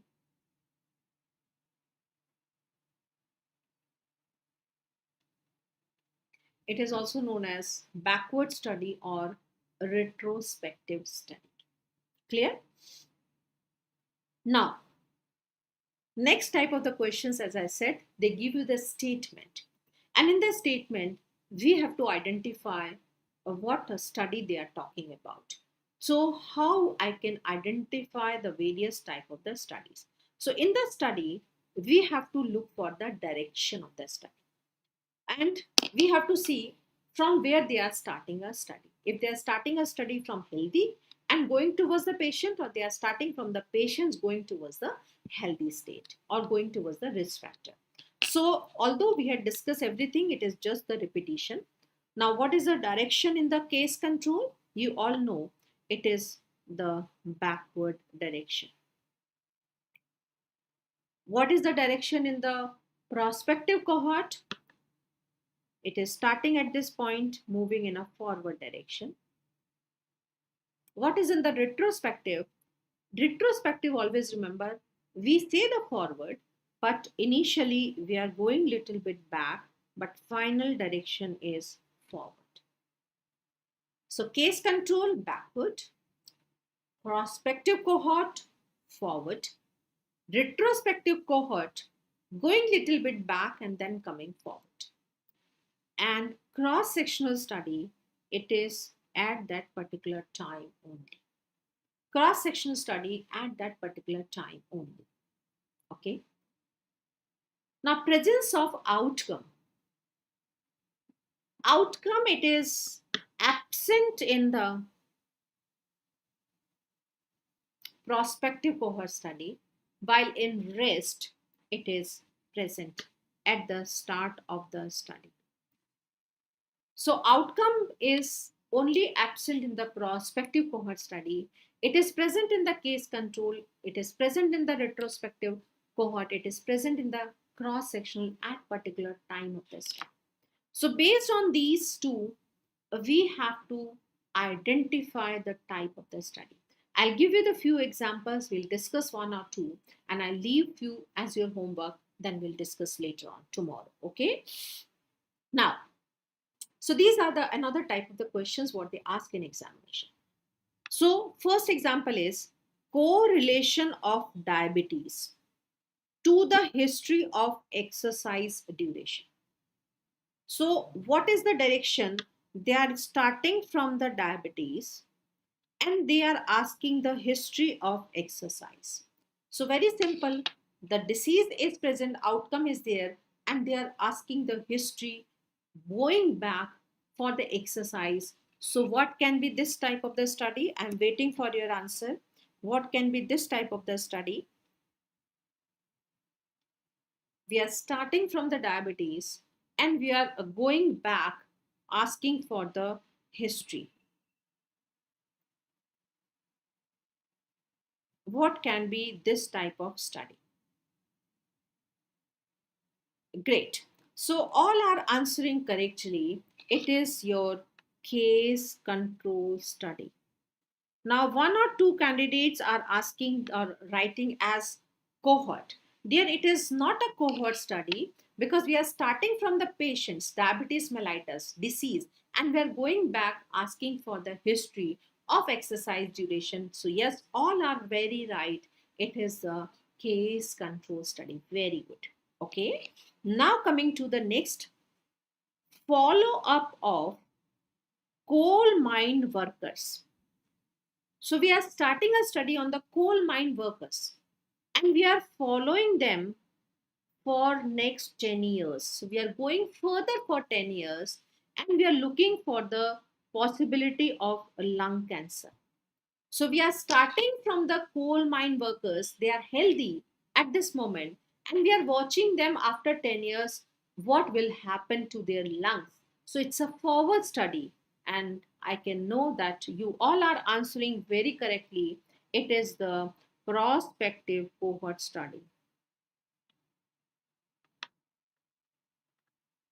Okay, very good, very good. You all are answering. It is your prospective cohort study. Okay, so like this, I'm leaving rest of this as your homework.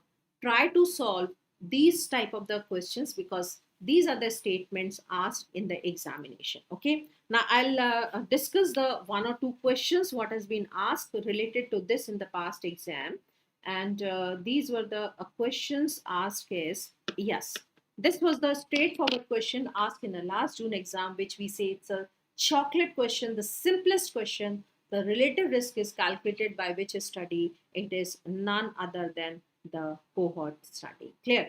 Now, another question was asked, the error we'll discuss later on. Yeah, this was one more question asked is, if you want to check for incidence of the deafness caused by the noise effect in office workers and the factory workers after 1 year, what is this study? Now, please listen carefully. I am going to give you the keywords. Now, if in a study you are not able to identify what a study is, but if you have to, you are able to identify the keyword, this is how the smartly you have to attempt the question. Now, if you say that the question is, if you want to check for the incidence of the deafness. Now, if I'm not able to understand what this study is, but they say that want to calculate the incidence, that incidence is calculated only by the cohort study. None other than that study can calculate the incidence.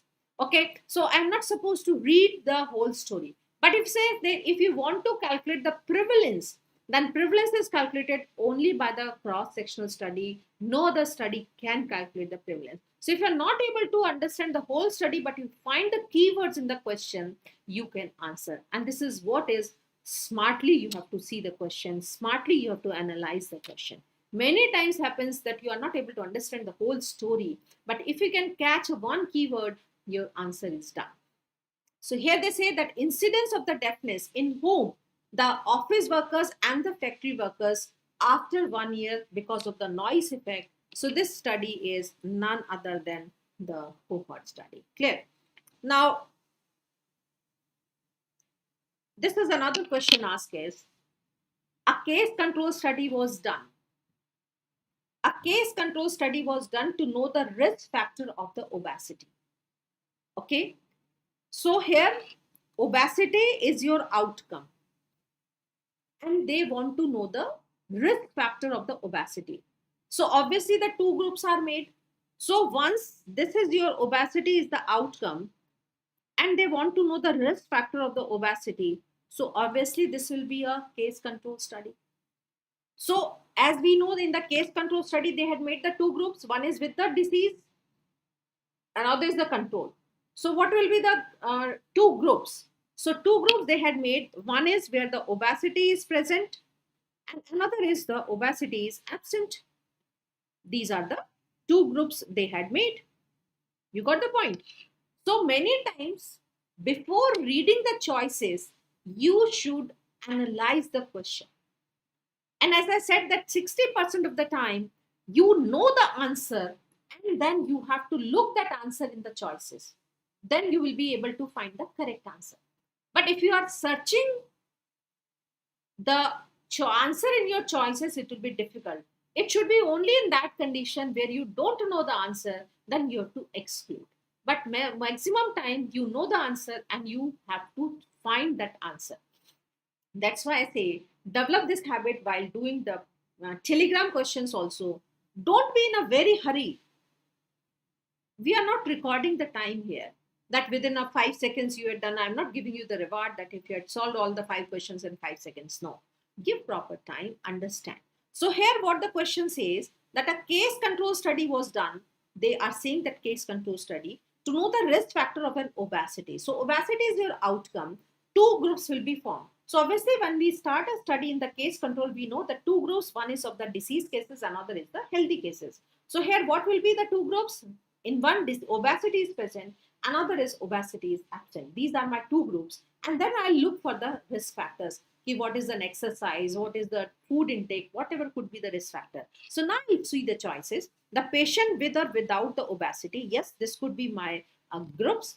The person with or without the online food, no, because this online food is a risk factor for obesity. Person with or without the exercise, no, because these are the risk factors. The person with or without the smoking, no, this is the risk factor. So these are the two groups which I'm going to make: person with the obesity and without the obesity. Clear? So this was the one question asked in the examination. Now,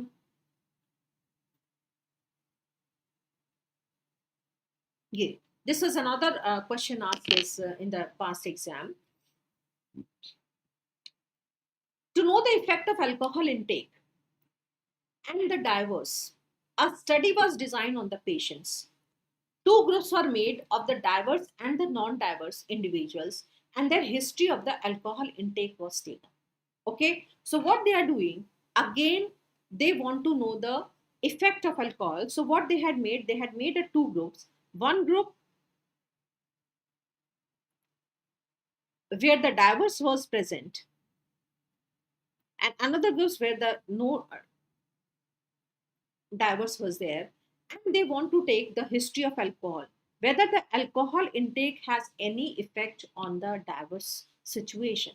So again, they are going from a outcome that is a diverse, going towards an history of an alcohol intake. What will be that type of study is? Obviously this will be your case control study. Okay, because they had taken a history of alcohol intake. So this type of the questions are asked in it. Now this is a one more question, the little bit a difficult question, but concept based you can answer. So try to understand. A relative risk of two vaccine A and B is 0.5 and 2. Now we know the relative risk is calculated by cohort study. We know that a relative risk interpretation, 0.5 means it is favorable, 2 means it is positive relationship or unfavorable. It is respectively 0.5 and 2 respectively used to present the COVID-19 in the healthcare workers. Okay, identify the current graph. Now here little bit of concept is there. It was a type of a question asked only once. It was a little bit difficult question. Now please try to understand this. Now they had given the four graphs. Now here they are saying what is the correct graph. Now what is the base value for the relative risk? Base value is 1. If it is more than 1, it is positive. Less than 1, it is negative. Now here in the first graph, they are starting with the 0. Our first vaccine is 0.5. Another vaccine relative risk is 2. So if they are starting with a 0, it is a correct graph, but it is not an ideal graph for relative risk. Okay. Now, if they are starting with the 1, it is going towards a 0.5 lower side, 2 on upper side. This I will be considered as a best graph, because if it is less than 1, it is negative association, more than 1 is positive. But yes, this could be also possible. But if they are starting with a 2, going in a negative direction, it is not possible, because it cannot be a negative in every case. And this is opposite, that 0.5 is above and 2 is below. Again, this is not wrong. So if we have to choose which is the best graph, I'll go with the answer B. But in the choices, as students has told us, they had given the both the choices, that is A and B, A and C, B or none of the above. So I'll go with the best answer as the A and B, because here A and B both can be represented, but B is the best answer, but A and B both are correct.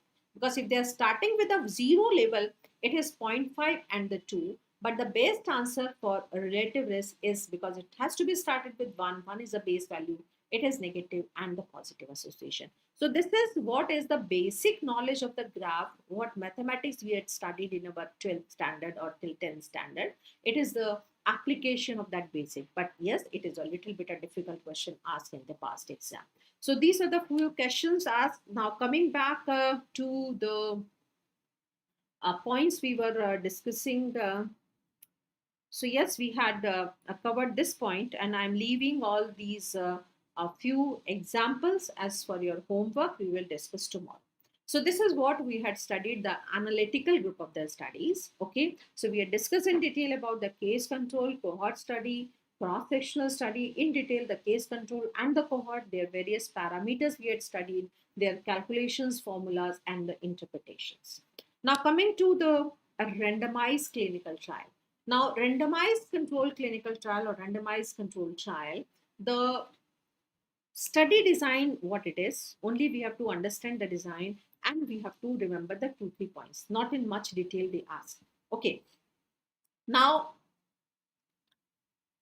randomized trials, usually they are starting on the patients. Now, suppose if I say a new drug is launched into the market. Okay. Suppose I say it is a new anti-diabetic drug. So obviously we have to give to the diabetic patients. Randomly, though, we cannot give to a whole population. So what we'll do, from the normal population, we will select the study population based on the selection criteria.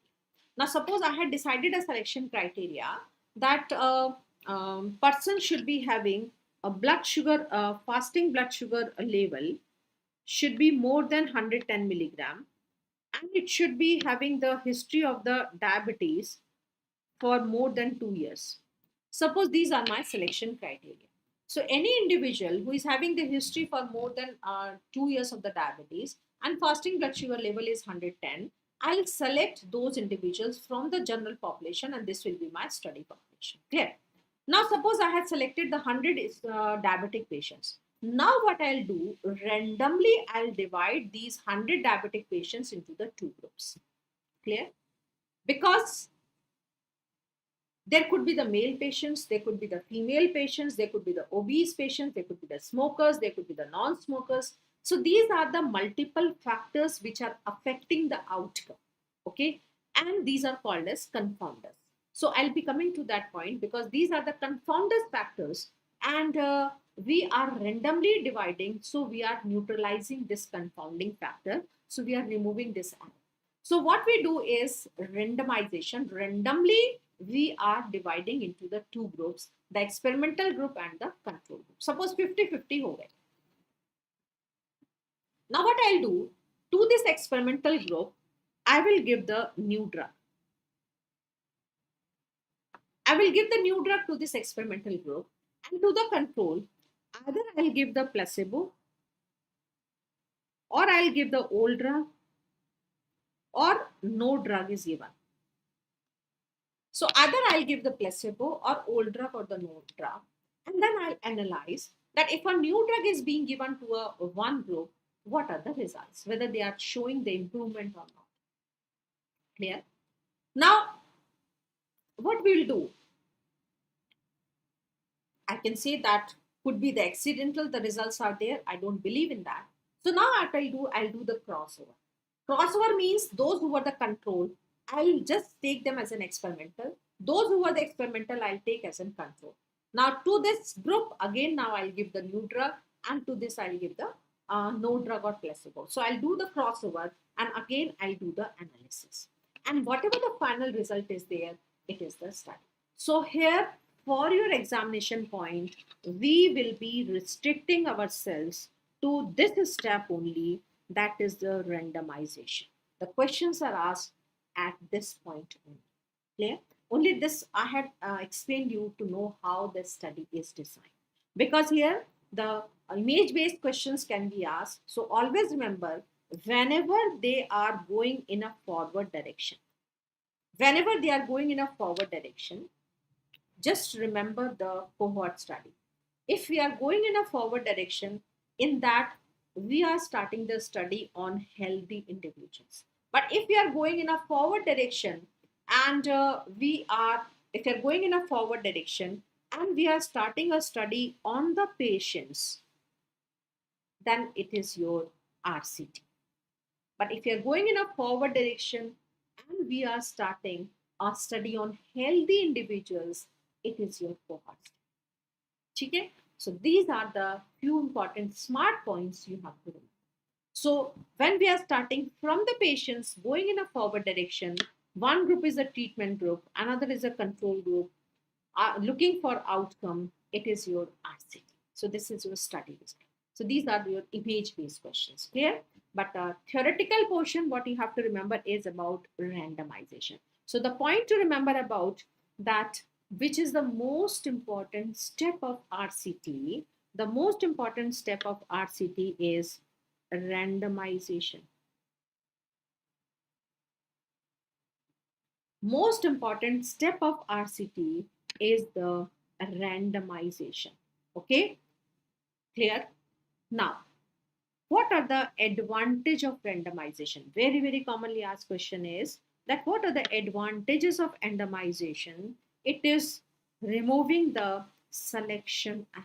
So straightforward the question is asked that selection error is corrected by which method? It is by randomization. We'll be discussing the errors again. So selection error is corrected by corrected by randomization. Now second is it is also correcting the confounding error. As I said, the confounding error means the different factors which are present separately. So it is correcting both known and unknown confounding error. I'll explain. Okay, just remember these 2 points here, that what are the advantages of randomization? It is removing the selection error, it is removing the known and unknown confounding error. And the third point is that randomization is done at what point? Now I'll coming back to the study design to answer this question. Are we doing a randomization while selecting the patients? No. So we are doing a randomization after selecting the patients for making the groups. Okay. So we are not doing a randomization at this step. We are doing a randomization at this step. So the answer is that randomization is done after selecting the patients before making the groups. So it is not for selecting the patients, but after selecting the patients before making the groups, we do the randomization. Okay. Intention to treat, it is a little bit higher point. If you want to skip, you can skip. No confusion. Okay. So this is what is about the RCT. Okay. Now coming to what errors we can come across.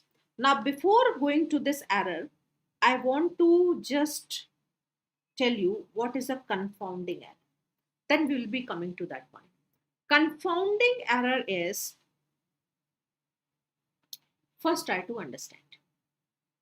Now suppose I am doing a study to know the effect of smoking on lung cancer.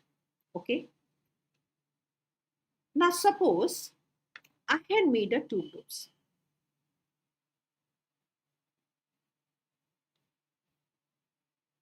In the group A, I had taken the female. In the group B, I had taken the male. Okay. Now group A, where I had taken the female. Now suppose I had taken the female of the age group of 20 to 30 years. In the male, I had taken a more than 60 years. So I had not matched these age groups and the sex. And what I want to know, the effect of the smoking. So suppose this group is my smoker group and this group is my non-smoker group. Okay. Now if I am following this group after 10 years, and if if I calculate my relative risk, and suppose my relative risk is coming as 0.5. So 0.5 is what? It is favorable. So what is my interpretation? That smoking is decreasing the possibility of lung cancer. So start smoking from now, you will be protected against the lung cancer. But why this disparity is happening? Because I had not matched these known factors. Is any relationship of the age to the lung cancer? Yes. As the age increases, the lung cancer increases. Is there any relationship of the sex to the lung cancer? Yes. It is more common in the males. So these are the factors which I had not matched. They are unequally distributed, but they are affecting the outcome. These are called as confounders. I repeat. So factors which are unequally distributed between the study and the control group, but they had an independent effect on outcome, they are called as confounders. So if I want to know the effect of the smoking, what I should do? I should match the age. If I'm taking here 20 to 30, no problem. I should take here also 20 to 30. So the age factor is neutralized. If I have to match the sex, I'm taking female, I should also take female here. So this is the matching. Matching will be done only for the known factors. Those factors which I know that they can affect my outcome, I am doing the matching. So matching is done to correct the known confounders. It is possible in the case control and the cohort. But in the randomization, I can correct the unknown confounders also because it is randomly distributed. Okay, so this is what is the confounding error and how it is corrected. It can be corrected by matching, it can be corrected by the randomization. Clear? So now coming to the point that what the confounding error is, this was another question asked, is that confounding error or the confounders are the factors which are unequally distributed in the study and the control group, and they had the independent outcome on the result. Okay, so question is asked what the confounders are: equally distributed with independent effect, unequally distributed with no effect, equally distributed with no effect, unequally distributed with the effect. So like that. So these are unequally distributed with the independent effect on outcome. It is the confounders. And this is the error which is where the confounders are present. It is called as confounding error. Now we'll be coming to the point that what are the errors and how we can correct those errors. Clear? Now, coming to what errors we can come across.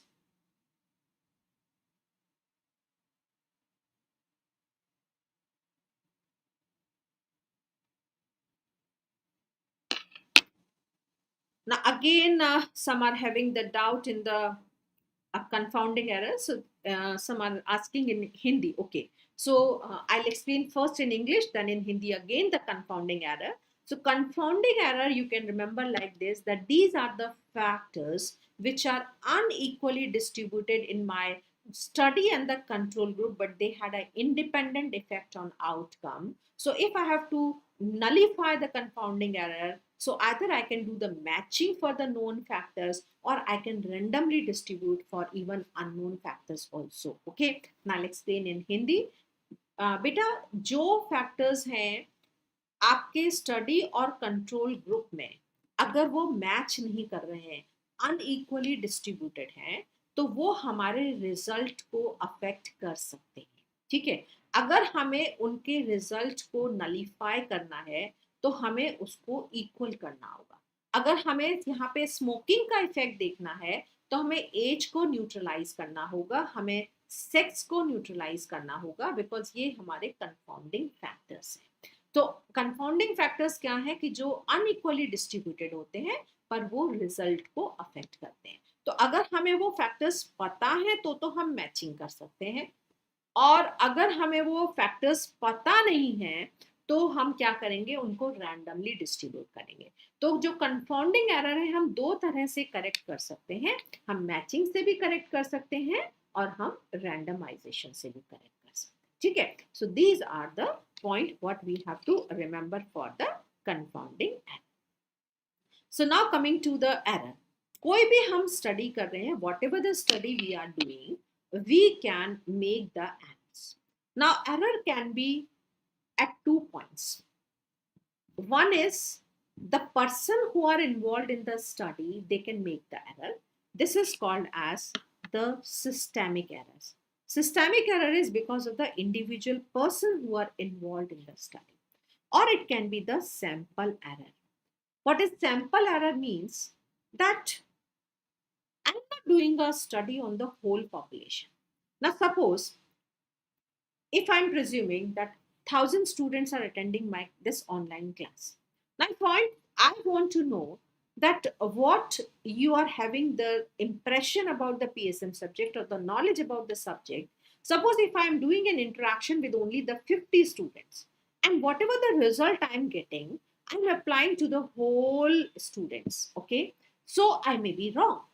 But suppose if I'm doing an interaction with 600, 700 students, and whatever the result I'm getting, I'm applying to the whole population or whole students, I'll be more closer. So the study group is being done on a small sample population, and whatever the results we are getting, we are projecting on the whole population. That is what a sample error. So study is done on the sample population. So if we want to decrease the sample error, we have to increase the sample size. So the point you have to remember about the sample error is that sample error can be decreased by increasing the sample size. So sample error can be reduced by increasing the sample size. Clear? Now, what can be the individual error? Means the person who are in the study, either it could be the subject or the patients, the investigator who are doing the investigation, taking the history, or the analyzer, the person who is making the analysis. So it can be on the 3 steps: subjective, investigator, and analyzer. Now, what are the various type of the subjective errors? Subjective error is the recall error. The person had to recall, and this is seen in case control study. So recall error is seen in case control study because we have to recall the past events. Now attention error is also known as Hawthorne error. Attention error is also known as Hawthorne error. Now what is attention is? It is the change in the behavior without information. Now suppose we are conducting again a study to see the effect of smoking on the lung cancer. Suppose in one group I had taken as smokers.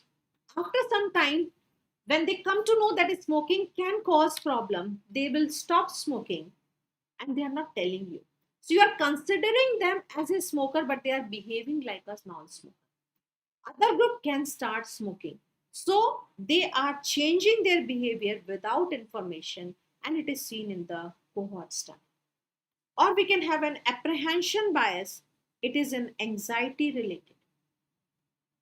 Now suppose we are doing a study to know the effect of any antihypertensive drug. And we say that you come after 3 months, we'll do your certain blood investigations, or we'll check your blood pressure or pulse. Now, because of the anxiety, what can be my blood pressure, what can be my pulse, it is changing. So, because of the anxiety, the vitals are changed. So, this is your anxiety related error. Now, you might have seen that before entering the examination hall, what is your pulse rate? It is going up to 130, 140, 150. Okay? But if a normal condition, it is normal. If I say that you just appear in the exam and we are not giving you the marks, it is not going to affect your result, you will be absolutely calm and cool. But when we are just thinking about the outcome, we can have an apprehension. So just remember the subjective error is because of the recall error, tension error, or apprehension error. Because mainly the question are asked is that how we are correcting these errors. Clear? Now, what are the investigator errors or the error on the part of investigator? One is the interviewer error. Interviewer error is the difference in the time given for interaction. Now, what it means? Now, suppose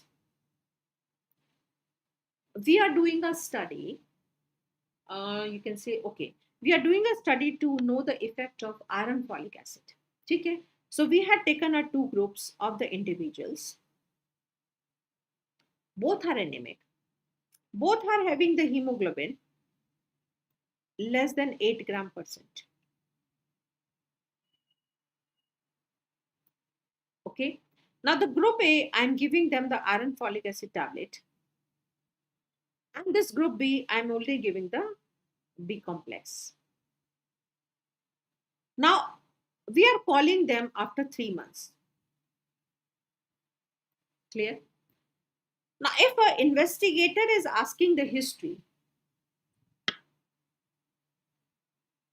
this is the group A, this is the group B.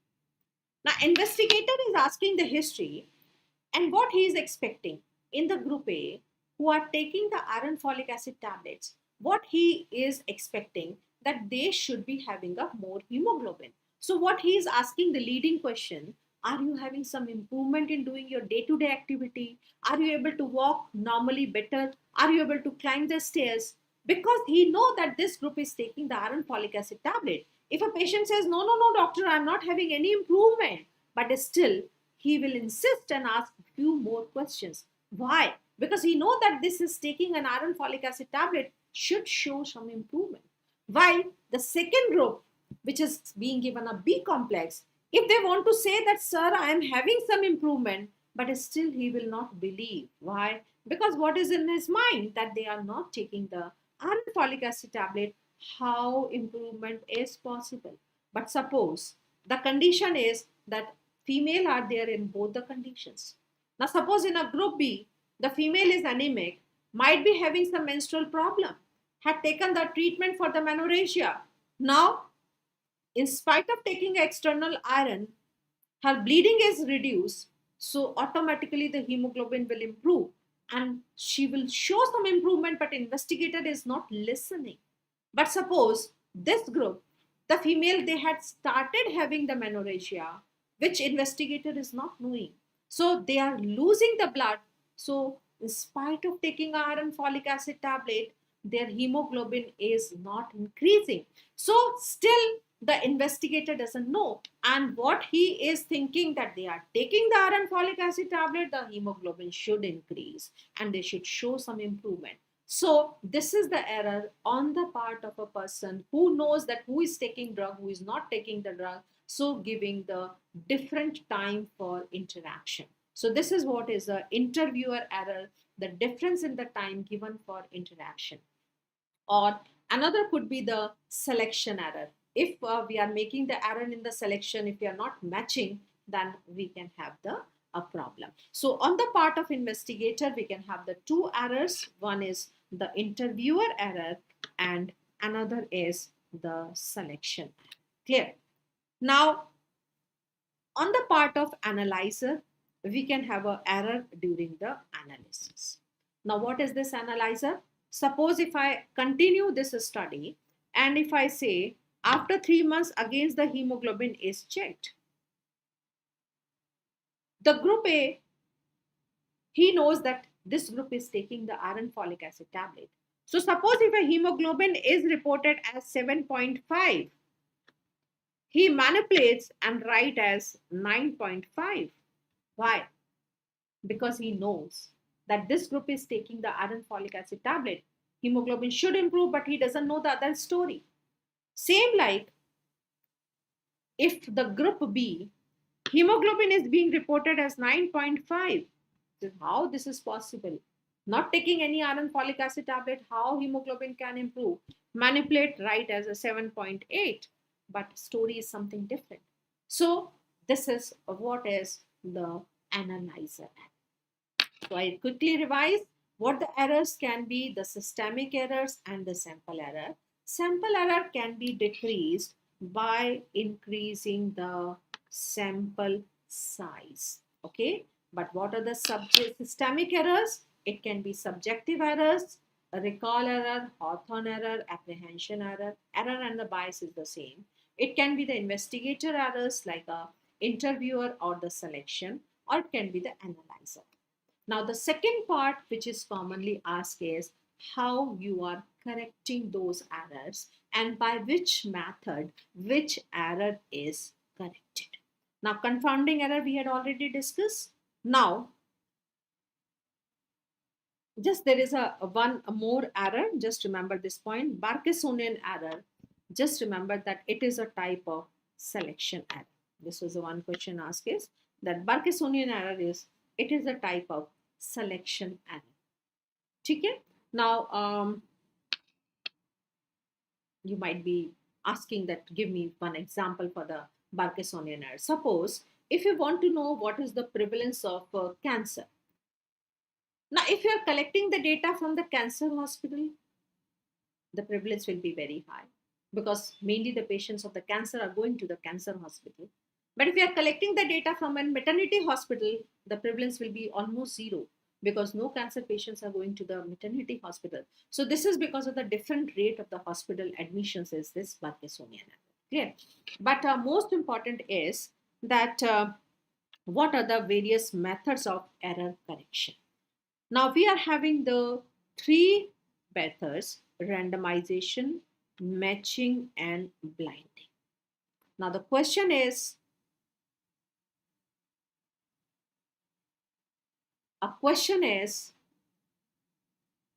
randomization is correcting what error? Although we had already written, it is just the repetition. It is correcting the selection error and it is correcting the confounding error, both known and unknown. So selection error and confounding error, both known and unknown. Matching is correcting the confounding error, but it is only the known confounding error. Okay. Now please listen carefully. Here again the two more questions are generated. One is that confounding error is corrected by which method? Confounding error can be corrected by both randomization and the matching. So confounding error can be corrected by both methods, randomization or matching. Which is the best for correcting the confounding? Obviously, the randomization is the best for correcting the confounding error. Why? Because it is correcting both known and unknown confounding error, while matching is correcting only known confounding error. Clear? Now, blinding.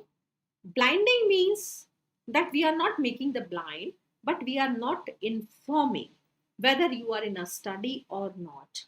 We are not informing to the investigator who is taking the drugs. We are not informing the analyzer who is taking the drug. Okay, so they are giving their neutral reports.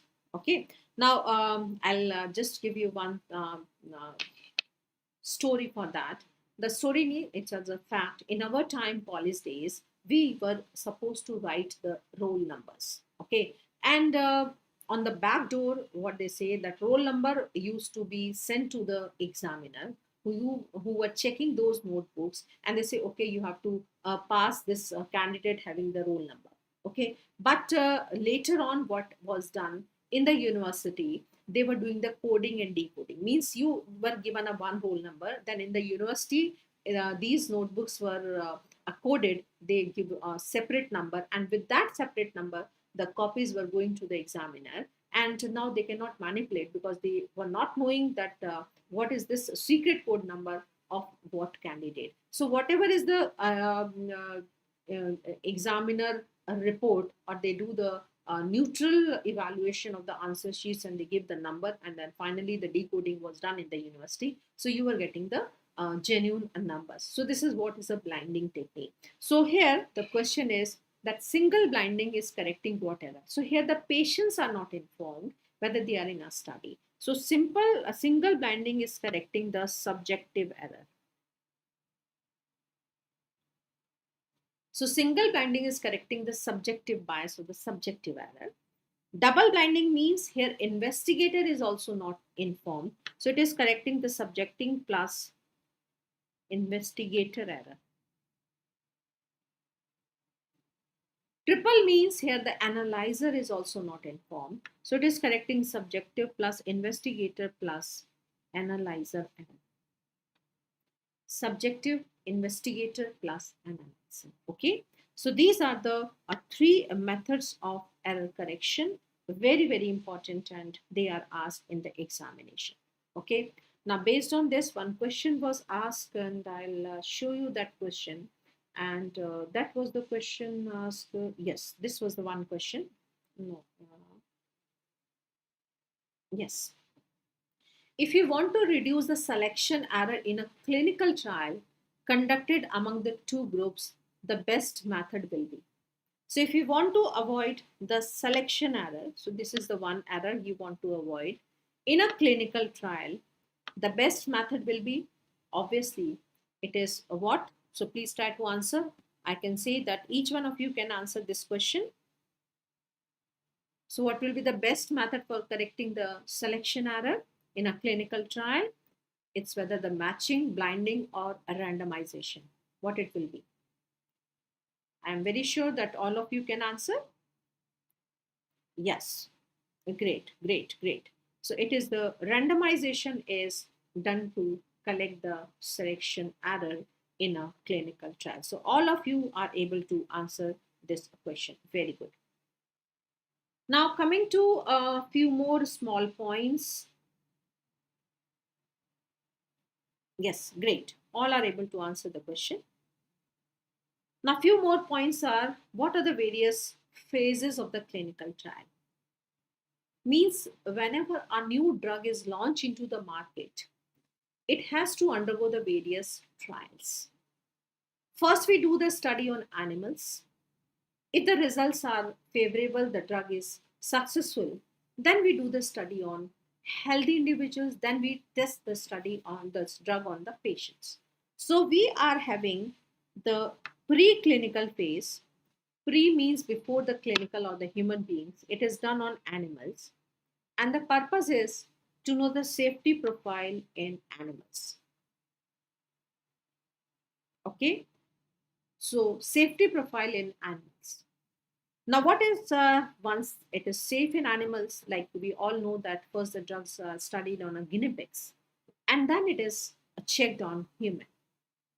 So now in the human beings, we are doing a micro dose trial. We are giving in a very small dose. Now we all know, as before giving a penicillin injection or any drug, we are doing a drug sensitivity. Why? To know whether we are not having any adverse effects with a very small dose. So same like the drugs, we are giving in a very small dose in a healthy person to know the safety profile in a smaller dose. When it is successful, then we are giving the full therapeutic dose to the patients. Now mainly the questions are asked from these four phases. Okay. So phase one is, it is mainly done on the healthy individuals. Okay, so this is question is asked. We'll be discussing the questions again. That phase one, it is mainly done on healthy individuals, but can be done on terminally ill patients. And the purpose is to know the safety profile in full therapeutic dose. Now, once the drug pharmacology is studied, now we have to test on the patients. Suppose a molecule is designed as an antihypertensive drug, so we have to check on hypertensive patients. So phase 2 onwards, we are doing on the patients. Okay, so we are doing on the patients phase 2, 3 and 4. What we do in a phase 2, that is we look for the effect of the drug. And suppose if we say that this molecule is designed as an antihypertensive, but it is not giving the results, so the maximum failure of the drug happens in the phase 2 trial. Clear? Then we will check whether this drug is better than the existing drug. So in the phase 3, we are doing a comparison of the drug with the existing drug. Okay.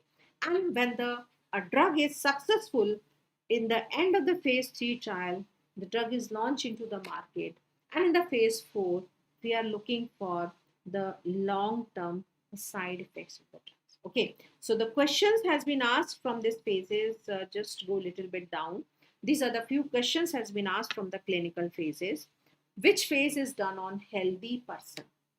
It is the phase 0 and phase 1. Phase 0 and phase 1, mainly it is the phase 1 which is done on healthy person. Now which phase we are doing on patients? It is the phase 2, phase 3 and phase 4 we are doing on the patients. What is the longest phase? Phase 4 is the longest phase because once the drug is launched into the market, we are looking for years together for its side effects. Which is the post marketing phase? Once the drug is in the market, again the phase 4 is the post marketing phase. Now, which is the point where the drug is coming into the market? It is coming into the market at the end of phase 3. So drug is launched into the market at the end of phase 3. So these are the few questions has been asked with the clinical phase. Now coming to the which study is supposed to be the best study. Okay. Now before that you can add just one more point in the blinding technique. Most commonly used blinding is double blinding. Most commonly used blinding is double blinding. But if I say which is the best blinding technique, it is the triple blinding. So triple blinding is supposed to be the best blinding method. But yes, most commonly in our studies, we are doing the double blinding technique. Okay. Now, few more points that what is the importance of the various studies in order. Now, this is called as the EBM parameter or the evidence-based medicine.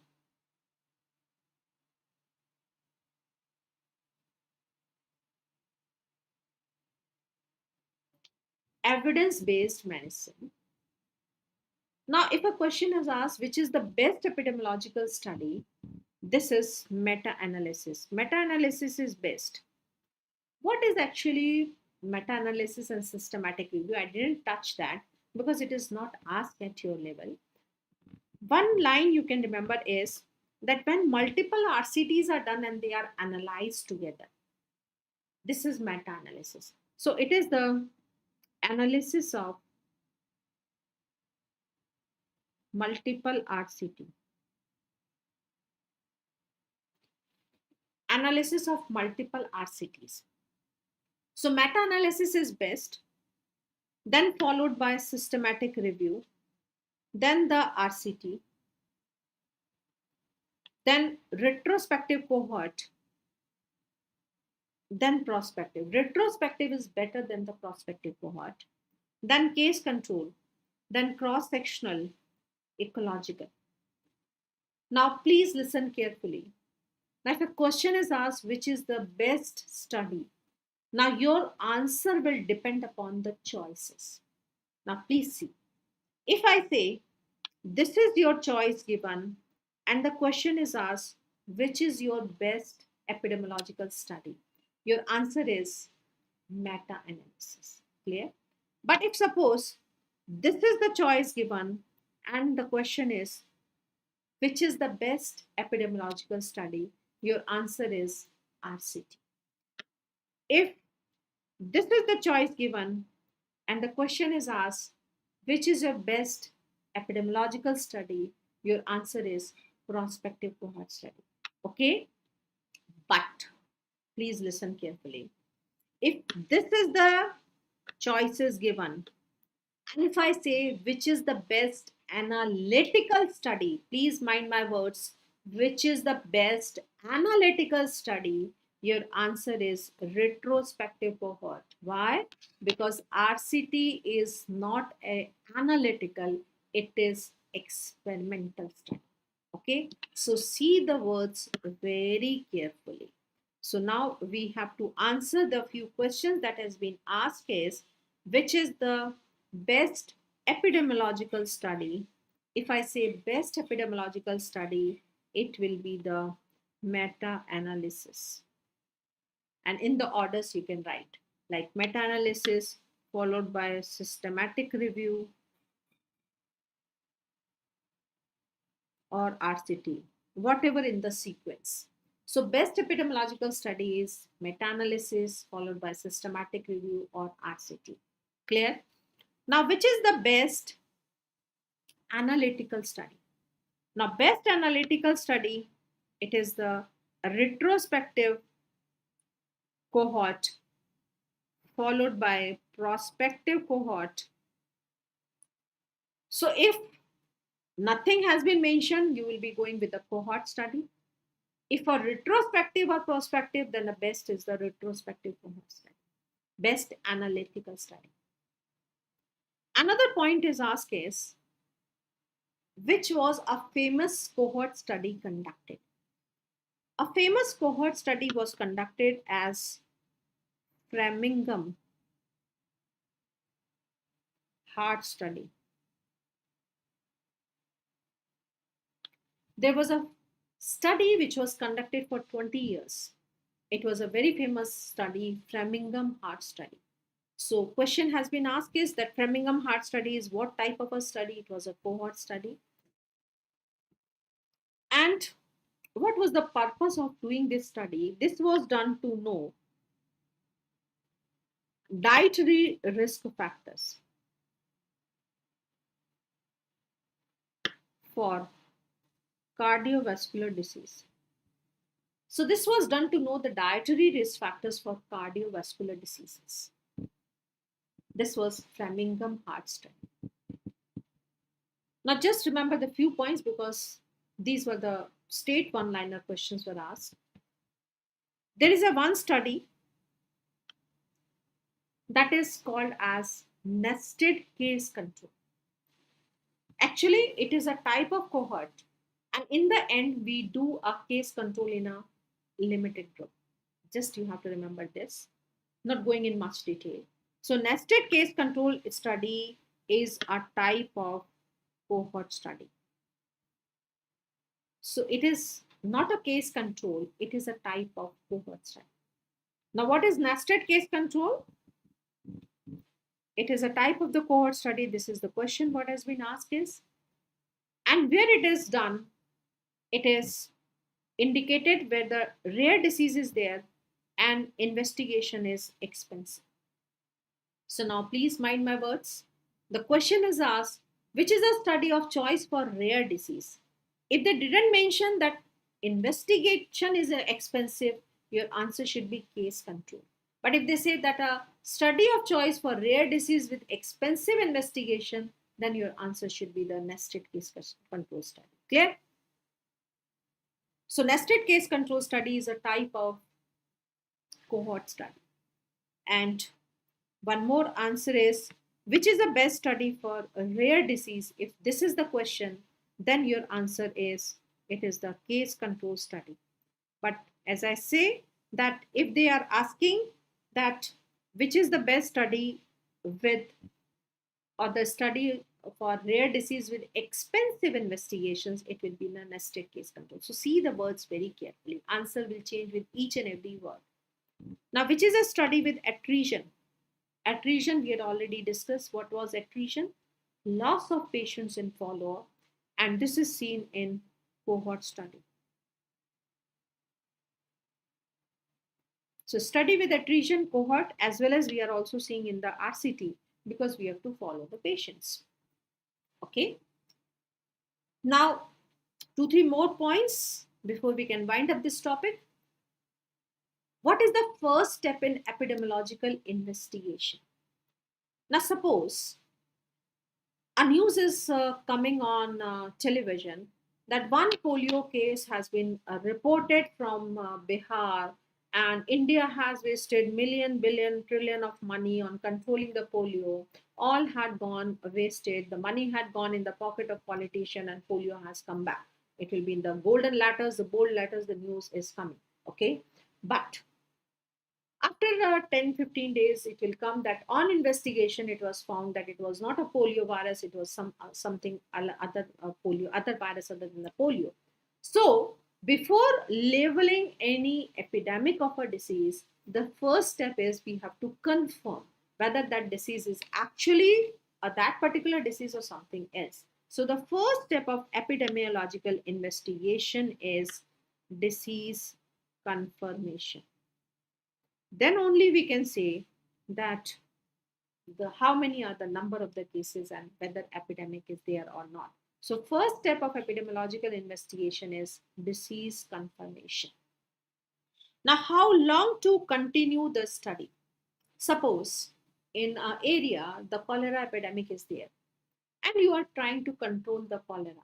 Okay. Suppose today is 17th of July.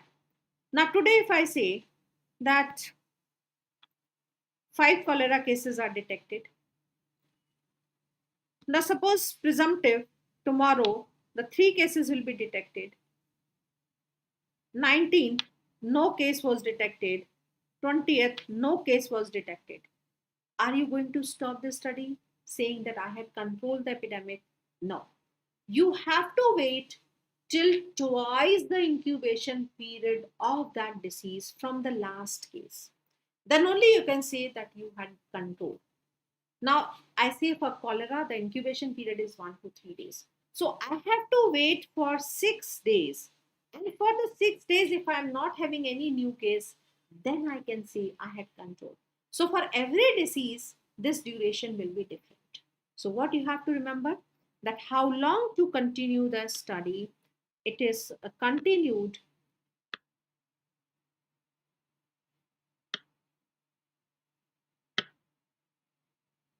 till twice the incubation period of the disease. We have to continue till twice the incubation period of the disease from last case. So we have to continue till twice the incubation of period of the disease from the last case will be the duration of the study. And another question, which is the best study for natural disease history, that naturally how the disease is developing will be done only when we follow that particular disease. So this is done by cohort study.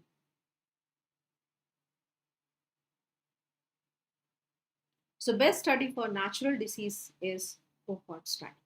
Okay. So these are the few small questions has been asked. Now the last point is that what is the Hill criteria? Hill criteria, it means when we say that these are the factors causing a particular disease, so it should follow certain guidelines. Now there are the multiple criterias are there that every time that risk factor should cause the disease, that risk factor should always be present before the disease. When we are reducing the risk factor, the disease should reduce. Multiple studies should also show the same parameter, but we are not supposed to remember all these points. What we are supposed to remember is that Hill's criteria is also known as Surgeon General criteria. It is also known as Surgeon General criteria. And what this criteria is for, it is for the causality of disease. Causality means that how the disease is happening. And the best criteria is considered as temporality. Best criteria is temporality. Now, what is temporality means? That always a risk factor should present before the disease. Now, there should be the first smoking, then the lung cancer should develop. Okay, so temporality is the best criteria and the best study by which we can study that how the disease is happening, obviously by doing the forward study, and that is by the cohort study. So these are the basic few points about the epidemiology. As I say that this is a very vast topic, but yes, we are restricting ourselves to the portion that is commonly being asked in the examination, and we are trying to discuss those points in detail. Okay, so I'm scrolling the pages of epidemiology quickly, and meanwhile, if you had any doubt and query, you can message me. Okay, so we had studied with the history, John Snow as father of the modern epidemiology, the cholera is a father of the public health. Then epidemiology we had studied in the incidence and the prevalence. Then the incidence is the new cases. It is studied by cohort study, prevalence by the cross-sectional study, the total cases, incidence and rate, and the prevalence is the proportion. Then we had discussed the various clinical questions related to that. Then the distribution we had discussed in terms of time, place, and person. The important is the time. We should remember the epidemic. The cases are more than normal expectancy, and epidemic can become in a short term, could be the point source epidemic, could be the continuous exposure or the multiple source epidemic, could be the propagative type of epidemic, it could be the secular trend as a long term epidemic, or it can be the periodical epidemic. Okay, then various epidemiological studies, main focus should be on the analytical group of the studies and the various experimental studies, that is the RCT mainly is asked. This is the study design of the various type of the studies. We should be knowing that how we can compare these various studies, that what parameters are calculated, and what are the various study designs this we had drawn ourselves to understand. Then what are the synonyms, what we had already written is the incident study, forward study, or the backward or the retrospective studies. Then these are the advantages and disadvantages. The more important is that ethical risks are present in the cohort studies. The rare diseases can be studied by the case control study. The parameter incidence is calculated by the cohort. It is not by the case control study. We had discussed the formula of odds ratio. It is AD upon BC is the odds ratio, how we have to calculate their related interpretations. Then the various parameters calculated by the cohort study, their formulas, their interpretations. Then we had discussed the strength of association and their interpretation. Then the cross-sectional study, prevalence is calculated. The ecological study, it is the population is the unit, that how to identify the various type of the studies, and we had discussed a few examples for that. Then important step of RCT is the randomization and the identification of this study by the diagrammatic representation. Then what are the advantages of randomization, what are the various errors, and how we are correcting those errors by either the uh, randomization or by the matching or by the blinding. What are the various phases of epidemiological this clinical trials and the related clinical questions. Then best analysis study is the meta-analysis. The best analytical study is the retrospective cohort study, and a few related points, the small points, what is the nested case control study, what is the Hills criteria. So these were the a few points what we had covered in our topic of epidemiology. So let me check if you had any doubt, any query. Yes, beta, we will be taking break. I know that you all are tired because it's clinical correlations, clinical topics, mathematical calculation. I can say in community medicine, the three topics where we are having the calculation portion. One is the epidemiology we had discussed, second will be the screening, and third will be the biostatistics. These are the three areas where we had a mathematical calculation, while rest of the topics are theoretical. Okay, so let me see if there is any query, any doubt is there. You want an MCQ PDF. MCQ, what we are discussing in the class, Okay, beta, in the end, because these are the MCQs I selected from the past question papers. So in the end, I'll be providing the year-wise MCQ PDF. So you will keep that for your record. Okay.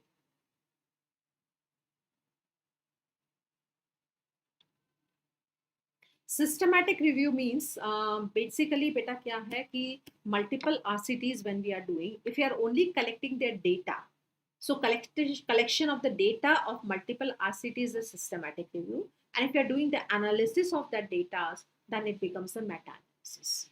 Okay.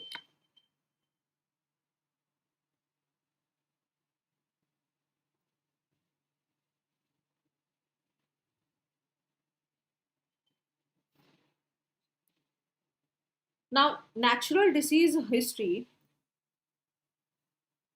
yes, we can do also going back, but as if you are going back, multiple factors can affect. So best is, suppose today if you are starting the studying that patient, and we'll see that what will happen to them in future, so best will be the cohort study.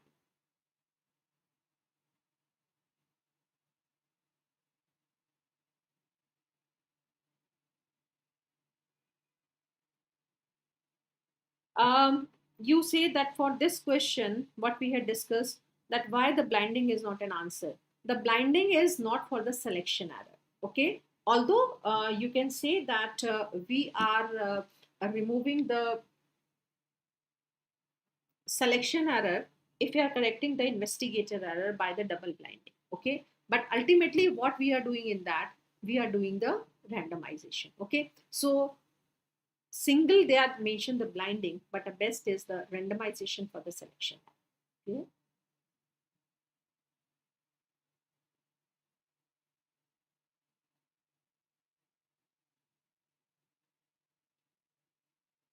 Hill's criteria, just remember that to know the a causative factor of that particular disease, what we do, we are having a criteria, and that is the Hill's criteria. And just remember the 2 points. The best criteria is that the risk factor should present before the disease, that is temporality, and it is studied by the cohort study.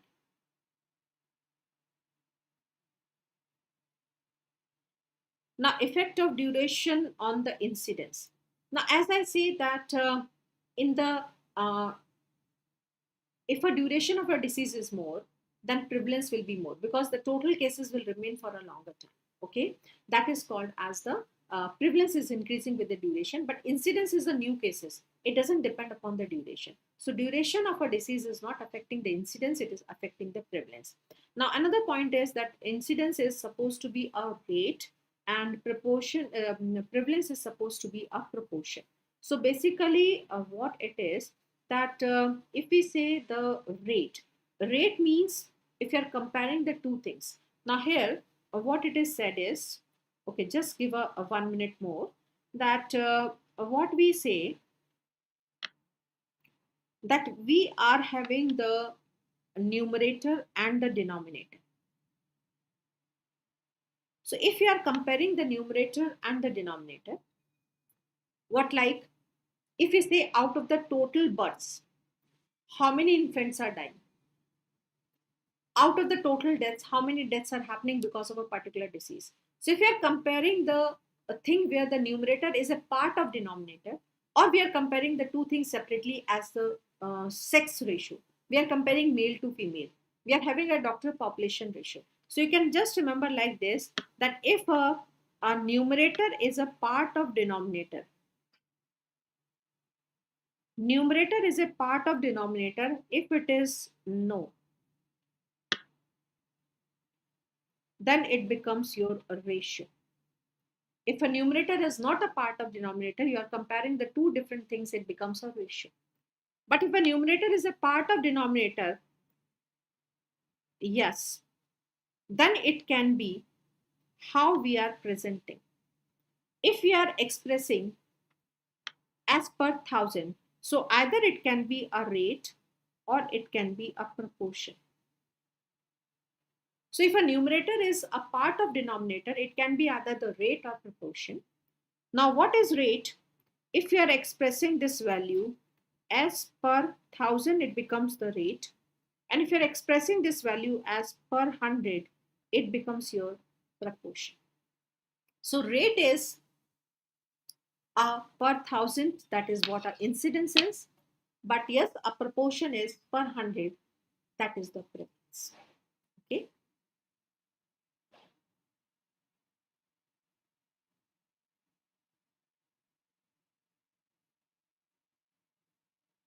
Now sample error in Hindi. Sample error बेटा, जैसे कि अगर आपको ये देखना है, माना जैसे मैंने एग्जांपल दिया था कि 1000 स्टूडेंट्स मेरी क्लास अटेंड कर रहे हैं, अगर मैं जानना चाहती हूँ कि आपको पीएसएम का कितना नॉलेज है पहले से, और सपोज मैं अगर 50 बच्चों से इंटरेक्ट करती हूँ और मुझे लगता है कि ओनली किसी 10 को ही पता है पीएसएम के बारे में, 40 को नहीं पता, कि हमारी यूनिवर्सिटी में नहीं पढ़ा है, ठीक है, तो मैं सोचूंगी कि सारे बच्चों को पीएसएम की नॉलेज नहीं है। बट अगर मैं 600 स्टूडेंट से इंटरेक्ट करती हूँ और मुझे पता चलता है कि नहीं 400 को पता है, 200 को नहीं पता, तो इसका मतलब ज्यादा बच्चों को पता है। तो जितना ज्यादा हम ग्रुप लेंगे स्टडी के लिए, जितने ज्यादा नंबर लेंगे इंडिविजुअल स्टडी के लिए, उतना हमारा बेटर रिजल्ट है। That is what is the sample है, कि हम छोटे में स्टडी कर रहे हैं और हम उसको प्रोजेक्ट कर रहे हैं पूरी population.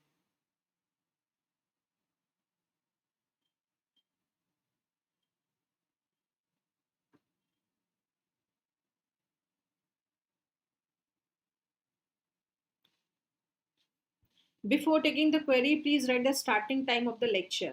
Okay, those who want to participate in the query, they can leave. Okay, it is difficult for me because might be in the question sessions, I can take a 10 minutes, I can take a 5 minutes. So after once the queries are over, then only I'll say, okay, or you will see I'll take a query towards the end. Okay, so there is an objection of some students. They say that they don't want to waste the time to discuss the queries. No problem. Why should I waste my energy also in discussing the queries? Okay, so I'll take the queries towards the end. Those who want to leave the class at that moment, it is fine. Okay, so let us take a break for 20 minutes. Some are requesting for the 20 minutes break. No problem. Okay, so time by my watch is 4:55. So we'll be starting the class at 5:05. Okay, and the queries either I'll be trying to answer in the break time, or I'll answer at the end of the class.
Welcome friends. Now we'll be discussing another topic, and that topic is screening. Now, the doubt has been left for some students, so I don't want to waste the time of others who don't want to join in the discussion. So, I'll be solving from onwards the queries in the end of the class. Okay, I'll not be solving any query in between. I'll be solving all the queries towards the end of the class. Okay, so coming to the next topic, that is the screening. Now, basically, what we are supposed to know here is that, as we all know, screening means that apparently healthy person, we are trying to identify the disease with the help of some investigations. Clear? That is what is the screening, and it is the secondary level prevention. And why we want to detect the disease early? Because we know that if early treatment is started, then the prognosis can be improved. So here what we are supposed to know, that what are the commonly used screening tests for certain conditions like cancers, breast cancer, cervix cancer, prostate cancer, and thyroid, uh, hypothyroidism, the diabetes. So these are the certain conditions where we are having some screening tests are using. Now the second component of this topic is, once the test is being applied, then how you do the interpretation of those tests. Interpretation means that what is the sensitivity of the test, what is the specificity of the test, what is the predictive value, on which parameter it is increasing. If one parameter is changed, what is happening to the other parameter, means what is the relationship between these parameters, and when we change the cutoff to lower and higher side, what will happen to the sensitivity and specificity. This is what all we are supposed to know in this topic. Clear? So now coming to the topic as screening, we all know it is a secondary level prevention. We had already discussed in our first topic also that screening is a secondary level prevention. And what is screening is, we all know it is the early detection of the disease and its treatment. Now, can this change the prognosis? The answer is big yes. Because if you're detecting a disease in a quite early stage, we can improve the prognosis. And it is mainly applicable for cancer diseases, because once they had been diagnosed in a very, very advanced stage, the prognosis is very poor. But if they had been diagnosed in a quite early stage, the prognosis is very good. Now, what are the various type of the screenings? Now, we know that multiple type the screenings we are using, but for your examination, we can focus on these four type of the screenings. Now, what is this? Now, if a single word is used, that is screening, that means it is a secondary level prevention. Now, it is of the two types. One is a prescriptive type, another is a prospective type. Now, how you can remember? Now, just take for an example, if I say mother is bringing her 10-month-old baby to a pediatrician for a complaint of fever. Now, pediatrician is writing a prescription, and that prescription is handed over to the mother. But this doesn't mean that mother is taking the medicine prescribed by the doctor. Who is going to take the medicine? It is the child itself is going to take the medicine. So prescriptive is for the individual benefit of the individual person on whom we are doing the screening. So prescriptive screening is, it is for the benefit of individual. It is for the benefit of the individual person, and obviously it will be a secondary level prevention. Clear? Well, like we are doing a screening for the various cancers, diabetes, hypertension. Clear? Now, can you recall we had discussed one example in our first class, that we are doing a screening of the color blindness for our driver post recruitment.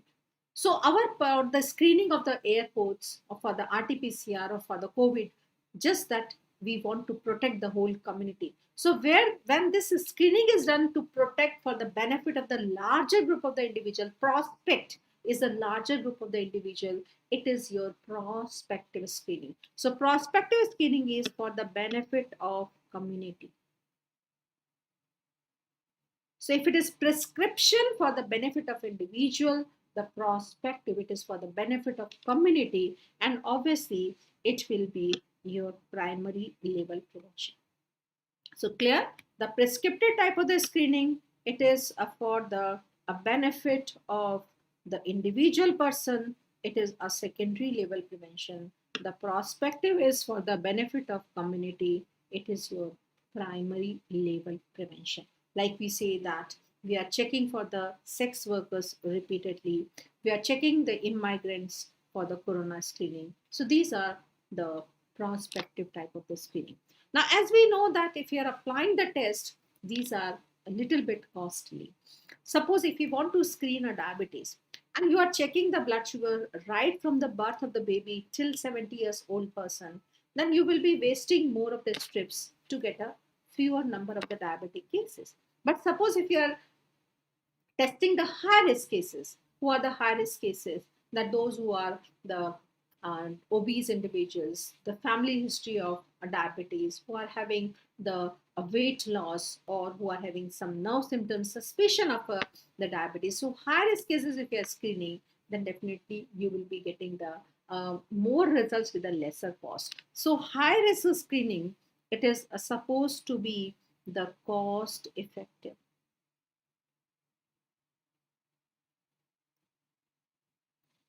So high risk screening is supposed to be cost effective. Clear? Then mass screening means we are screening the larger group of the individuals, like we are doing the eye checkup in the school. So the large group of the individuals are being checked. It is the mass screening. So these are the four main type of the screening.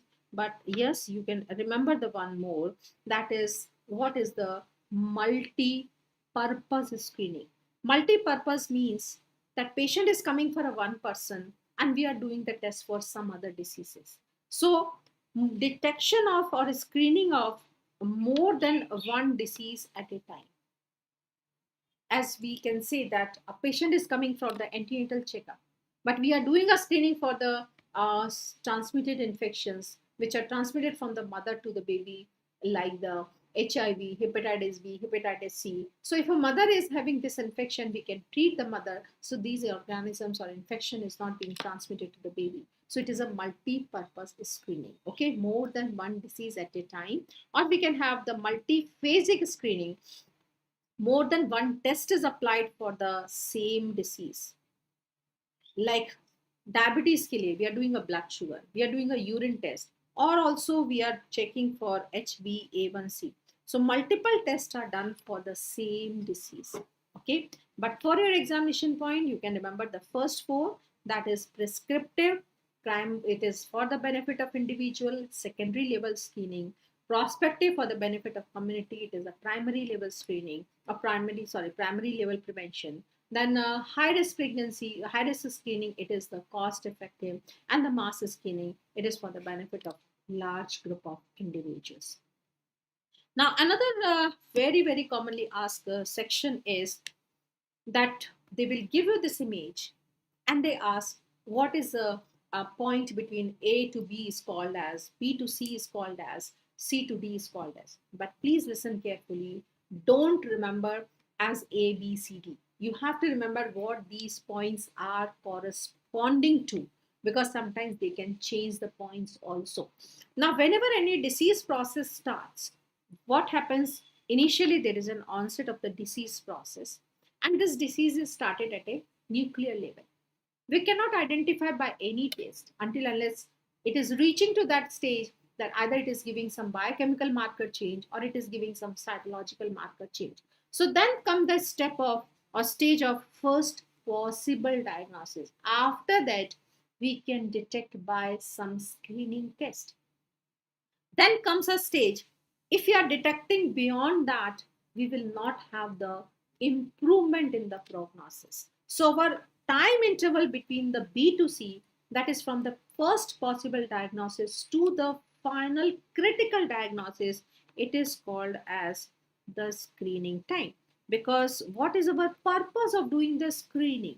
The purpose is that we have to improve the prognosis. So the screening time is between the first possible diagnosis and final critical diagnosis. Okay, but if you are not detecting at this, then the patient is coming with the symptoms.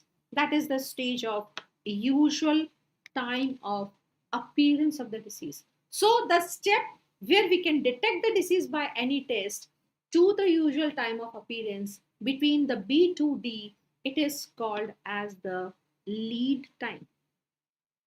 Means we are getting the time in advance. Suppose a patient is coming, will come with the symptoms 1 year after for the cervical cancer. If I do the pap smear right now, I can identify that person is having the problem. So I had detected the disease 1 year before. So I'm having this 1 year extra to give the treatment to the patient. This is the lead time. And this is very, very commonly asked in examination, that what is the lead time. So lead time is nothing but first possible diagnosis to the usual time of appearance of the disease. And then finally, we will have an outcome after the disease is treated or patient expires. So the time interval between the onset of the disease to the appearance of the symptoms. Usually for infectious diseases, we call it as the incubation period. But for non-communicable diseases, we call this as a latent period. So the time interval between the onset of the disease to the usual time of appearance is the latent period.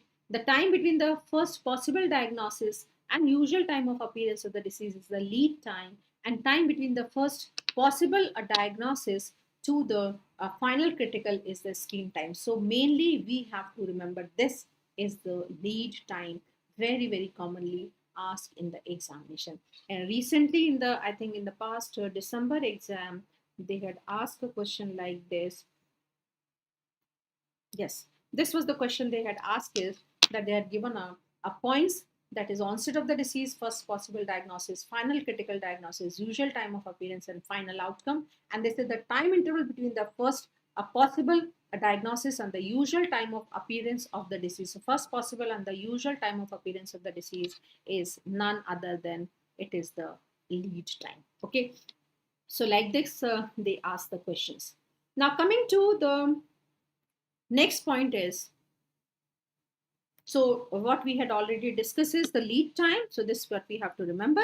It is the a time interval between the first possible diagnosis and usual time of appearance of the disease. Now, what are the results of the screening test? Nobody can understand the importance of the cutoff value better than us, because we had a cutoff of 150. So only the two results are with us, pass or fail, yes or no. Even if a value is 149, it hardly matters. The value below the cutoff is no, at the cutoff above is yes. So we are getting only the two results in a screening test, positive or negative. Now, in a positive, it doesn't mean that every person is having that particular disease. Now, if anyone is having a 150 marks cleared as pass, now could be a possibility the friend sitting next to them must had help in answering the 5-10 questions, and that's why he was able to get a 150. So could be a false positive. But another person who was quite knowledgeable, studying quite hard, but suddenly got a high grade fever 2 days before the exam and could not perform better. That doesn't mean that that student is not having the knowledge, but still the marks are low. That is false negative. So I wish that all of you should have a positive result, whether it could be a true positive or that could be a false positive. But for our disease section, what we can say, that if a result is positive, then there could be a two possibility: either the disease is present or the disease is absent. If the test is present but disease is also present, these are called as the true positive cases. We had already discussed this point just now in the odds ratio discussion. But if the test is positive but falsely positive because the disease is absent, so these are the false positive cases, because they are being reported positively although the disease is absent. You got this point? Now, if a test is negative, then there could be again the two possibilities: either the disease is present or the disease is absent. Now, if the disease is absent and the test is negative, These are the true negative cases. But if the disease is present but falsely being reported as negative, so this becomes your false negative. Okay, now please listen carefully. Now we want a test, it should be having the quality that if disease is present, it should report as positive. Or if the disease is absent, it should report as negative. So it should be having either the true negative quality or the true positive quality. It should be having as low as possible of this a false positive and the false negative qualities. Clear? Now, four formulas are asked: sensitivity, specificity, positive predictive value, and negative predictive value. Okay? Now, one straightforward question asked is, what do you mean by true positivity? So, true positivity of a test means it is able to detect the disease. It is called as sensitivity. So, straightforward question, the true positivity is sensitivity. And what the true negativity? It is the specificity. What is the true negativity? It is the specificity. Okay. Now, first try to understand what these four words are. Because in the exam, they ask their formulas. They will give you a small question. They will ask you to calculate sensitivity, specificity, predictive value. Now, as we had already discussed, I'll be using the same information what we had discussed in the odds ratio table. This table we had recently discussed, where in the vertical column the disease is present, disease is absent. Only the one change in the horizontal column, in the odds ratio we had written what is the risk factor, whether it is present or not. And here we are writing what is the test results, whether it is positive or negative. This is the only difference. Baki, the columns are same, their interpretation are same. So you can write, already we had discussed that this column will be A, this is the column B, this is the column C, this is the column D. Okay, I hope it is clear till now. A, B, C, D. We all know that what this column A is called as true positive. The column B is false positive. What the column C is false negative. Column D is true negative. This we had already discussed. Okay. Now, with this basic platform, please pay attention here is how many are having the disease. So disease is present in A and C. So the total disease cases are A plus C. This is clear. Disease is present in A, which are being detected positive as the test results. Disease is also present in C, but they are being recorded as the negative. But the disease is present in total A plus C. In how many the disease is absent? It is present in B plus D. So B plus D are healthy. This is clear. Now, if you see horizontally, in how many the test results are positive? A and B. How many the test results are negative? C and D. So if I say the test result positive in A plus B, negative in C plus D. This is clear? I repeat again, because this will help us in generating the formulas. So just try to revise with me. How many the tests are positive? A plus B. In how many the test is negative? C plus D. In how many the disease is absent? B plus D. In how many the disease is present? A plus C. Clear? Now, please try to understand. What the sensitivity is, that out of the total disease cases, how many it is truly detecting as positive result. So disease are present in A plus C, and in only A it is recorded as a positive result. More is the A value, higher is the sensitivity. What is specificity? Out of the negative cases, how many it is being recorded as test negative? How many are the healthy cases? B plus D. And how many negative report is there? The D. More is the D value, higher is the specificity. Okay. Now, out of those positive results, all are not having that disease. Out of these positive results in A plus B, who is having the disease? A is having the disease only. So more is the disease cases. Out of the positive result, the positive predictive value will be high. How many are having the negative test results? C plus D. In how many the disease is absent? D. More is the D value, the higher is the negative predictive value of a test. So, if I say, what is the sensitivity? Sensitivity means it is A by A plus C. Out of the total disease cases, how many are detected positive by the test? So it is A upon A plus C is your sensitivity. Okay. Now, how many are out of the healthy individuals being reported as negative? So specificity is, it is D upon B plus D. So these are the straightforward formulas. In the second format, they ask is that sensitivity is A upon A plus B. Specificity is a D upon a B plus D. Now, what is a positive predictive value in horizontal? That is, out of the test results positive, how many are having the disease? That is A upon A plus B is the positive predictive value.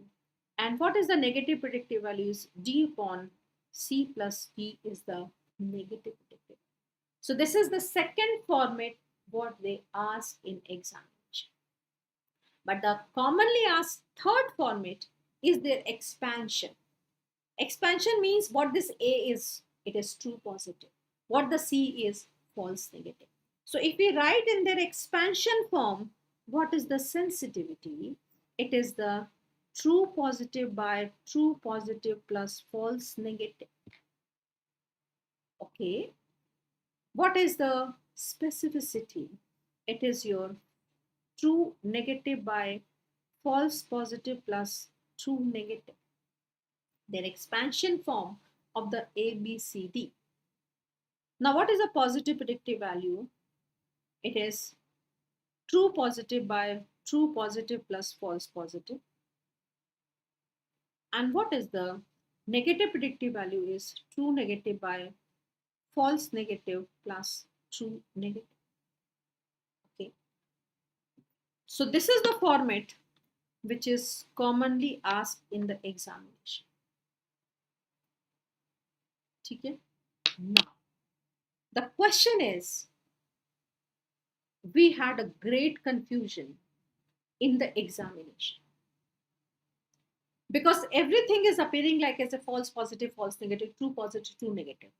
Now, suppose if I give you one example, I'm hiding everything. And if I'm giving this example that identify the formula for negative predictive value, we all are blank. Now, everywhere I could see the true negative, false positive.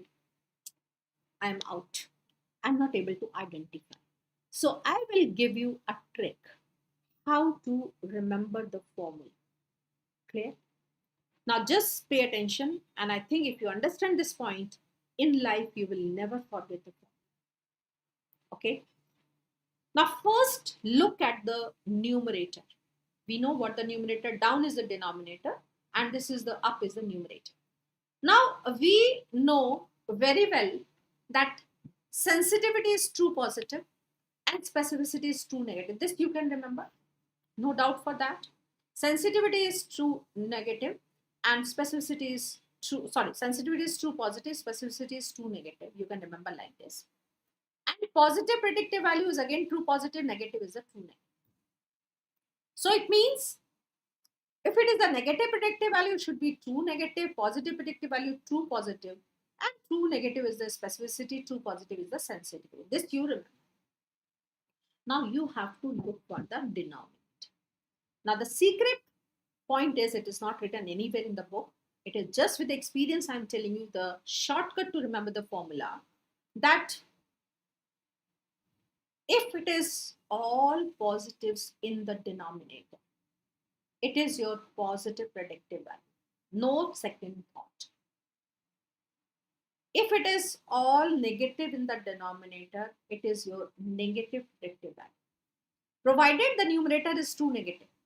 Okay, many time examiner can ditch you here, can write a false negative. No, it should be true negative. Then we have to look for the denominator. Now denominator is all negative, it is negative predictive value. Denominator is all positive, it is the positive predictive value. Denominator is opposite to the numerator. If it is true positive, opposite true positive plus false negative, it is your sensitivity. If it is true negative, opposite is false positive and true negative, it is your specificity. So I think now you can remember. So true positive, so first look at the numerator, then look at the denominator. Now keeping this concept, now try to answer my question, what is the formula for negative predictive value? Now first thing what I say, for the negative predictive value, what should be in the numerator? It should be true negative. This should be in the numerator. Clear? So you have to first look at the numerator. So I'm telling you the time management in the examination and how to save your time and reach to the correct answer without confusion when these type of the questions are given. So true negative, this is also true negative, this is true negative, this is true negative, this is false negative. So this is out. So I had excluded the one. Now I'm not supposed to look for that. The second point I know, in the denominator, it should be all negative. Clear? True negative plus false negative, this could be. But as I said, success mantra, look for the other choices also. True negative plus true positive, no, opposite is not there. True negative plus false positive, no, opposite is also not there. This I had already chucked out. So my answer left is true negative by true negative plus false negative. So here you know the things and then you have to look in the choices. That is the best way to go for the correct answer. Clear? Now I'll quickly ask you the one more question. If I say your option is like this, true positive by true positive plus false positive, what is this formula for? Quickly message me. True positive by true positive plus false positive, what is this formula is for?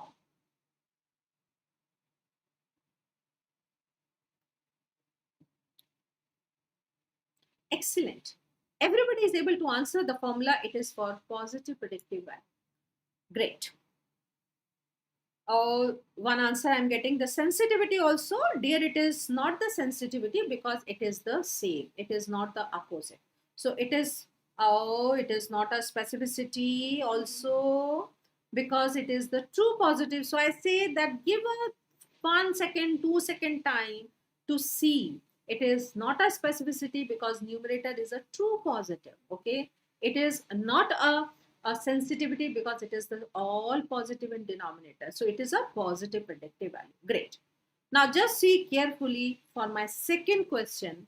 Now if I say the question, my second answer is question is, what is the formula this for?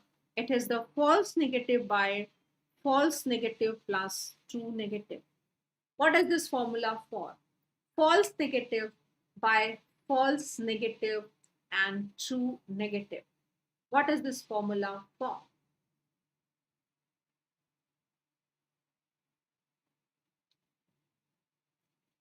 Some are being trapped here and some are answering correctly. So dear, It is a wrong formula. It is not a formula for anything. Why? Because in the numerator it is false negative. I say just look for the numerator first. Always it should be either the true negative or true positive. So some are answering as negative predictive value. That is a wrong answer because it is false negative. For the negative predictive value, what should be the correct answer? True negative by true negative plus false negative will be the correct answer. But it is not a formula. So be very careful. Sometimes in the examination, examiner can trap you. Okay? So I hope now you can remember the formula without any confusion. Okay? Now coming to the next point is that how to calculate the sensitivity, specificity, positive and negative predictive value. Now, once we know the formulas, we know the table, how to put the values, then we can calculate the parameters. Okay. So suppose this is a one equation given is that screening test is positive in 80% of the disease individuals. It is the same. I had tried to take a very simple example, and the values we will be filling same like as we had filled for the odds ratio. Okay, while it is positive in only 10% of healthy individual. So same like we have to fill the values in the given table. Now we know that how many patients are having the disease, how many are healthy. They didn't give us a value. So again, blindly, I'm taking as total my 100 cases of the disease. And what it is saying that a test is positive in 80 individuals. So obviously in remaining 20, the test is negative, although they are having the disease. Because they say that a screen test is positive in 80% of the individuals, while test is positive in only 10% of healthy individuals. So again, my healthy individuals, if I say I've taken as 100, now test is positive in only 10. So in remaining 90, the test will be negative. Clear? And I know that this value is A, this value is C, this is my B, this is my D. So quickly, how many are having the disease? That is 100 individuals, or I can say the A plus C are having the disease.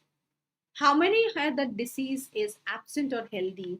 It is the B plus D are healthy. Now quickly I'll calculate in how many the test is positive, that is 90, or I can say A plus B, the test is positive. In how many the test is negative, it is in 110, that is the C plus D, the test is negative because out of the 200. So my down total here is also 200.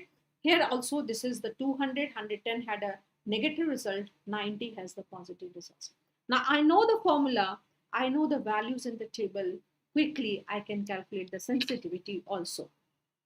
So what is the sensitivity? It is A upon A plus C. And what my A is, it is the 80 upon 100. That will be 0.8 or 80% will be my sensitivity. Okay. Simple, we know the formula, we know the value in the table. Only the catch is that how to put the value in the table. Clear? Now what is the specificity is D upon B plus D. Now what is the D? It is the 90 upon 100, that is 0.9 or 90% is the specificity. Now what is the positive predictive value? That is A upon A plus B. Now what is A? It is 80. What is A plus B? It is my 90. So it is again 0.9, or I can say the 90% is my positive predictive value. Now what is negative predictive value? It is D upon C plus D. What is my D value? It is the 90. And what is my C plus D? It is 110. That is roughly equal to 0.8, or I can say the 80%. So this is how we can calculate the parameters once we know the formula. So please remember that in exam, mainly they ask the formula. They ask the two type of format of the formula, mainly as I said that straightforward, true positivity is sensitivity, true negative is specificity. They ask the formula in this format also, that what is their expansion form. And sometimes they can give you a value in the table and they can ask you calculate the sensitivity or specificity, or they can give you in the statement form little bit a higher level question, and then we have to calculate. So might be a difficult without a page and the pen, we will be having a difficulty in solving these type of the questions. So usually nowadays they don't ask the calculation part, either they give you the table and then ask, or they ask you the formulas. Clear? Now, another very, very commonly asked section is that what is the relationship between the parameters? Relationship means that if prevalence is increased, what will be effect on the predictive value? Or if a sensitivity is increased, what will be its effect on the specificity? So, what is the relationship between the prevalence and the predictive value? Now, if a disease prevalence is high, means more number of the disease cases are there. So, disease prevalence and predictive value. Now, if we talk about the positive predictive value, so positive predictive value is directly proportional to the prevalence of the disease. So, if the prevalence is high, positive predictive value is high. Or we can also say the prevalence of the disease is directly proportional to positive predictive value in any way you can remember. Or if we want to just represent in a graphical way,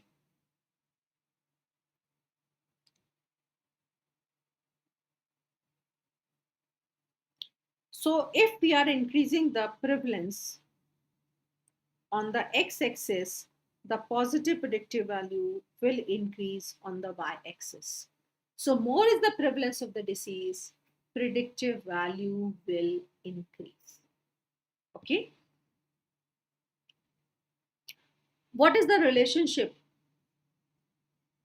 between the negative predictive value and prevalence? Negative predictive value is inversely proportional to the prevalence of the disease. Means if a prevalence is high, negative predictive value will low. Or prevalence of the disease is indirectly proportional to the negative predictive value. Okay. If you want to represent in a graphical way,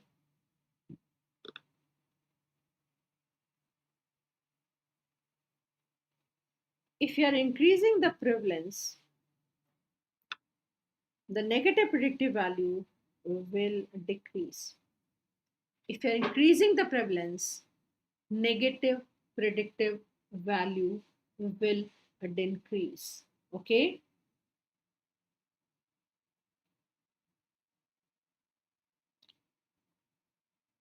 So suppose this was the one question asked. Let me check. No. Yes. So this was the one question asked is, while on increasing the disease prevalence, which parameter is affected more? Now always remember, if a prevalence is changed, only the predictive value will change. Sensitivity and specificity, they are the inbuilt criteria. Now you can understand like this. Suppose if I say your height is 5 feet 6 inches. If you are standing in front of a person who is having the 6 feet height, you will appear as a short. But if you stand in front of a 5 feet person, you will appear as a taller. It is relative interpretation. But your height is constant. Same like sensitivity and specificity is the inbuilt criteria of a test.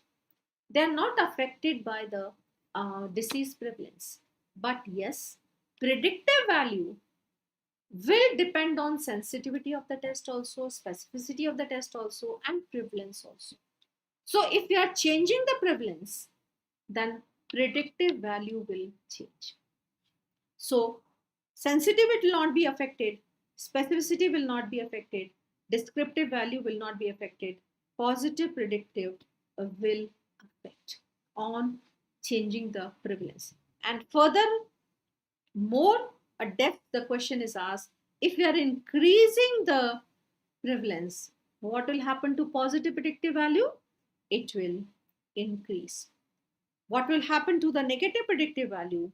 It will decrease.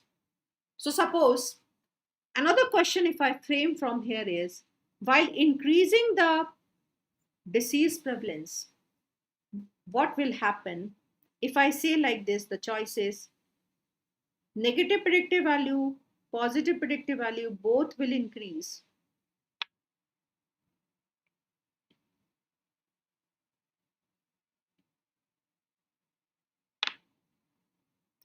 If I say that both negative predictive value and positive predictive value will increase, my answer number 2, both will decrease. Negative predictive value will increase, positive predictive value will decrease, and fourth is positive predictive value will increase, negative predictive value will decrease. Now what do you think is an answer? Just message me 1 2 3 4. If I say, if I'm increasing the disease prevalence, what will be the correct answer? It is A, B, C, or D. Excellent. All are writing the correct answer, that positive predictive value will increase and negative will decrease. Okay, so as quickly you are understanding the concept and trying to answer these questions, so that you have to remember the same concept and you have to reply correctly in your examination also. Okay, so this is how the questions are asked and you have to reply in the examination. Clear? So this we had we were discussing about the relationship between the parameters, and we had seen the first relationship between the prevalence and predictive value. Now another relationship is, although not very directly asked, this is the only point which is very commonly asked in examination in the few questions what we had discussed. Now if we see the relationship between sensitivity and the specificity of the test. Now, if a test is highly sensitive, then its specificity is low. So, I can say that sensitivity is inversely proportional to the specificity of the test. Or I can say the specificity is inversely proportional to the sensitivity of the test. Okay. So, if the test is highly sensitive, its usually specificity is low, and if the test is highly specific, its sensitivity is low. Okay, now another parameter is, what is the relationship between the false positive and false negative? Now in a study, if you are getting high number of the false positive, obviously the false negative will be low. So there is a again inverse relationship between the false positive and false negative. If I say the false negative are more, then definitely the false positive will be low. Okay, so we are having the inverse relationship between sensitivity and specificity, inverse relationship between false positive and false negative. But the predictive value and the negative predictive value, they depend upon the prevalence. So that is very commonly asked.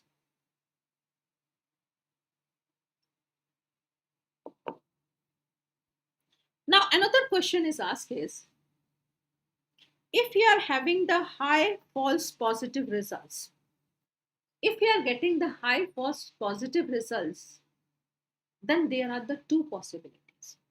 Okay,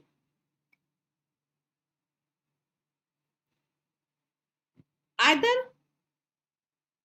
the test what we are using is highly sensitive, so it is trying to detect the positive cases, even the true positive and the false positive also. So the reason for high false positive cases in a study is either the test what we are using is highly sensitive, or we can say the test sensitivity is high,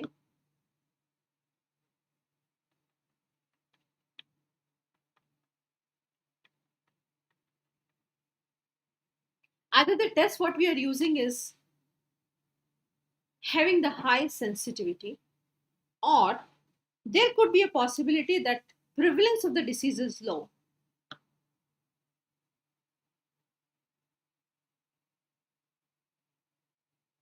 Then we are getting high false positive cases. Okay, so please listen carefully, because here, based on this concept, the two questions are asked. The first, they say, if we are getting a high false positive cases, it could be because of the two reasons. Either the test what we are using is highly sensitive and the prevalence of the disease is low in that area. But if a question is asked, the same test is applied in the different community, and in one community we are getting a more false positive results. Now please listen carefully. I had said just now that sensitivity and specificity are the inbuilt criteria of a test. They are not affected by the prevalence of the disease. So if we are applying the same test in a different areas, suppose we are applying the same test in the community A and community B, and in the community A we are having the high number of the false positive cases. Same test, whatever is the sensitivity, suppose I am using the 80% test here, same is the 80% here also, but still I am having the more false positive cases here. It means the prevalence is different. So if a same test is applied in the different community, more false positive cases are only because of the difference in the prevalence, not because of the difference in the sensitivity. Okay, so same test, more false positive cases because the prevalence of the disease is low, but sensitivity is the same. So you can write somewhere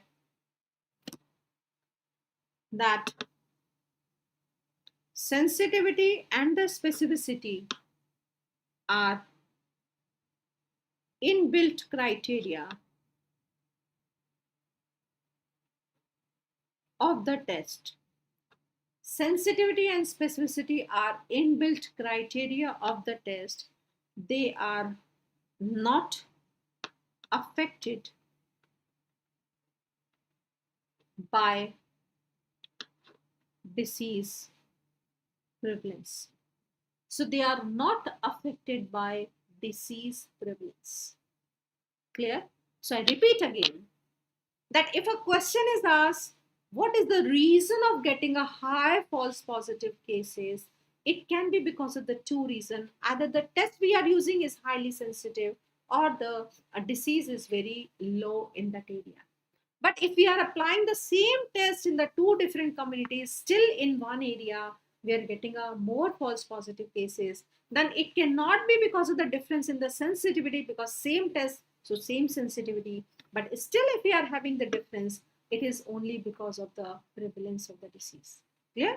You got the point? So see the question very carefully. Don't have the confusion. Now, another question is asked is, as I said, that overall predictive value of the test or the diagnostic power of the test. Overall predictive value or the diagnostic power, whether it could be a positive predictive or the negative predictive value, it depends upon the prevalence. As we had seen, it is affected by the prevalence, but it is also affected by the test sensitivity and specificity. If you're using a highly sensitive test, then obviously the positive predictive value will be high. If you're using highly specific test, negative will be high.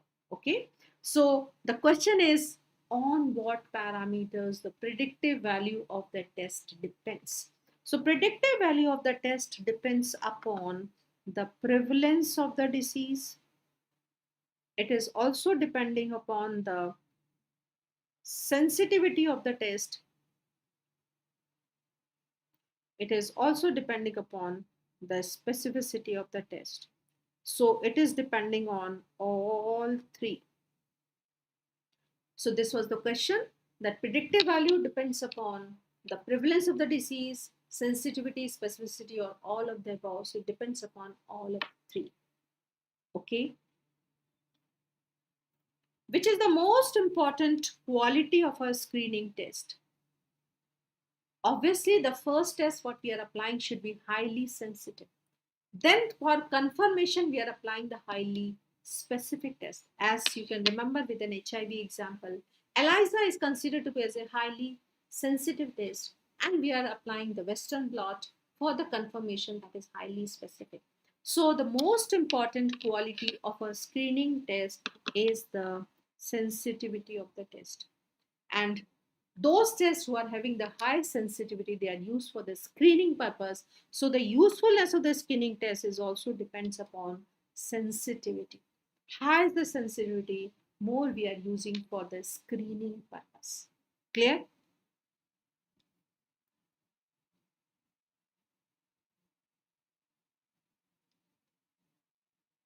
Now, those who want to understand in Hindi, please listen. अगर किसी study में false positive cases ज्यादा मिल रहे हैं तो उसके दो reason हैं. या तो जो टेस्ट हम यूज कर रहे हैं उसकी सेंसिटिविटी ज्यादा है, या जिस एरिया में हम अप्लाई कर रहे हैं वहां पे डिसीज का प्रेवलेंस लो है. दोनों के कारण हमें फॉल्स पॉजिटिव केसेस ज्यादा मिलते हैं. ये एक क्वेश्चन हुआ. दूसरा क्वेश्चन अगर कहता है कि हम सेम टेस्ट दो एरियाज में लगा रहे हैं, एक एरिया में हमें फॉल्स पॉजिटिव केसेस ज्यादा मिल रहे हैं, उसका क्या कारण? अगर हम सेम टेस्ट दो एरिया में लगा रहे हैं, इसका मतलब हमारी टेस्ट की सेंसिटिविटी सेम, पर हमें अगर फॉल्स पॉजिटिव केसेस में डिफरेंस मिल रहा है तो वो सिर्फ प्रेवलेंस के डिफरेंस के कारण है. So only the reason is for getting a different false positive cases कि हमारा डिसीज का प्रेवलेंस डिफरेंट है उन दो एरियाज में. तो ये दो तरह के क्वेश्चंस हैं और दोनों के आंसर डिफरेंट है. ठीक है. एंड थर्ड पॉइंट जो हमने डिस्कस किया कि प्रिडिक्टिव वैल्यू या डायग्नोस्टिक पावर है टेस्ट का, वो प्रिवलेंस पे डिपेंड करता है, टेस्ट की सेंसिटिविटी पे भी डिपेंड करता है, टेस्ट की स्पेसिफिसिटी पे भी डिपेंड करता है. So all three will be deciding the predictive value of the test. ठीक है. So I am very sure now कि अब आपको क्लियर हो गया.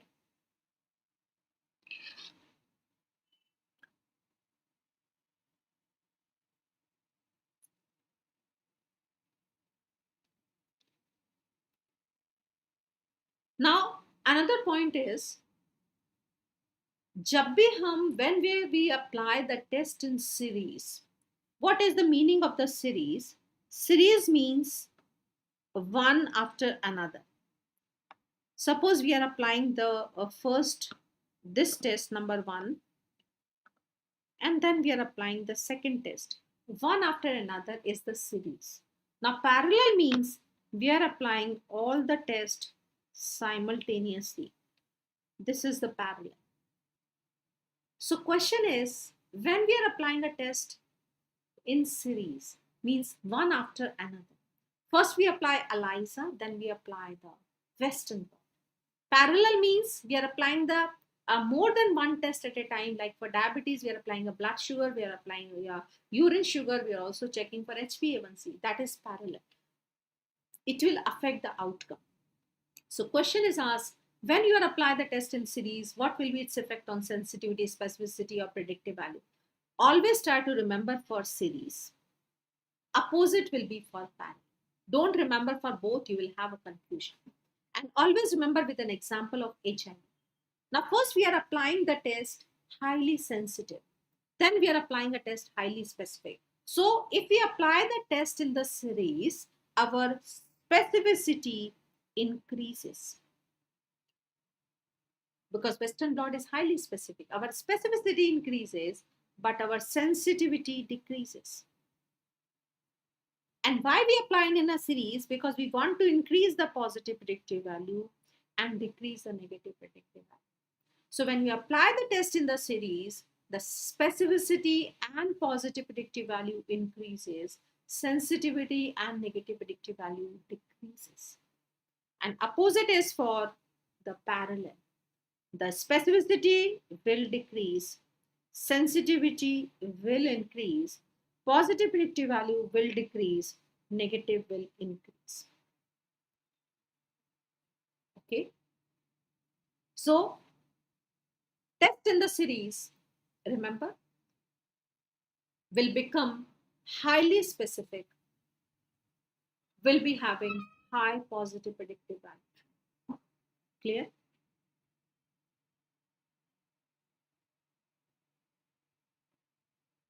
Now, another point is, what will be the effect of cutoff? Now, suppose National Board increases the cutoff from 150 to 180. What will happen? Now, those students who are having the thorough knowledge only will be able to pass the exam. So, test is becoming more specific if you are increasing the cutoff to the upper side.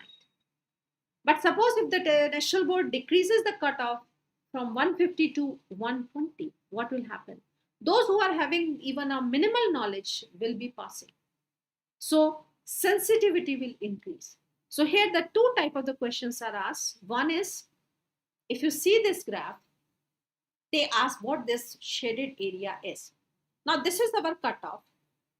The value below the cutoff test is negative, and we can say the disease is absent, and the area above the cutoff, the test is positive, it means the disease is present. Suppose I am taking the cutoff as for blood sugar, and my blood sugar cutoff is 140 milligram. Those who are having the sugar more than 140, I'll see the disease is present. Those who are having the blood sugar less than 140, I'll say the disease is absent. Okay, now see this shaded area. Now this red zone is actually the healthy people who might have taken the chafor laddus just before the test, and transiently their blood sugar is high. So these are falsely being reported as positive. So this red zone beyond the cutoff is actually the false positive. And the remaining this area, it is the true positive, which are actually having the disease. Note the point? So the area, shaded area or the overlap area beyond the cutoff falsely being reported as positive. See on the other side, these are the disease cases who might have taken a double tablet just before the test. They are very smart. My Nanaji was an advocate and he was diabetic.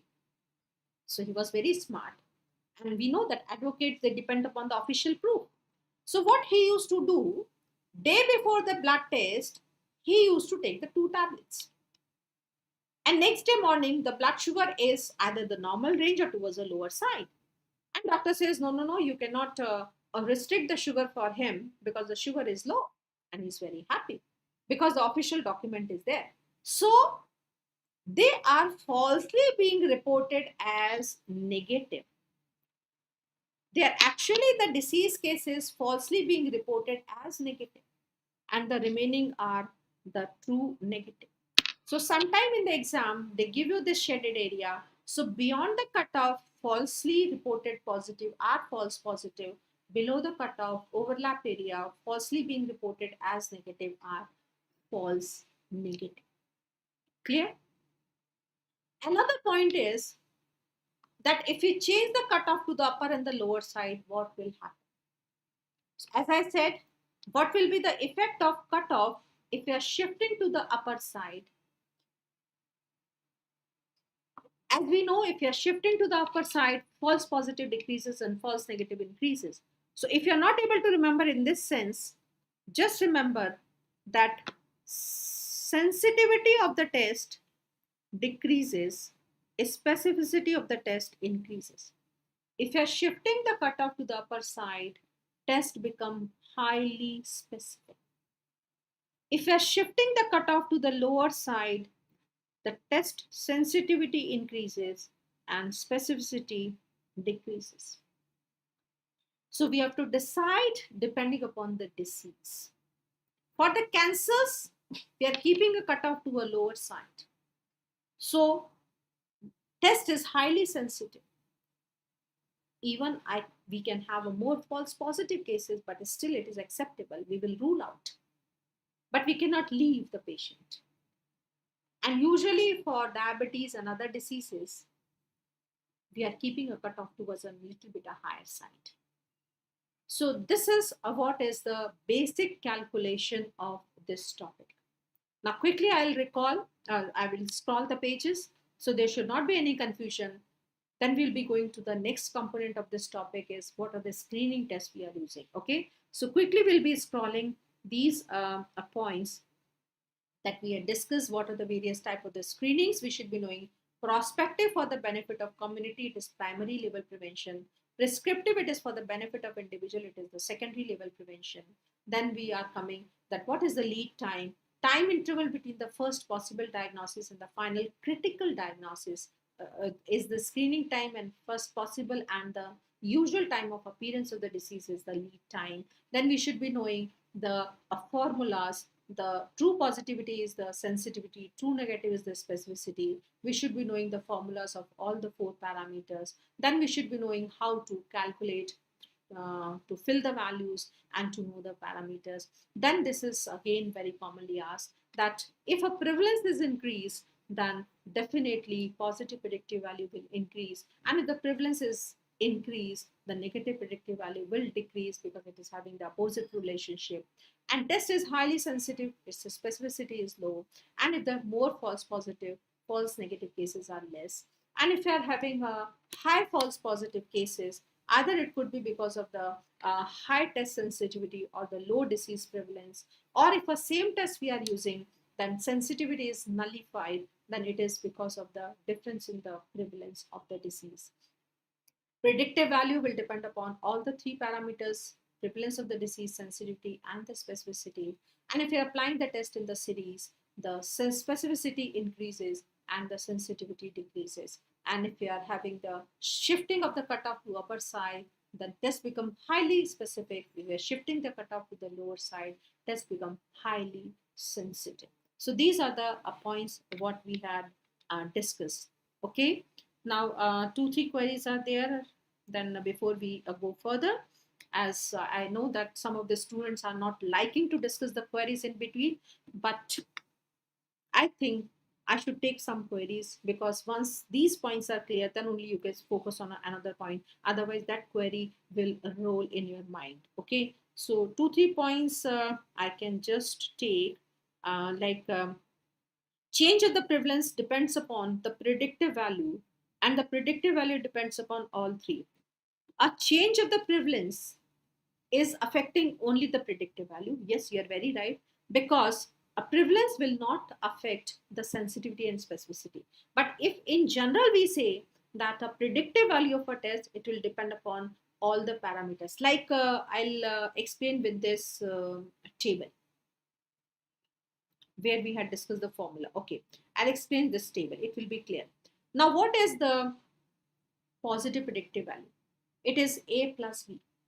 And what is an A is actually the sensitivity. So if the sensitivity of a test is high, definitely I'll have a more of positive predictive value. Or if a prevalence is high, then definitely also I'll have a more of an A value, than it will be high. Same like the negative predictive value, it will depend upon the specificity also. Because if the D value is high, what is D? It's true negative, is the specificity. Actually, it is an indirect relationship.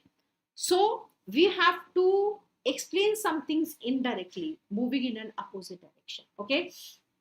That will be a little bit difficult for you to understand. So that's why I had given you the gist of the topic, that if a specificity is high, like D value is high, negative predictive value will be high. So predictive value in general, if I say, it is depending upon the specificity also, it is depending on the sensitivity also, it is depending upon the prevalence also. Clear?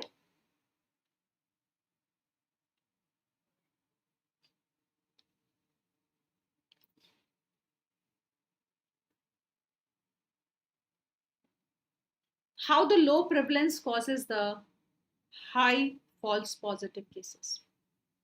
Okay, chalo. I'll take 5 minutes more to answer all your queries.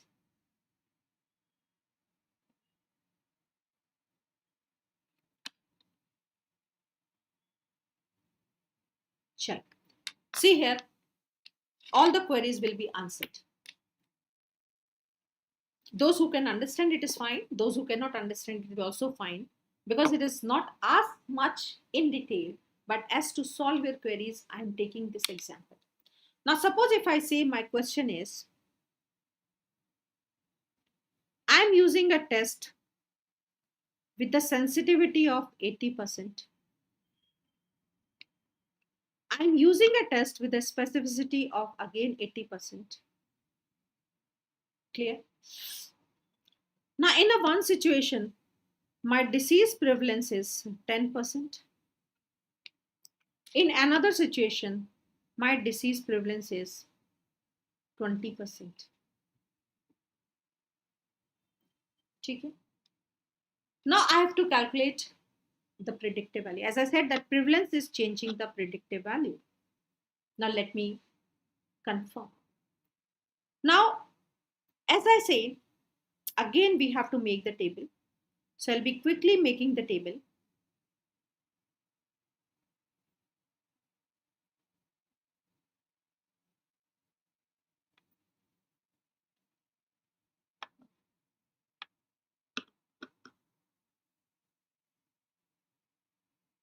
Okay, so these are my two tables. Now, as this is my disease present, disease absent, disease present, disease absent. This is my test result positive, test result negative. Now see carefully. Now in the situation when I say the disease prevalence is 10%. So if I say my total individuals are 100, total individuals are 100. So how many will be my total disease cases? So total disease cases will be 10% of that. If I say my total population is 10%, sorry, total population is 100 and the prevalence is 10%. So my disease cases out of these total 100 individual will be 10 only. As I say, it's a little bit a higher point. Those who are able to understand, fine. Those who are not able to understand, it is also fine. You have to remember that just what I had told you, don't confuse yourself. But it is those who want to confuse themselves, let me explain them. Okay. So if the prevalence is 10%, out of the total population, the disease cases will be 10. So what will be the healthy population will be the 90. But if a disease prevalence is 20 in the second situation, my disease cases will be 20 and my healthy individuals will be 80. Clear? Now, what they say, the test is 80% sensitive. Means out of this 10, 80% are test positive. Means 8 are positive, so 2 are negative. My test specificity is also 80%. So out of these 90, 80% of this 90 will have the negative test results. The remaining 20% of this, sorry, remaining, this will be the 16, just a minute.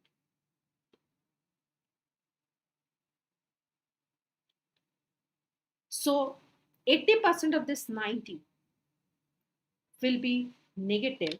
So remaining 18 will be positive. And what will be the value in the second situation?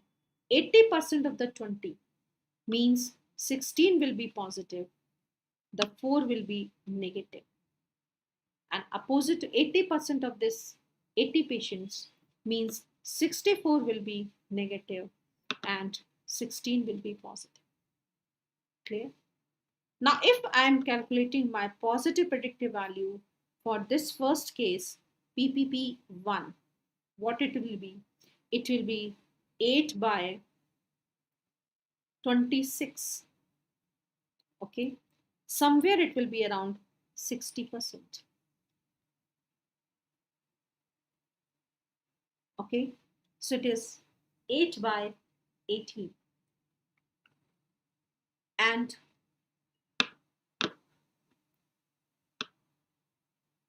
what will be my negative predictive value? So here, if you say, before going further, what is this B value is my false positive. So can you get the answer? That if my prevalence is low, the false positive cases are high. Can you get the answer? That if my prevalence is low, the false positive cases are high. Sorry.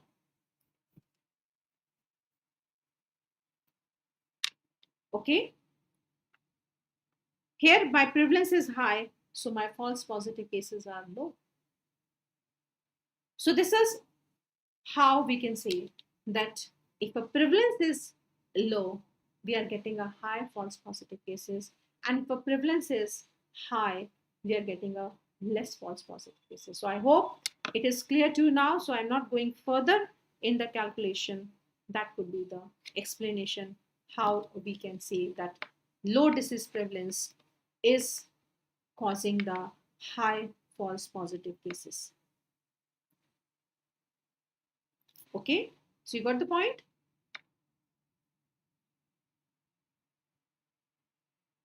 So I think I had answered your question, but as I said that it is a little bit a complicated thing. So don't go in much confusion. You have to remember the basic points only. Okay. So this was what we had discussed, the basic points. Now coming to the next component of this topic, and that is what are the various screening tests we are using. Okay. So what are the various screening tests we can use for certain conditions? Now, very, very commonly they ask in examination are for the cancer cervix and the breast cancer. Clear? Now, these could be your image-based questions also. Now, for the cancer cervix, if a question is asked, which is the more cost-effective test? So, VIA and the Willi test, they are more cost-effective. I'll explain what these VIA and Willi are. And the most sensitive or preferred test for the screening is pap smear. So pap smear is preferred test for the screening, or we can say it is highly sensitive test for the cancer cervix screening, or we can say the best test for cancer cervix screening is pap smear. But read the question very carefully. If they ask which is the more cost effective, it is the VIA and the Willi. Which is the best test for the screening or preferred test for the screening or highly sensitive test is pap smear. But only drawback with the pap smear is that it is requiring a cytologist to give the report. So it can be performed from the district hospital onwards only. We cannot perform in the periphery at primary health center, in the community health center, where mainly the patients are coming. So in that area, we are doing the VIA and the Willi test. Okay. So this is preferred or performed in the periphery. So how we perform, just see carefully because these could be your image-based question also. Now this is what is the normal cervix is. And we find that some erosions are there. So it is suspicious. So what we'll do, we will paint this cervix with a 5% acetic acid and we'll wait for a few minutes. And if we find the aceto white patch is there, it means this area is suspicious. Now, why we find a white patch? Because the acetic acid, it forms a white coagulum with the protein. And we know the cells which are pre-malignant, the nuclear chromatin material is high. And if the nuclear chromatin material is high, it is a protein. So it is making a white coagulum with a protein. So if you are getting a white patch, it is suspicious, and then we refer this patient to the higher center for the pap smear or colposcopy.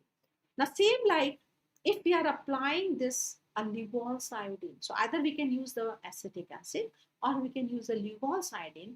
And in the Lugol's iodine, the colorless area is suspicious. The healthy area takes the stain. Why? Because the suspicious of the pre-malignant cells, they are rapidly proliferating. And when they are multiplying, they are utilizing their starch. And we know these are having the less amount of the starch. And this Lugol's iodine, it combines with the starch and give the color. So interpretation is different in the via and the villi. So this first image is of the via and the second image is of the villi. And what the via is? Via is visual inspection of the cervix after acetic acid, and here the aceto-white patch is suspicious. So white area is suspicious in via. Okay, via, you can remember via as the white is suspicious. Villi, L is the Lugol's iodine. So visual inspection of the cervix after the Lugol's iodine, and we can say that colorless patch is suspicious. So via the white patch is suspicious, villi the colorless patch is suspicious. Both are the visual inspection. We are not requiring any microscope. So can be performed at the primary health center, and these are cost effective. But if we perform the pap smear, so again this could be your image as we had already discussed. This is nothing but the a pap smear, and pap smear is the preferred test for the screening, highly sensitive, but it is performed from the district hospital onwards. But always remember that any of these screening tests are not confirmatory. So we have to do the biopsy, colposcopy guided biopsy for confirmation of the cancer cervix. Clear? And one question was asked based on this, and question was like this, that most cost effective screening test for the cervical cancer.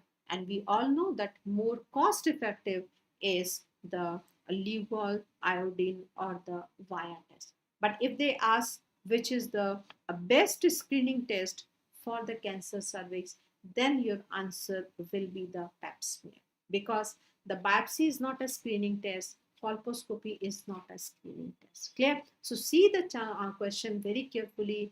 With change in a one word, the answer can change.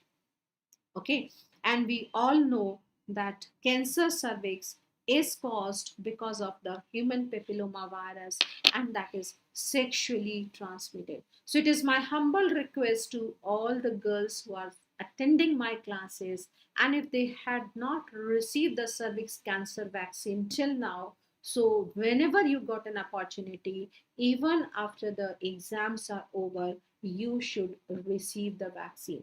Ideally, the guideline says that it should be taken between the 9 to 26 years of the age, but practically we say that before the start of the sexual activity, it is going to give the 100% results, but still, if the sexual activity is started, practically we are giving till 45 years of the age, because they say that as the years has been spent in your sexual life, it will not be protecting for that, but the rest of the life you will be having a protection. My professor has taken at the age of 65. She said that I was not having the vaccine at my time, then I am taking at this time.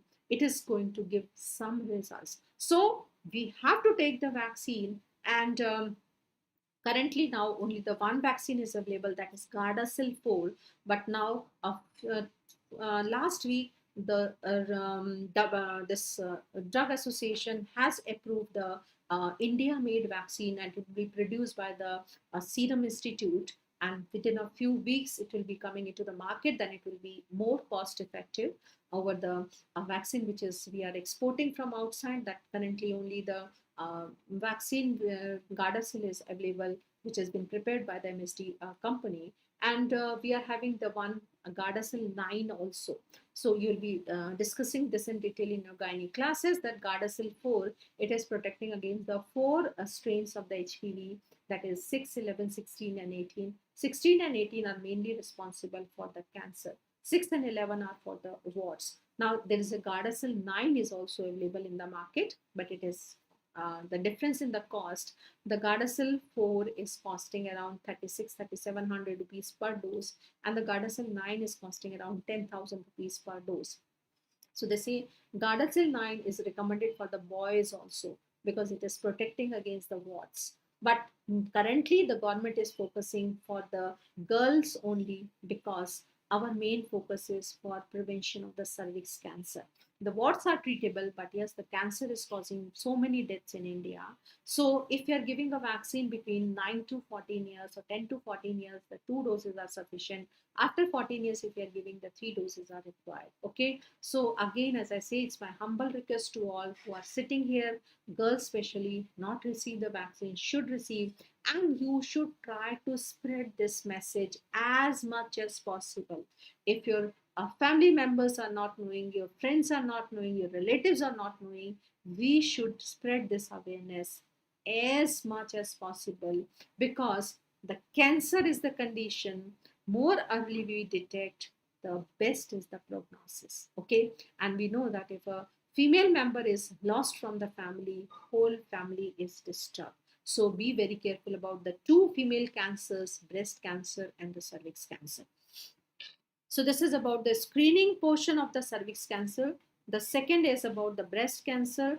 Again, here the question is asked that which is the a more cost effective test, or the first test for the breast cancer screening.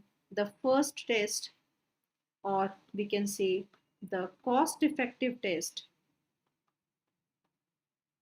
is self breast examination. The first test or the cost effective test for breast cancer screening is self breast examination. And if a question is asked what is the best test, is the mammography. Again, we should be telling the female members in the family how to do the breast examination. Even for the boys, there should not be any hesitation in telling your mother, telling your sisters, relatives how to examine the breast, because day by day the breast cancer is increasing. And now we have seen the breast cancer starting from age of 35, 40 years, and see how the family is disturbed. Now, I had seen the four cases of the breast cancer in my family itself. Two were diagnosed in a very early stage, very in close members. Two had been diagnosed in a very early stage. Simple mastectomy has treated, now they are doing fine. The one was diagnosed in a late stage. She was knowing, but she didn't tell us, because her son had to appear in a major exam. She didn't tell us, and by the time it was detected, it was already in a stage 3. And in spite of surgery, radio, and chemo, she died.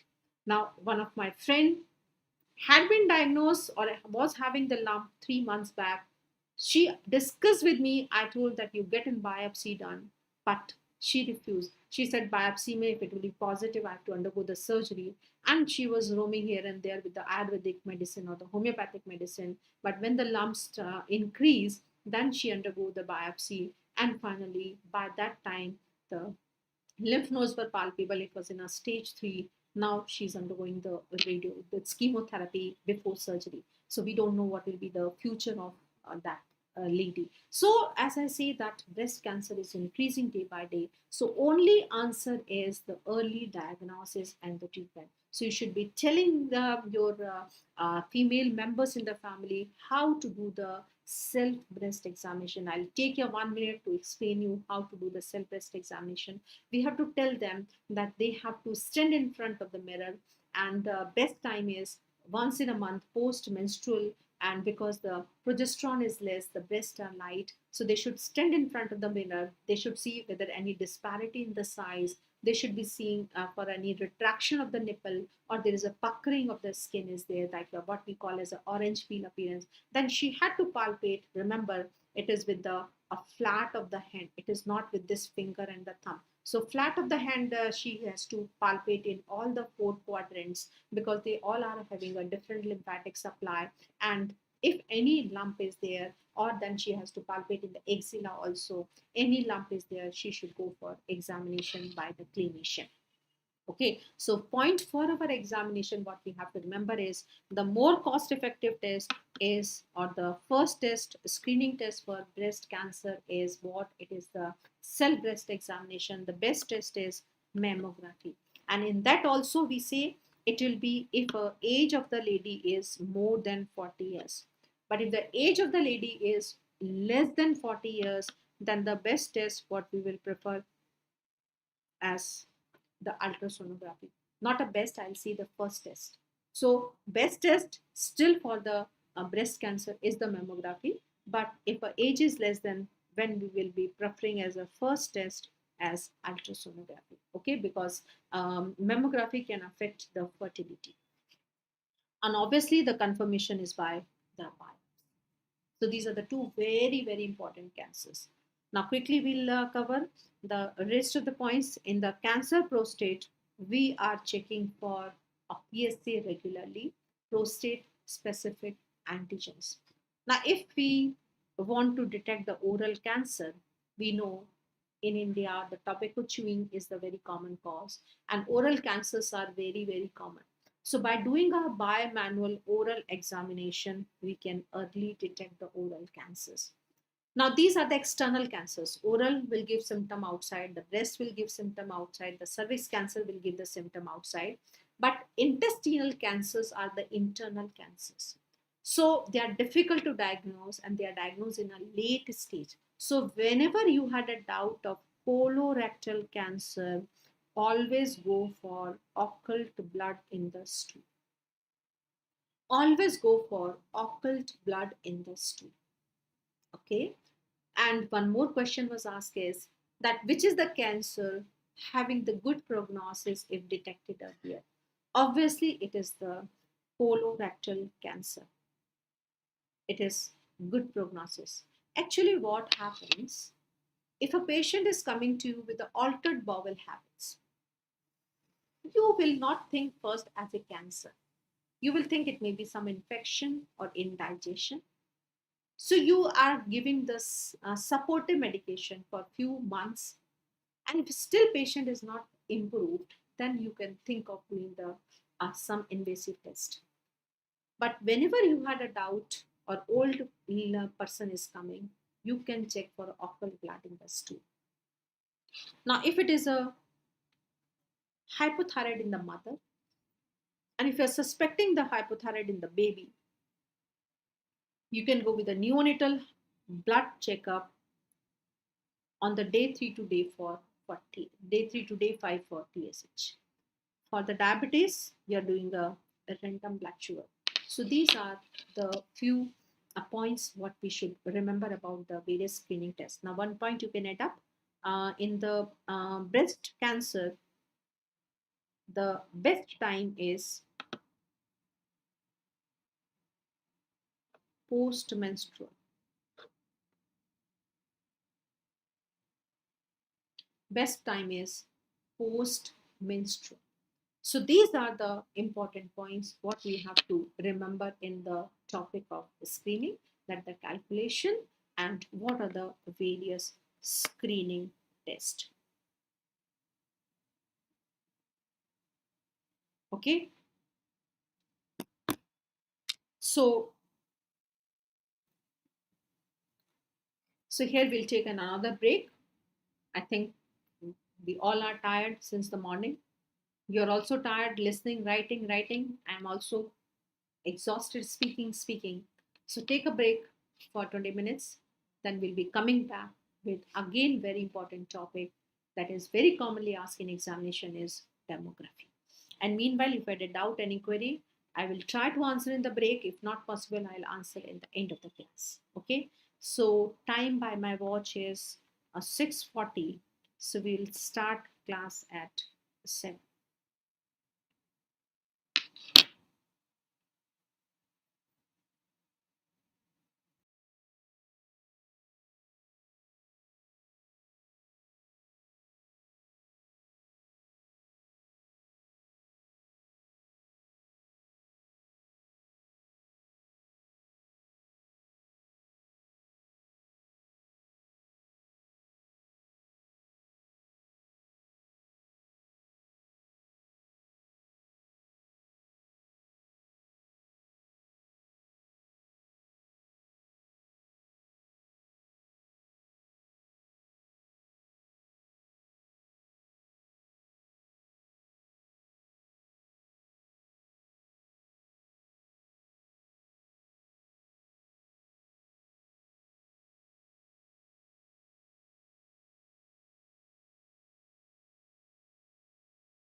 So, hello friends, welcome back.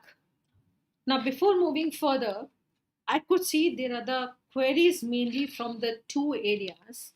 One is when we are shifting the cutoff to the higher side, how specificity increases. Now, just have a look here that if I am shifting the cutoff to this point, what is happening? My false positive cases are decreasing. So, if you are shifting the cutoff to the higher side, what happens? My false positive are decreasing. Clear? And if you put a formula of specificity, what is the formula for specificity? It is the true negative by true negative plus false positive. So if my false positive cases, it is actually the things are interrelated. So don't try to confuse yourself. Just remember the facts, otherwise you will be confused. Now, when the false positive are low, so what will happen? Obviously, the specificity will be high. So this is the explanation that when we shift the cutoff to the higher side, the false positive will be low, specificity will be high. The same is if I'm shifting the cutoff to the low side, what will happen? The false negative will be low. If you're shifting the cutoff to the low side, so false negative will be low. Just put the formula for the sensitivity, what it is. It is the true positive by true positive plus false negative. Now, if the false negative cases are low, what will happen to the sensitivity? It is increasing. So just remember the fact, if we shift the cutoff to the upper side, the test become highly specific. If we shift the cutoff to the lower side, test become highly sensitive, what we had written. The specificity of the test increases if we shift the cutoff to the upper side. And if the test cutoff is shifted to the lower side, the test become highly sensitive. Just remember this point. Otherwise, you'll be confused. Okay. Now, the second area of confusion is this one. When we apply a test in the series, now this doesn't mean the same test is increasing its specificity or sensitivity. The results what we are getting is highly specific, highly sensitive. Okay, so when we apply the test in the series, the purpose is that our specificity should be high. So we should be able to exclude those who are not having the disease correctly. We should be able to detect only those who are having the disease. Like if you are putting an ELISA, might be a false result is also there, you are worried, then the doctor advise you to go for a Western blot, and they turn out to be negative, means you are not having the disease. But actually, those who are having the disease, it should be detected. So if a test is positive and the disease is present 100%, so obviously the positive predictive value is high. So this doesn't mean that the same test is increasing its specificity or sensitivity or the predictive value. What a net result we are expecting should be highly specific and should be having the high positive predictive value. Okay, so please understand in this way. It is not the same test is changing its features. Okay, so I hope these 2 points are clear, because the maximum confusions were happening from these two areas. Now coming to the next topic, and that what we are planning to discuss is the demography, the very important topic. And the 2-3 questions are definitely being asked from the uh, demography, and 2-3 questions are asked from the contraception also. So both are interlinked, the demography and contraception. In this June exam also 3 questions were asked from the demography. Now what basically we are supposed to know in the demography? Demography means the study of the human population. Now here what we are trying to know, that what are the various indicators of the demography, what are the various rates, what is the total fertility rate, what is the general fertility rate, what is a cross reproduction, net reproduction rate. So these are the population vital indicators where the population is changing. What are the various population indicators or population characteristics, like what is the sex ratio, what is the literacy rate, what is the dependency ratio. So these are various population characteristics. So we should be knowing what are the various indicators of the demography. Then we should be knowing that how we are collecting these information by the various surveys what we are doing. Every 10 year we are doing the census, every 5 year we are having a national family health survey, every 6 months we are having a simple registration survey, continuously we are having a civil registration survey. So what we are trying to calculate by these parameters. Then we should be knowing that what are the various phases of the demographic cycle of a country. Means in the past we were having a high fertility rate, high birth rate, death rate. Then gradually we had controlled the death rate, we had controlled the birth rate. So now the population is reducing at a slower or the faster rate in the different countries. So what are these phases of the demographic cycle? Or we had 5 phases there, that early expansion, late expansion, stationary we'll be talking about. Okay. Then another point is that how much time it is required for a population of a country to double up, because we know that country has to prepare something. Like suppose today we are having the 50 crore suppose population of the children, because a recent a population what has been calculated on the world population day of India was around the 140 crore population was there. And within a few years we might be crossing the population of the China also. Then some report was saying that the actual population of the China is still less, currently is only 127 crores, and we had already crossed that population. But major reports are saying that we are still just short of the China population, and within a few years we might be crossing and will be becoming a most populous country in the world. And it is having a disadvantages also, because we are having a very small land area in comparison to the global area, and overcrowding and its complications are going to happen.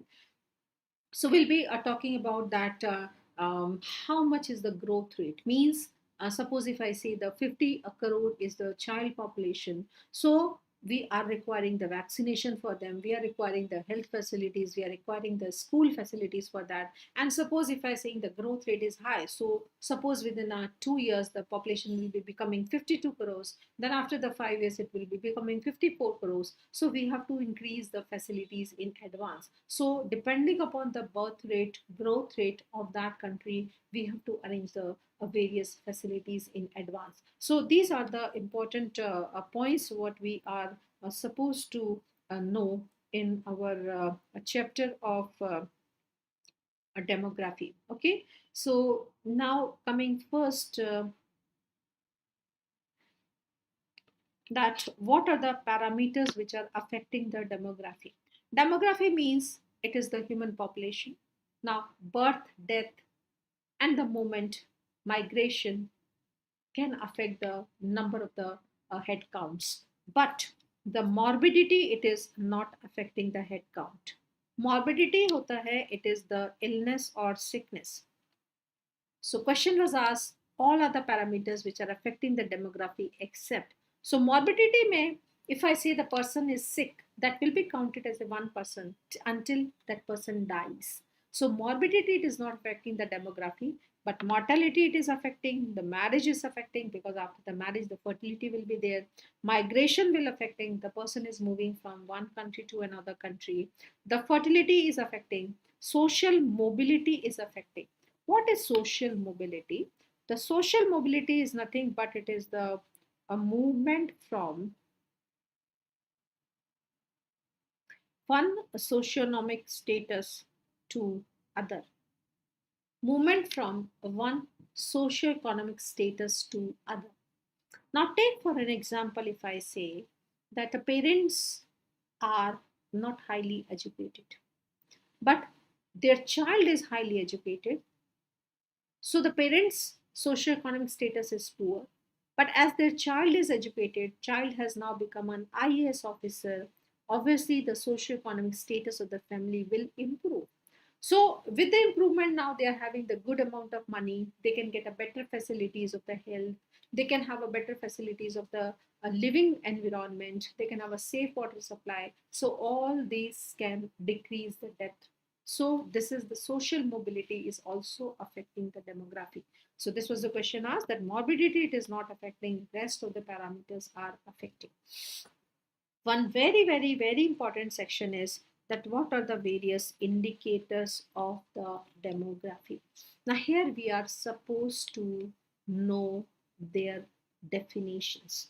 And sometimes they ask the whole definition, sometimes they ask as a numerator, denominator, separately also. Okay, so one is crude birth rate. Now, how we can define the crude birth rate is the number of the live births. Denominator is, it is the total mid-year population. It is the total number of the live births by total mid-year population, or as we had discussed in the beginning of the class today, that we can also say in a one line, number of the live births per 1,000 mid-year population. It is one and the same thing. And we all know what the mid-year is. Please message me what you mean by the mid-year. We all had discussed this in the morning. It is either the 1st of March, 1st of July, 1st of the December. What is the mid-year? Quickly message me what is mid-year. Great. Now you all are answering it is the 1st of the July is the mid-year. Great. So total mid-year population is nothing that is on the 1st of July. Excellent. You all are remembering. So this is how we should try to correlate the things. Then you will never forget in your life. Now, what is the crude death rate? Crude death rate, we had already discussed this definition. That is number of the deaths divided by, again, the total mid-year population into 1,000. But for your exam, commonly they ask these definitions: general fertility rate, total fertility rate, gross reproduction, and net reproduction rate. So these are the 4 important rates what they want to ask. Now please listen carefully.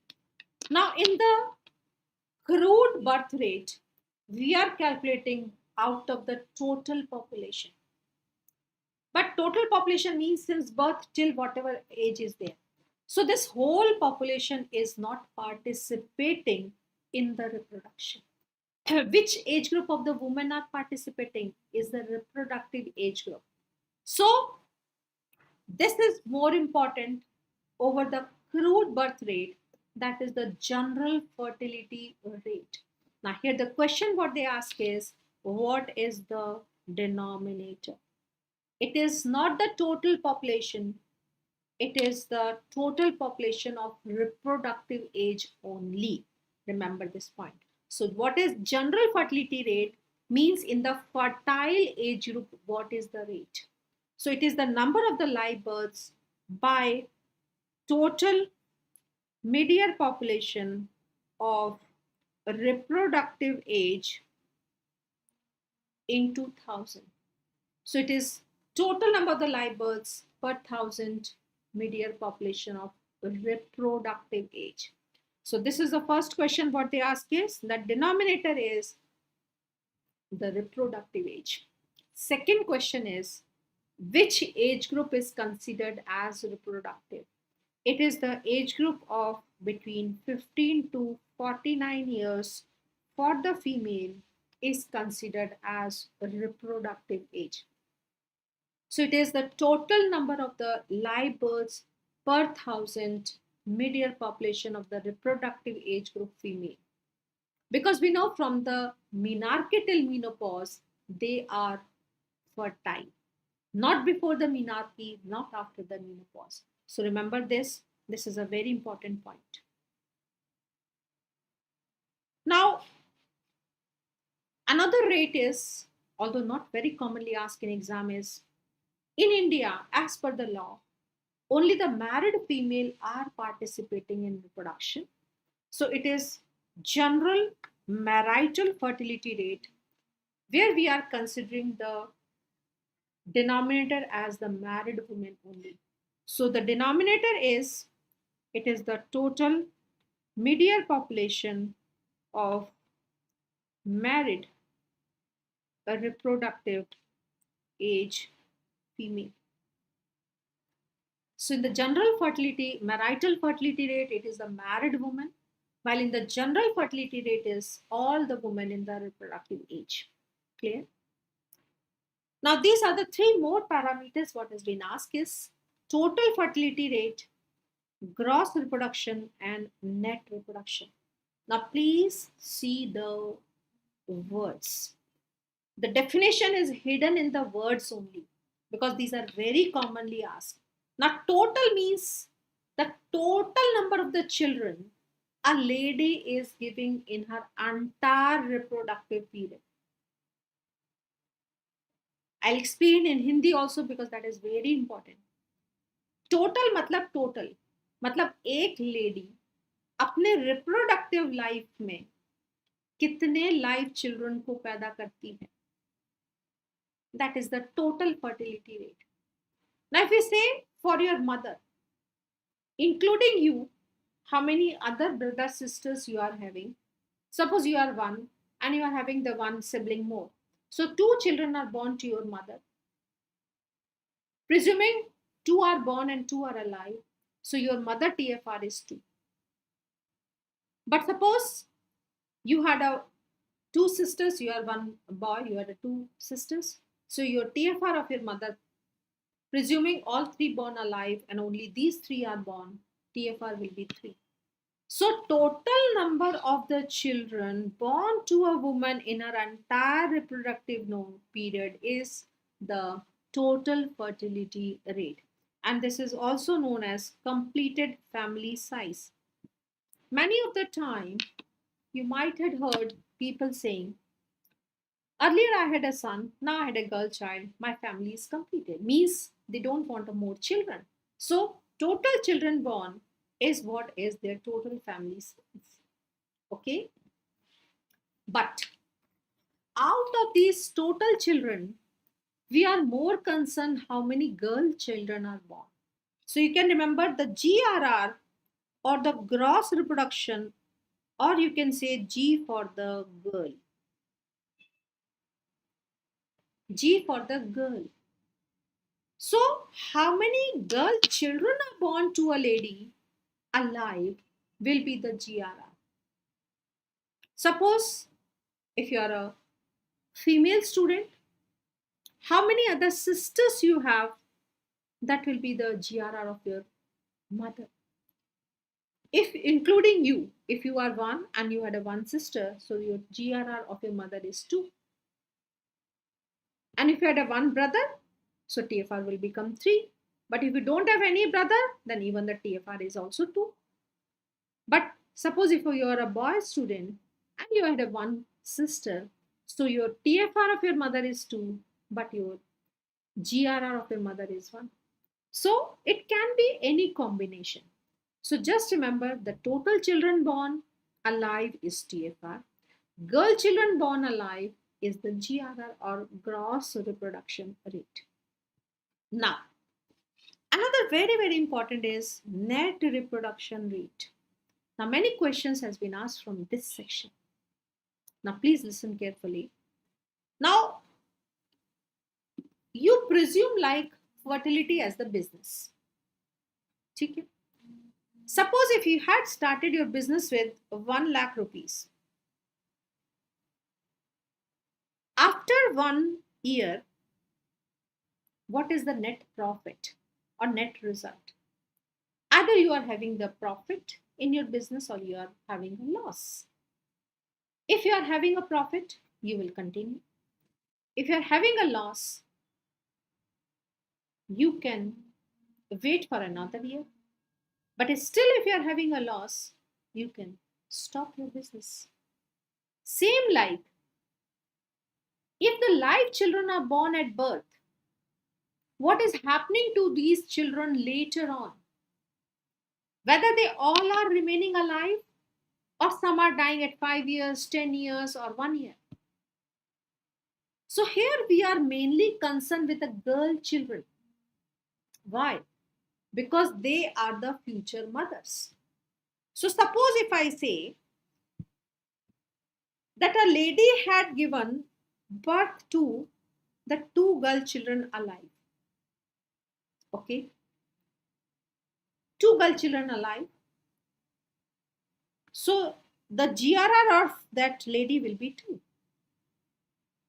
But if I say out of these two girl children who are born alive, if it is born dead, we will be excluding. But if it is born alive, then what is happening to these children? Suppose if I say one girl child died at 2 years due to measles, okay, and only the one girl child now is the 10-year-old. So presuming that this child will remain alive for future also. So now what is the net result of the reproduction? She had given the birth to 2, but finally the net is the 1. So this will be your NRR. Okay. So I repeat again, the TFR is total children born. GRR is the girl children born. Obviously both should be alive. But out of these born live girl children, how many are remaining alive till their future reproduction is the net reproduction rate. Okay, so I hope the difference is clear in all the three because they are very commonly asked in exam. So GRR is the total number of the girl children born alive to a lady in her entire reproduction. And what is an NRR? Is the net reproduction rate, the total number of the girl children remaining alive till their own reproduction. Okay. So what is the, you can remember like this, what is the net result of the reproduction? That is a net reproduction rate. Now, the two more questions has been asked about the NRR. And the one question is, which is supposed to be the most important demographic vital indicator? Most important demographic vital indicator is NRR because it is telling us what is the net result of the fertility. Another question is asked is, now if you see that in the TFR or the GRR or GFR, we are only concerned with the live birth. What is happening to the children after birth, we don't bother. हमें उससे कोई मतलब नहीं है बाद में क्या हो रहा है. But we are concerned only with the death after the birth in NRR. So another question is, which is the only demographic fertility indicator which includes mortality also? You'll say the crude death rate also is a mortality, but it is not a fertility indicator. So which is the only demographic fertility indicator which is including mortality? It is NRR. So be very careful about these words, very commonly asked in examination. Okay. So I repeat in Hindi because it is very, very important. Now, किसी भी lady को अपने reproductive life में जितने live बच्चे पैदा हुए वो टोटल फर्टिलिटी रेट है. अपनी रिप्रोडक्टिव लाइफ में किसी लेडी को कितने गर्ल चिल्ड्रन पैदा हुए वो उसकी ग्रॉस रिप्रोडक्शन रेट है. और इस गर्ल चिल्ड्रन जितने जिंदा पैदा हुए, लाइव पैदा हुए, उसमें से कितने जाके खुद मदर बने, वो net reproduction rate. And the most important demographic parameter is net reproduction rate. Now, what are the current values? As I said, that current values are not very much asked in the examination because every 6 months with the SRS report, the value are changing. So, current report of the SRS May 2022 says the crude birth rate, it is as 19.5 and the crude death rate as 6. So these are the current values of crude birth rate and crude death rate as per the SRS May 2022 parameters. Now, another parameter is that is what is the growth rate. I think I had written somewhere. Yes, I'll come to this question later on. Now, what is the growth rate? Now, growth rate means at what rate population is growing. Obviously, it is equal to crude birth rate minus crude death rate. It is equal to crude birth rate minus death rate divided by 10. Why it is divided by the 10? Please listen carefully. Because birth rate and death rate we are expressing in per thousand, while the growth rate we are expressing as percentage or per 100. So we have to divide by 10. So current birth rate is 19.5, the death rate is 6 by 10. So our growth rate will be 1.35%. So our current growth rate is 1.35%. Now, why it is important to know the growth rate? Because it will decide that how much time a country will take for its population to double up. So another point is that what is the doubling time? Doubling time for a country is 70 by growth rate in years. It is a rough formula design. The doubling time is equal to 70 by growth rate into years. And we had, as per the different growth rates, the doubling time is different. If you are not able to remember, at least remember the doubling time of India. Okay? If you're not able to remember this whole table, no problem. Now just remember the doubling time of India. Now what is the current growth rate? We are in this phase as we are having the 1.35% growth rate. So our doubling time is 47 to 70 years. So doubling time of India currently it is 47 to 70 years. Why? Because our growth rate is 1.35%. Our growth rate is 1.35%. Now please make a note, because sometimes they ask the value as per our last census we had. In the 2011, our growth rate was 1.64%. In 2011, our growth rate was 1.64%. So at that time, we used to say our doubling time is this range, that is 35 to 40 years. So please read the question very carefully. If they ask, as per the 2011 census, what was the growth rate, then your answer should be 35 to 47 years. But as per the current growth rate, the doubling time is 47 to 70 years. So whenever you see the questions related to the community medicine, if you see the 4-5 years back questions, some answers are changed because the new guidelines are coming up. So don't say that in that book the answer was written something. Try to see in which year the question was asked. If it is a past question, then definitely answer may be different because the current scenario is different. So that's why we say that we have to go with the latest guidelines, and that's why, as you say that आपको भी पढ़ना पड़ता है, you are also constantly reading, but we are also constantly reading to keep updated so we can update you. Okay, so we have to collect the information day by day and we should be keeping updated so we can transfer the information to you. Okay, so the doubling time of India.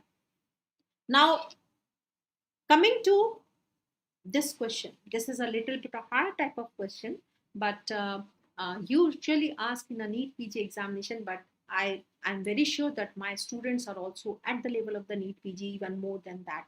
if you understand the concept, because content is almost the same.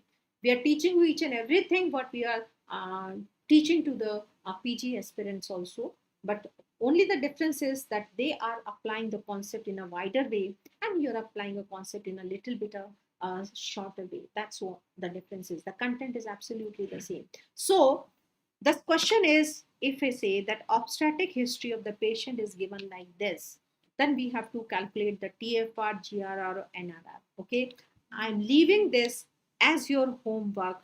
Try to solve. We will discuss tomorrow. Now, based on the definition, you should be remembering the definition of the TFR, GRR, and NRR. If you know all these three definitions, you will be able to answer. Okay, so I'm leaving this second area as your homework. We'll be discussing tomorrow. Now, coming to the other points, that we can calculate the crude birth rate by other rough formulas also. Now, crude birth rate can be calculated as TFR into 8 plus 1. Now, if I say the current TFR is 2.2, current TFR is 2.2 into 8 plus 1. So it will be 17.6 plus 1 somewhere as 18.6. And what is our, the birth rate as per the census is 19.5. So it is somewhere. So just remember that birth rate can be calculated by this rough formula also. Now, another point they say, if we consider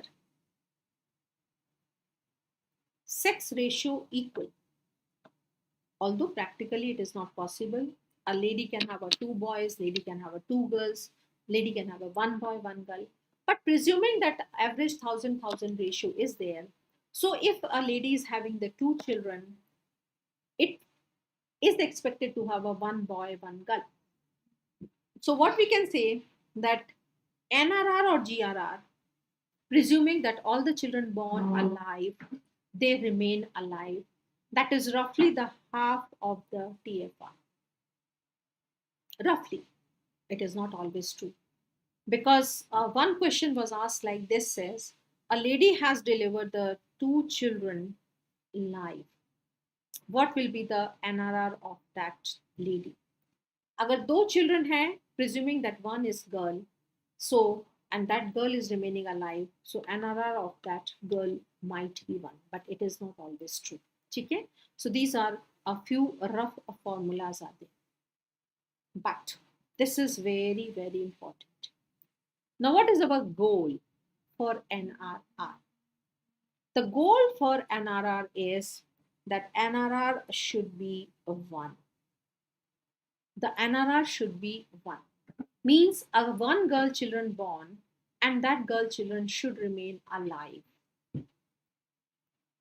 Okay? Now, how we can decrease the number of the children born if we are having the less number of the total children born? So if our TFR is 2.1, we can have an NRR of 1. Now you might be thinking, why it is not the 2? Because presuming that some children are dying in their childhood.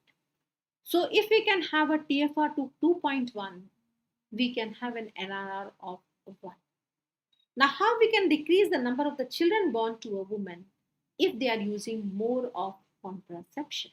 So for achieving the TFR to 2.1, our couple protection rate should be more than 60%.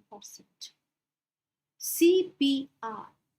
It is not a cardiopulmonary resuscitation. It is a couple protection rate should be more than 60%. So another question was asked indirectly, to have an NRR of 1, what should be the couple protection rate? To have an NRR of 1, couple protection rate should be more than 60%. Okay.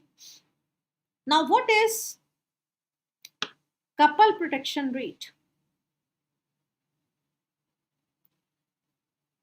Who are the couple? Married individuals. So, If I say out of the 100 couple, if only 40 are using any type of contraception, the CPR will be 40%. So the couple protection rate is means the percentage of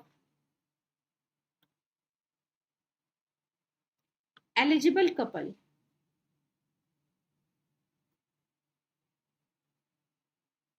using contraception. Percentage of eligible couple using the contraception. Each words are interlinked. Okay. Now question is, what are the eligible couple? We know that for appearing in any exam, we should follow the eligibility criteria. Same like if a couple wants to have the contraception, then the female must be eligible. Means should be in the reproductive phase. If a female is 60 years, 70 years, there is no need to use a contraception because she is not fertile. So, who are the eligible couple? Eligible couple are those couple where the age of the female is between 15 to 49. Eligible couple are those couple where the age of the female is 15 to 49. We are not concerned with the age of the male, but we are concerned with the age of female. And for promotion of contraceptive methods in the village, what we are doing, that if any girl got married, it is easily known to everybody. So the newly made couple, it is being entered in a register so health worker can follow them and advise them for contraception. So this is a eligible couple register. So question is, who is maintaining the eligible couple register? What is the purpose of this eligible couple register? This is maintained by multi-purpose worker female. It is maintained by multi-purpose worker female. And where the multi-purpose workers are posted, they are posted at sub-center. So eligible couple register where it is maintained at sub-center. Who maintains multi-purpose worker female?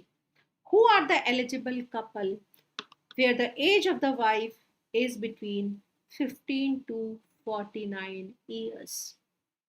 What should be the couple protection rate for having an NRR of 1? It should be more than 60%.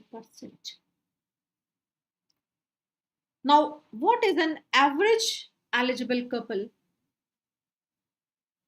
Average eligible couple is around 150 to 180 per thousand population. Now, current couple protection rate is around 56%. So we are trying to improve the couple protection rate so we can have a lower growth rate. Okay, so these are the few important vital indicators of a demography.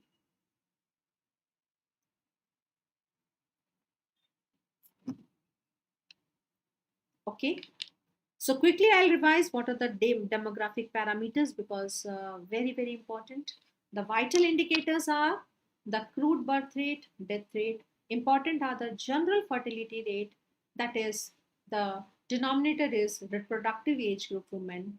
In the total fertility rate, total number of the children born, the gross reproduction rate, the girl children born alive, net reproduction rate, the girl children remaining alive. Okay, and for our a future NRR of 1, our couple protection rate should be more than 60%. The most important vital indicator of demography is NRR.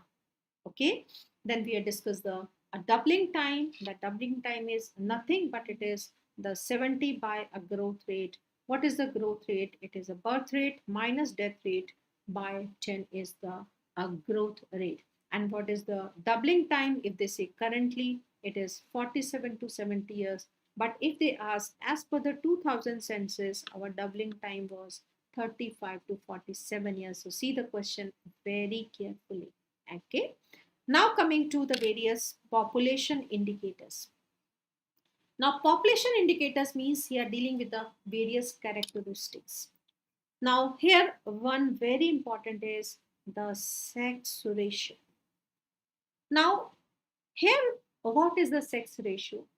It is the number of the female per thousand male.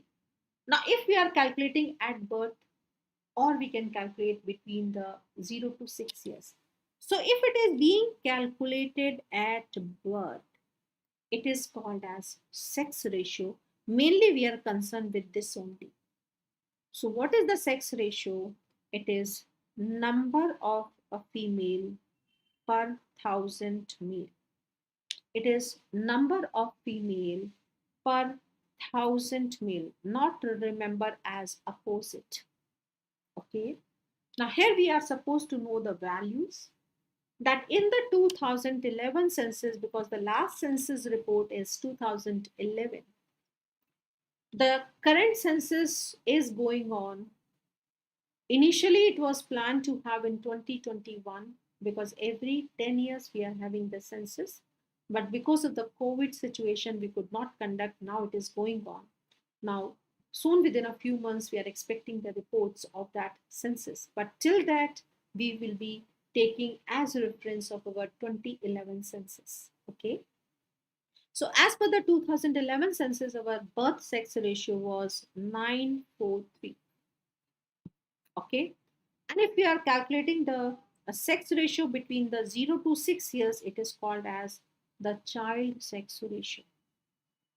But few months back, the report came for National Family Health Survey, NFHS, we'll be discussing right now, that for the first time, the overall sex ratio of India had crossed the 1000, means favorable. So the total sex ratio was 1020. It was very much highlighted in the news. But if we had seen at the birth, still the sex ratio was quite low, that is 9 to 9. Okay. So based on that, sometimes they ask the few numericals also, like if a one question is asked is that what is the total population is 10,000. The total live birth is 1000. Female born are 500. What is the sex ratio? Okay. Now if I say how many are the total live births? 1000. Female born are 500. So obviously the male born will be 500. So what is our ratio of the male to female is 500 to 500. So here only the catch is that we should be knowing the definition of the sex ratio. It is per 1000 male. So if out of the 500 male, how many female we are having the 500 means the ratio is 1:1. So suppose out of the 1000 male, again the female will be the 1000 because it is a 1:1 ratio. So here the sex ratio is 500, not a correct answer. The correct answer it is the 1000 because it is a definition, it is number of the female per 1000 male. It is not per 500 male. Clear? Got the point? Suppose if they say that out of the 5,000 births, if suppose if any one question is there that there the total births are 5,000, 50% are boys. What is the sex ratio? Now 50% of the boys means how many are the boys? 2,500. So obviously 50% will be the female or girls. So equal ratio is there. So I'll not say the sex ratio is 2,500. It is again the 1000 because it is equal. So Straightforward, they ask what is the sex ratio. They can ask the small numericals also. And one question was asked in a last exam. Let me check whether I had that question or not.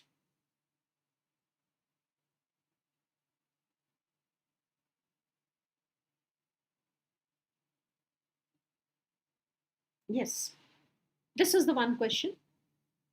In a population of 10,000, sex ratio is more than 1,000.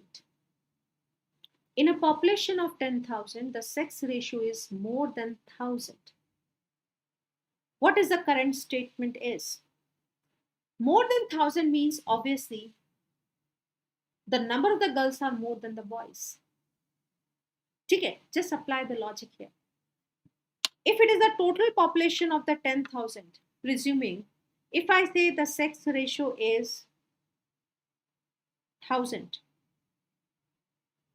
presuming if I say the sex ratio is 1,000 means equal are the boys and the girls. So how many will be my male population? 5,000. How many will be my female population? 5,000. Presuming it is the sex ratio is 1,000 for this 10,000 population. Okay. So if I say my sex ratio is 1,000 means equal boys and girls are there. Out of this 10,000, I'll have a 5,000 female, 5,000 male. Okay, you got this point? If I'm saying my sex ratio is more than 1,000, it means my female population is more than 5,000 of this total 10,000 population. So I can say that my female population is more than 5,000 and my male population is less than 5,000 because my sex ratio is more than 1,000. This is what the question is asked.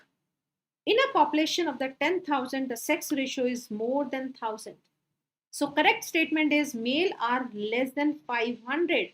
No. Total population may say the male are less than 5,000. So this is a wrong statement. Male are less than 5,000. Yes, this is the correct statement. Female are less than 500. No. Female are less than 5,000. No, because female are more. So here, the correct answer is that male are less than 5,000. So see, you have to apply the logic to solve these type of the questions. So sometimes we say, bhai, whatever has been taught in the class is not being asked in the exam. They had asked the things what we are discussing, but yes, they had asked in a different way. So you should be clear in your mind about the things. Because this is the only subject where you cannot mug up the numericals. You have to understand the definition, you have to understand the concept. Yes, there are so many things where you have to mug up the values and all, but these are the areas where you have to understand also. Okay, so this was the one question asked is about the sex ratio. Now one more question as I see was asked related to the this was as we had discussed the TFR. So the question was asked is survey of the 4 cities ABCD reported the total fertility rate as 2.1, 2.4, 2.6, 2.8 respectively. Which city has achieved the desired goal for TFR? Now what we know the goal for TFR is 2.1. And which city has 2.1? City A. So desired goal for 2.1 is or TFR is 2.1. Okay. So indirectly they had given this 4 cities and their TFR. They can simply ask what is the goal for the TFR. It is the 2.1. Okay. Now another straightforward question was asked like this is not the demographic bonus. We'll discuss later on. Yes. This is again a simple question asked is demographic indicator which includes mortality. We had just now discussed. Please message me that what is the correct answer. I know that each one of you can answer this question.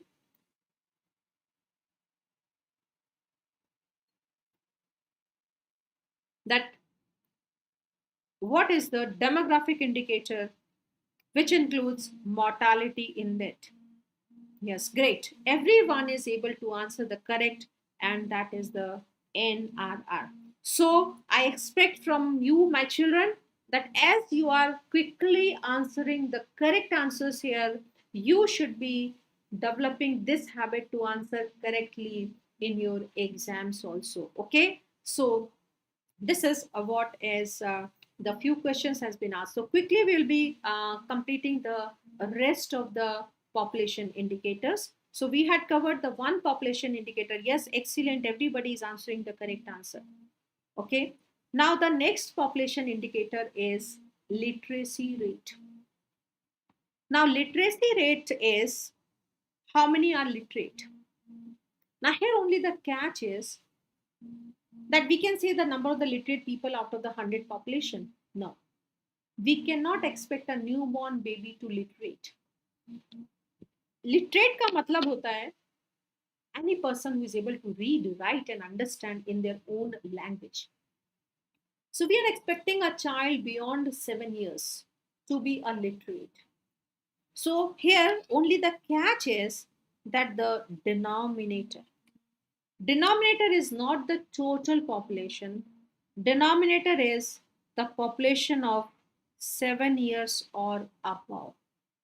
So this is the total number of the literate people out of the 7 years or more above population into 100.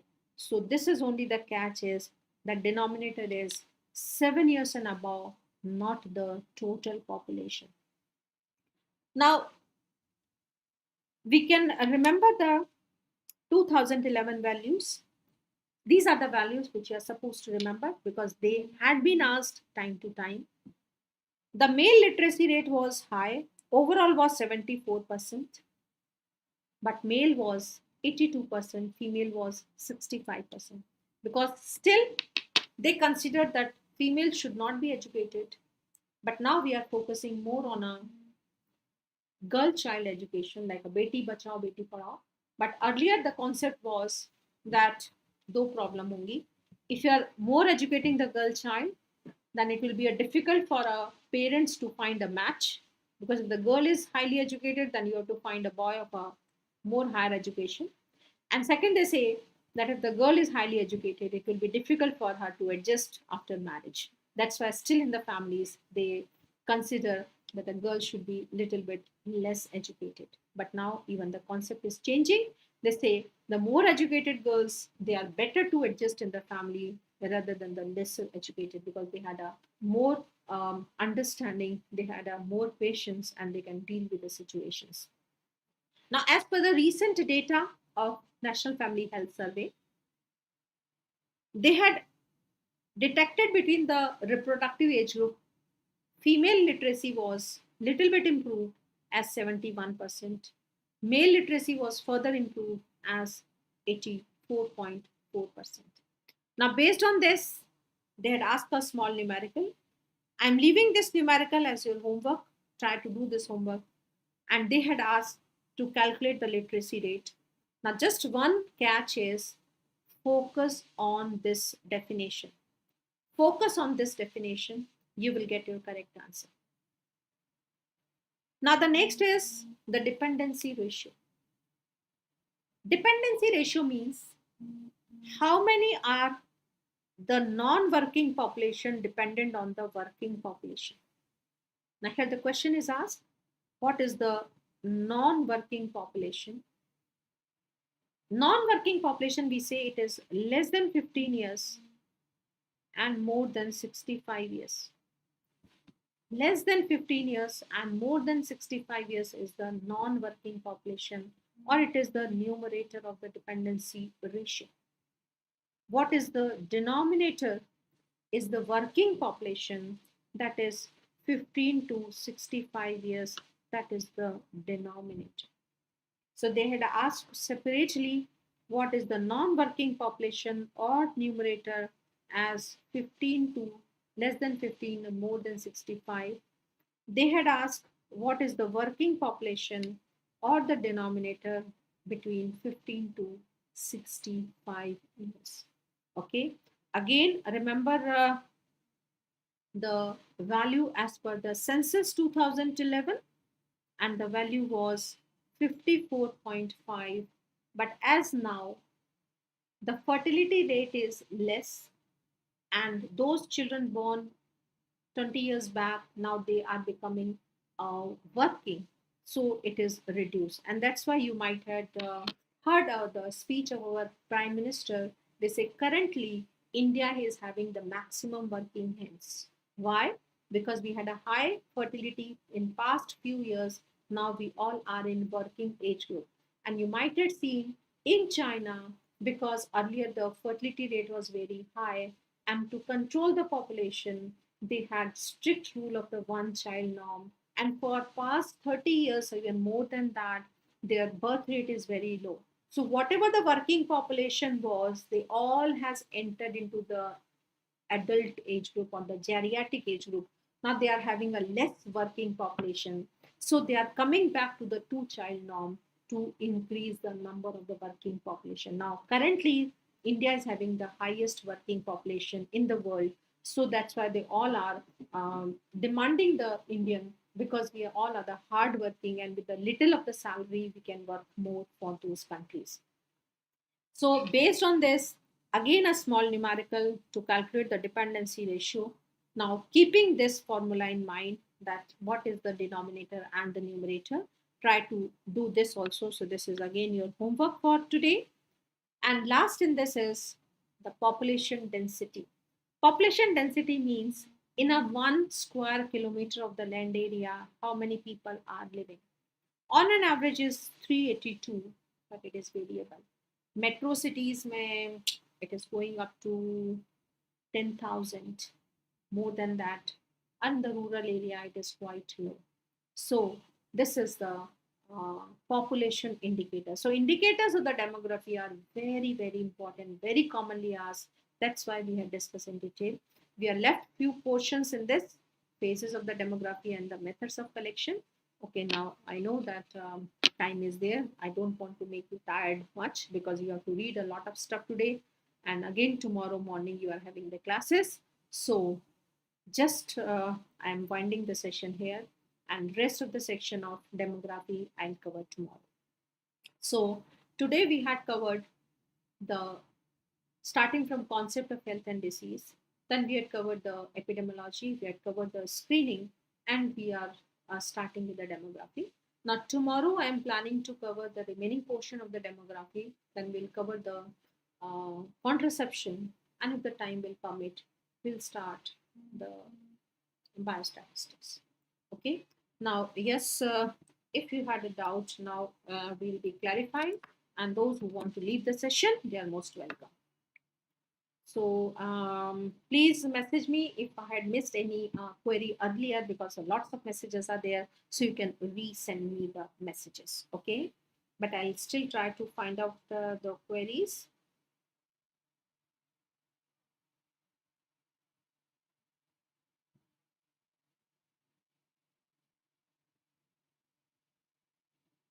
Now here the question is that what is we had mentioned in this question, that what is an important demographic indicator which include the mortality also, it is the NRR.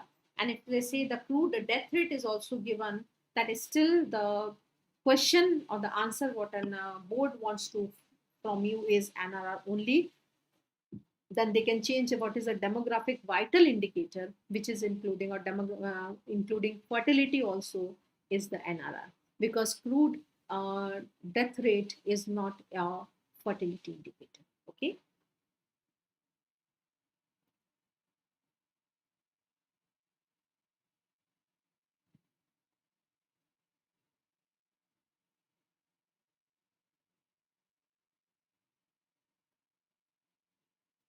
The 90% is dear. 49% is what is the current dependency ratio value. So this is the current dependency ratio value. So as per the 2011 census, it was 54.4%, but current is it is 49.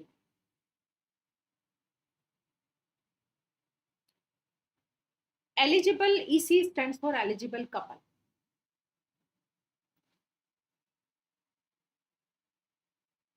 Okay, EC stands for eligible couple. This is eligible couple. Eligible couple are those couple where the age of the female is between 15 to 49 years. Okay, so this is that around 150 to 180, these are ECs, the eligible couple.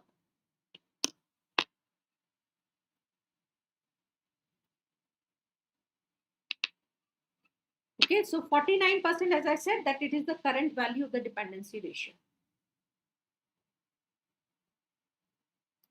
Now, child sex ratio means, normally we are calculating the sex ratio means the number of the female per thousand male at birth. But if we are calculating this between the 0 to 6 years, it is the child sex ratio. Means between the 0 to 6 years, how many female are there per thousand male? It is the child sex ratio. Because we know after the antenatal sex determination is banned, the girl child, if it is born, it is neglected in the family, not being given a proper care. So more girl children are dying in their early childhood. So the child sex ratio in India, as per the 2011 census, is less than the sex ratio at birth. Now, at birth, the sex ratio was 943, but the child sex ratio was 914. It is a very shocking. Okay.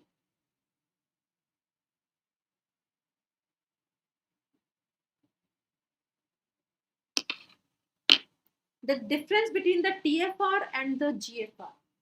Now, GFR means general fertility rate. We are counting total live births per thousand population of the reproductive female. But TFR may we are counting for a single woman, that how many children she has given birth. Okay, so this is the difference in the TFR and the GFR.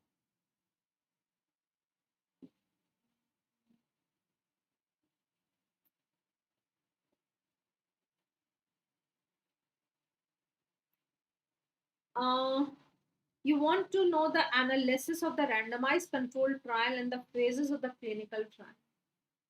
Now, phases of the clinical trial, if I say, just a minute.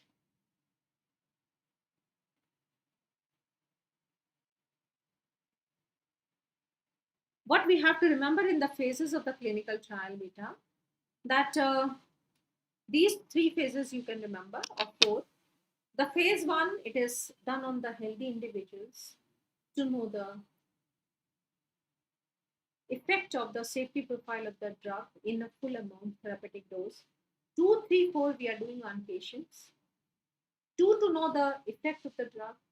3 is to compare the drug with the existing drug. And once the drug is launched into the market, we are going to do the phase 4 trial. This is what you have to remember. And the analysis of the randomized control trial. Now, randomized control trial calculation, beta, you are not supposed to remember much. This is what I had discussed with the study design. Only you have to remember this step, that is the randomization. It means randomly we are dividing the patients into the two groups, the control and the experimental group, by the randomization, because it is correcting the selection error and it is correcting the known and unknown confounding error. This is only what you have to remember.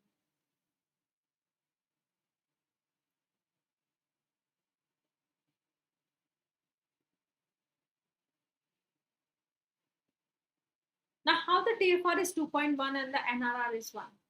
Now, TFR means the total children born. 50% will be the boys, 50% will be the girl. So, if a TFR is 2, we can say the 1 is the NRR, 1 is the girl, 1 is the boy. But some children can die in their childhood. So, taking that as a wastage. Now, have you had an opportunity to purchase the gold or any precious metal? The shopkeeper charging the wastage from you while preparing the jewelry. Same like in the reproduction, some children are wasted. So the total children should be little bit higher than the live children. That's why the TFR is 2.1, then NRR is 1.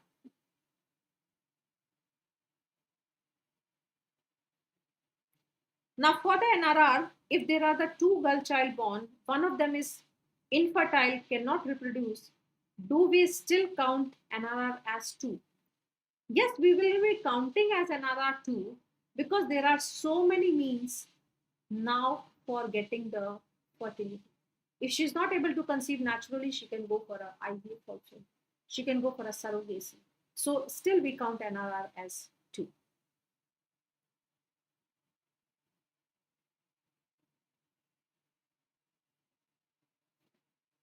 Now sex ratio in Hindi बेटा कि birth पे जितने बच्चे पैदा हो रहे हैं उसमें से how many are the girl children और कितने उसमें से बॉयज हैं.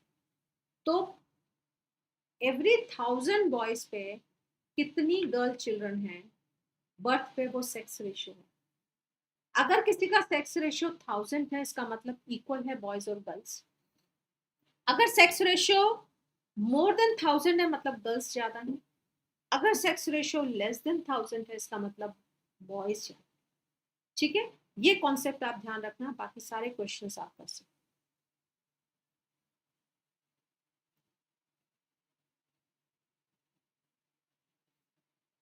एथिकल रिस्क होता है if you are exposing the healthy person to the risk factor and we are conducting a cohort, we are exposing intentionally that person to the disease. That is what is the ethical risk.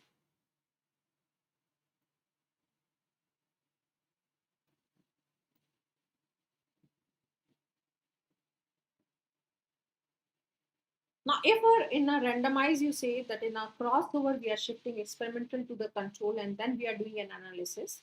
Now, if we are having the results same as before the crossover, it means the drug is effective. But if we are having the different results in two situations, it means some external factors are affecting. So we have to look for that.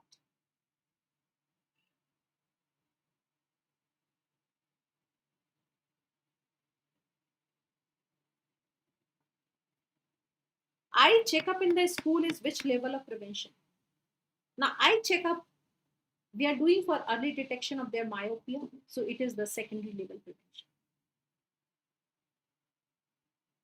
Selection error means we are making the error in selecting the patient, like selecting the cases, selecting the control, doing the matching. So these are all the selection errors.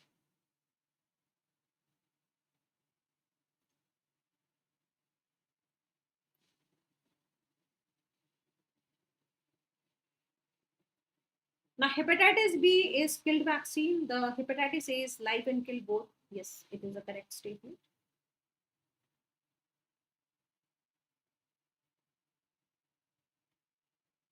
Doubling time means that how much time is required for double up or doubling the population of a country. More is the growth rate, early the population will double up. Like if a population is 10 lakh, how much time it will take to become a 20 lakh? If a faster is the birth rate, the earlier it will become double up. So this is what is the doubling time. Fertility indicator which include the mortality means the NRR. Means we are considering the children born alive at birth and we are looking for how many are dying before reaching their reproductive age. Okay. TFR is not an answer because we are considering in the TFR the total children born. And in the NRR we are considering the girl children born. Okay.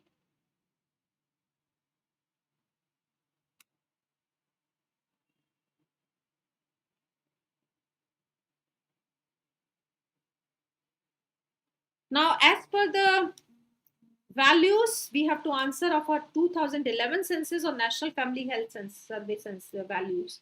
Now, dear, if they are asking about the 2011 census, they will mention that a value as per the 2011 census. Otherwise, you have to answer the recent family health survey values.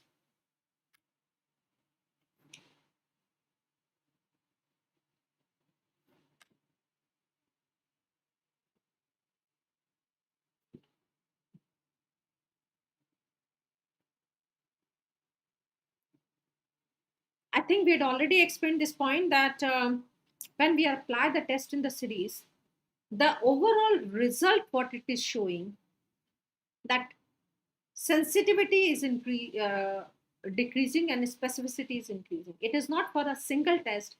Whatever the test we are using, the net result is we should have a higher specific results. कि जब आप एक के बाद एक test apply करते हो तो पहला जो टेस्ट आप यूज करते हो वो हाईली सेंसिटिव होता है, फिर उसमें से आप पॉजिटिव पेशेंट्स निकालते हो, वो ट्रू पॉजिटिव भी हो सकते हैं, फॉल्स पॉजिटिव भी हो सकते हैं, फिर उसके बाद आप हाईली स्पेसिफिक टेस्ट लगाते हो जिससे कि आपको ये पता लगाना कि अगर टेस्ट डिसीज प्रेजेंट है तो टेस्ट पॉजिटिव होना चाहिए। तो हम एक के बाद एक टेस्ट लगाते हैं जिससे अल्टीमेटली हमें जिसको डिसीज है वो पॉजिटिव डिक्लेयर होना चाहिए।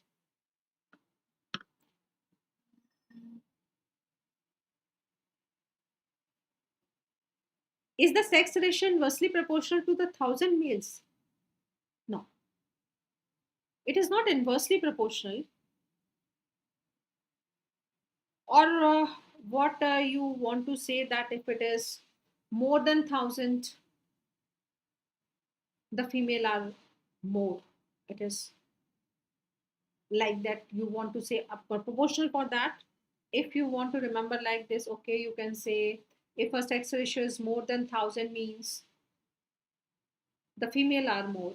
If the sex ratio is less than 1,000, it means the female are less.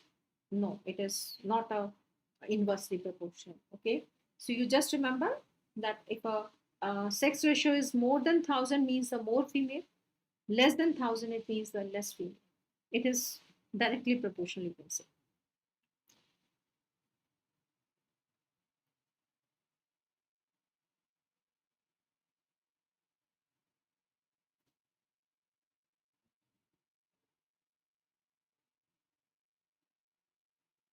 Now dependency ratio may we don't add a 100 in the formula, okay, because it is written in a point. Some they are writing as if it is written in a percentage, then we can add 100, but routinely it is not, 100 is not added in that.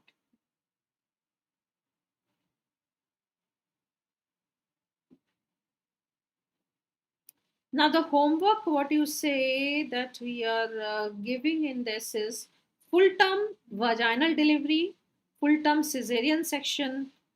It is like that, full term vaginal delivery and full term cesarean section. This is the root of the delivery. Sex ratio numerical beta.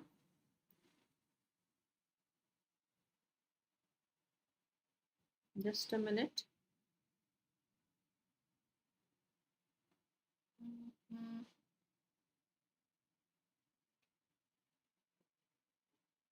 This was the sex ratio numerical basically we discussed. In that, you have to find out that what is the sex ratio, and based on the population you can say that we had discussed the two questions for that. In one question we had discussed that total live birth are 1,000, the female born are 500, so obviously the male born will be the 500, so the ratio of the female to male will be 500 500 or 1,000, so sex ratio will be 1,000.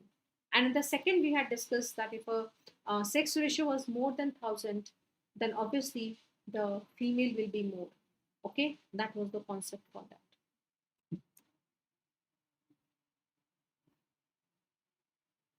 I think test in the series and parallel I had explained again and again. Just consider like to increase the positive predictive value, we are applying a test in series. ठीक है, just इतना याद रखो.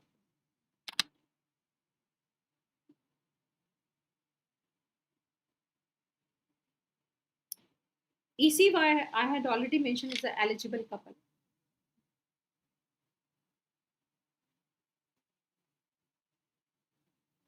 Epidemic Hindi में मतलब बेटा कि अगर आपको कोई डिसीज के पेशेंट्स सडनली बढ़ रहे हैं, अगर मैं कहूँ 4-5 मलेरिया के केसेस डिटेक्ट होते हैं, कोई बहुत बड़ी बात नहीं है।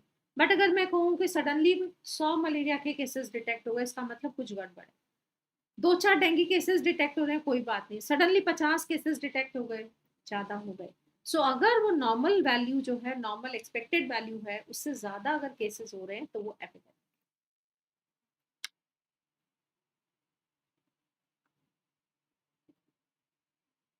Okay, sex ratio I had already explained, beta.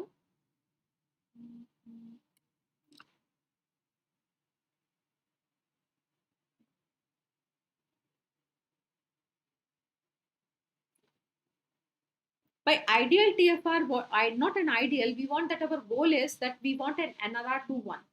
And jab NRR will be 1, it means one female will be replaced by the girl child. So our population will be stabilized. And if we want to further reduce the population, then TFR should be further low. But our first goal is we want to stabilize the population and then we want to reduce it.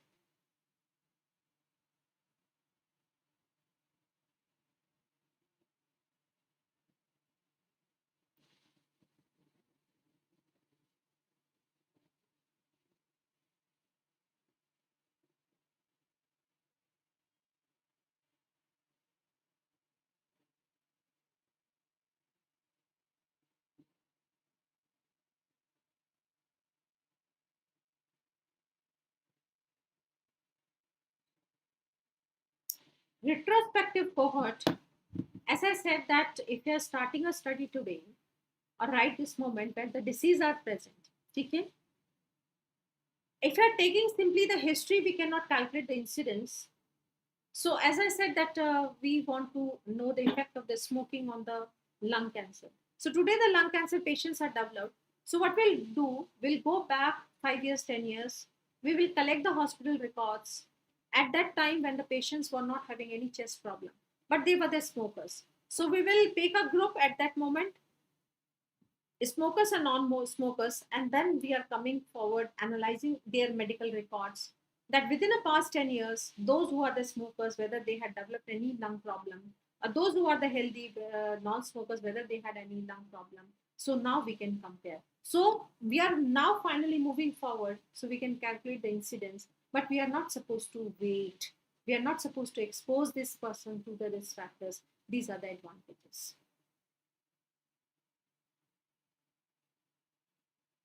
Now, SRS is the sample registration survey. We'll be talking.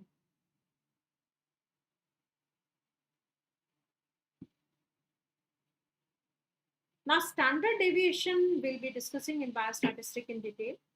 That value within a plus minus of the two standard deviation is considered as normal. Known confounding errors means the known factors which we know that they can affect the results. But there are certain unknown factors which we don't know. So those unknown are corrected by randomization and known are corrected by matching.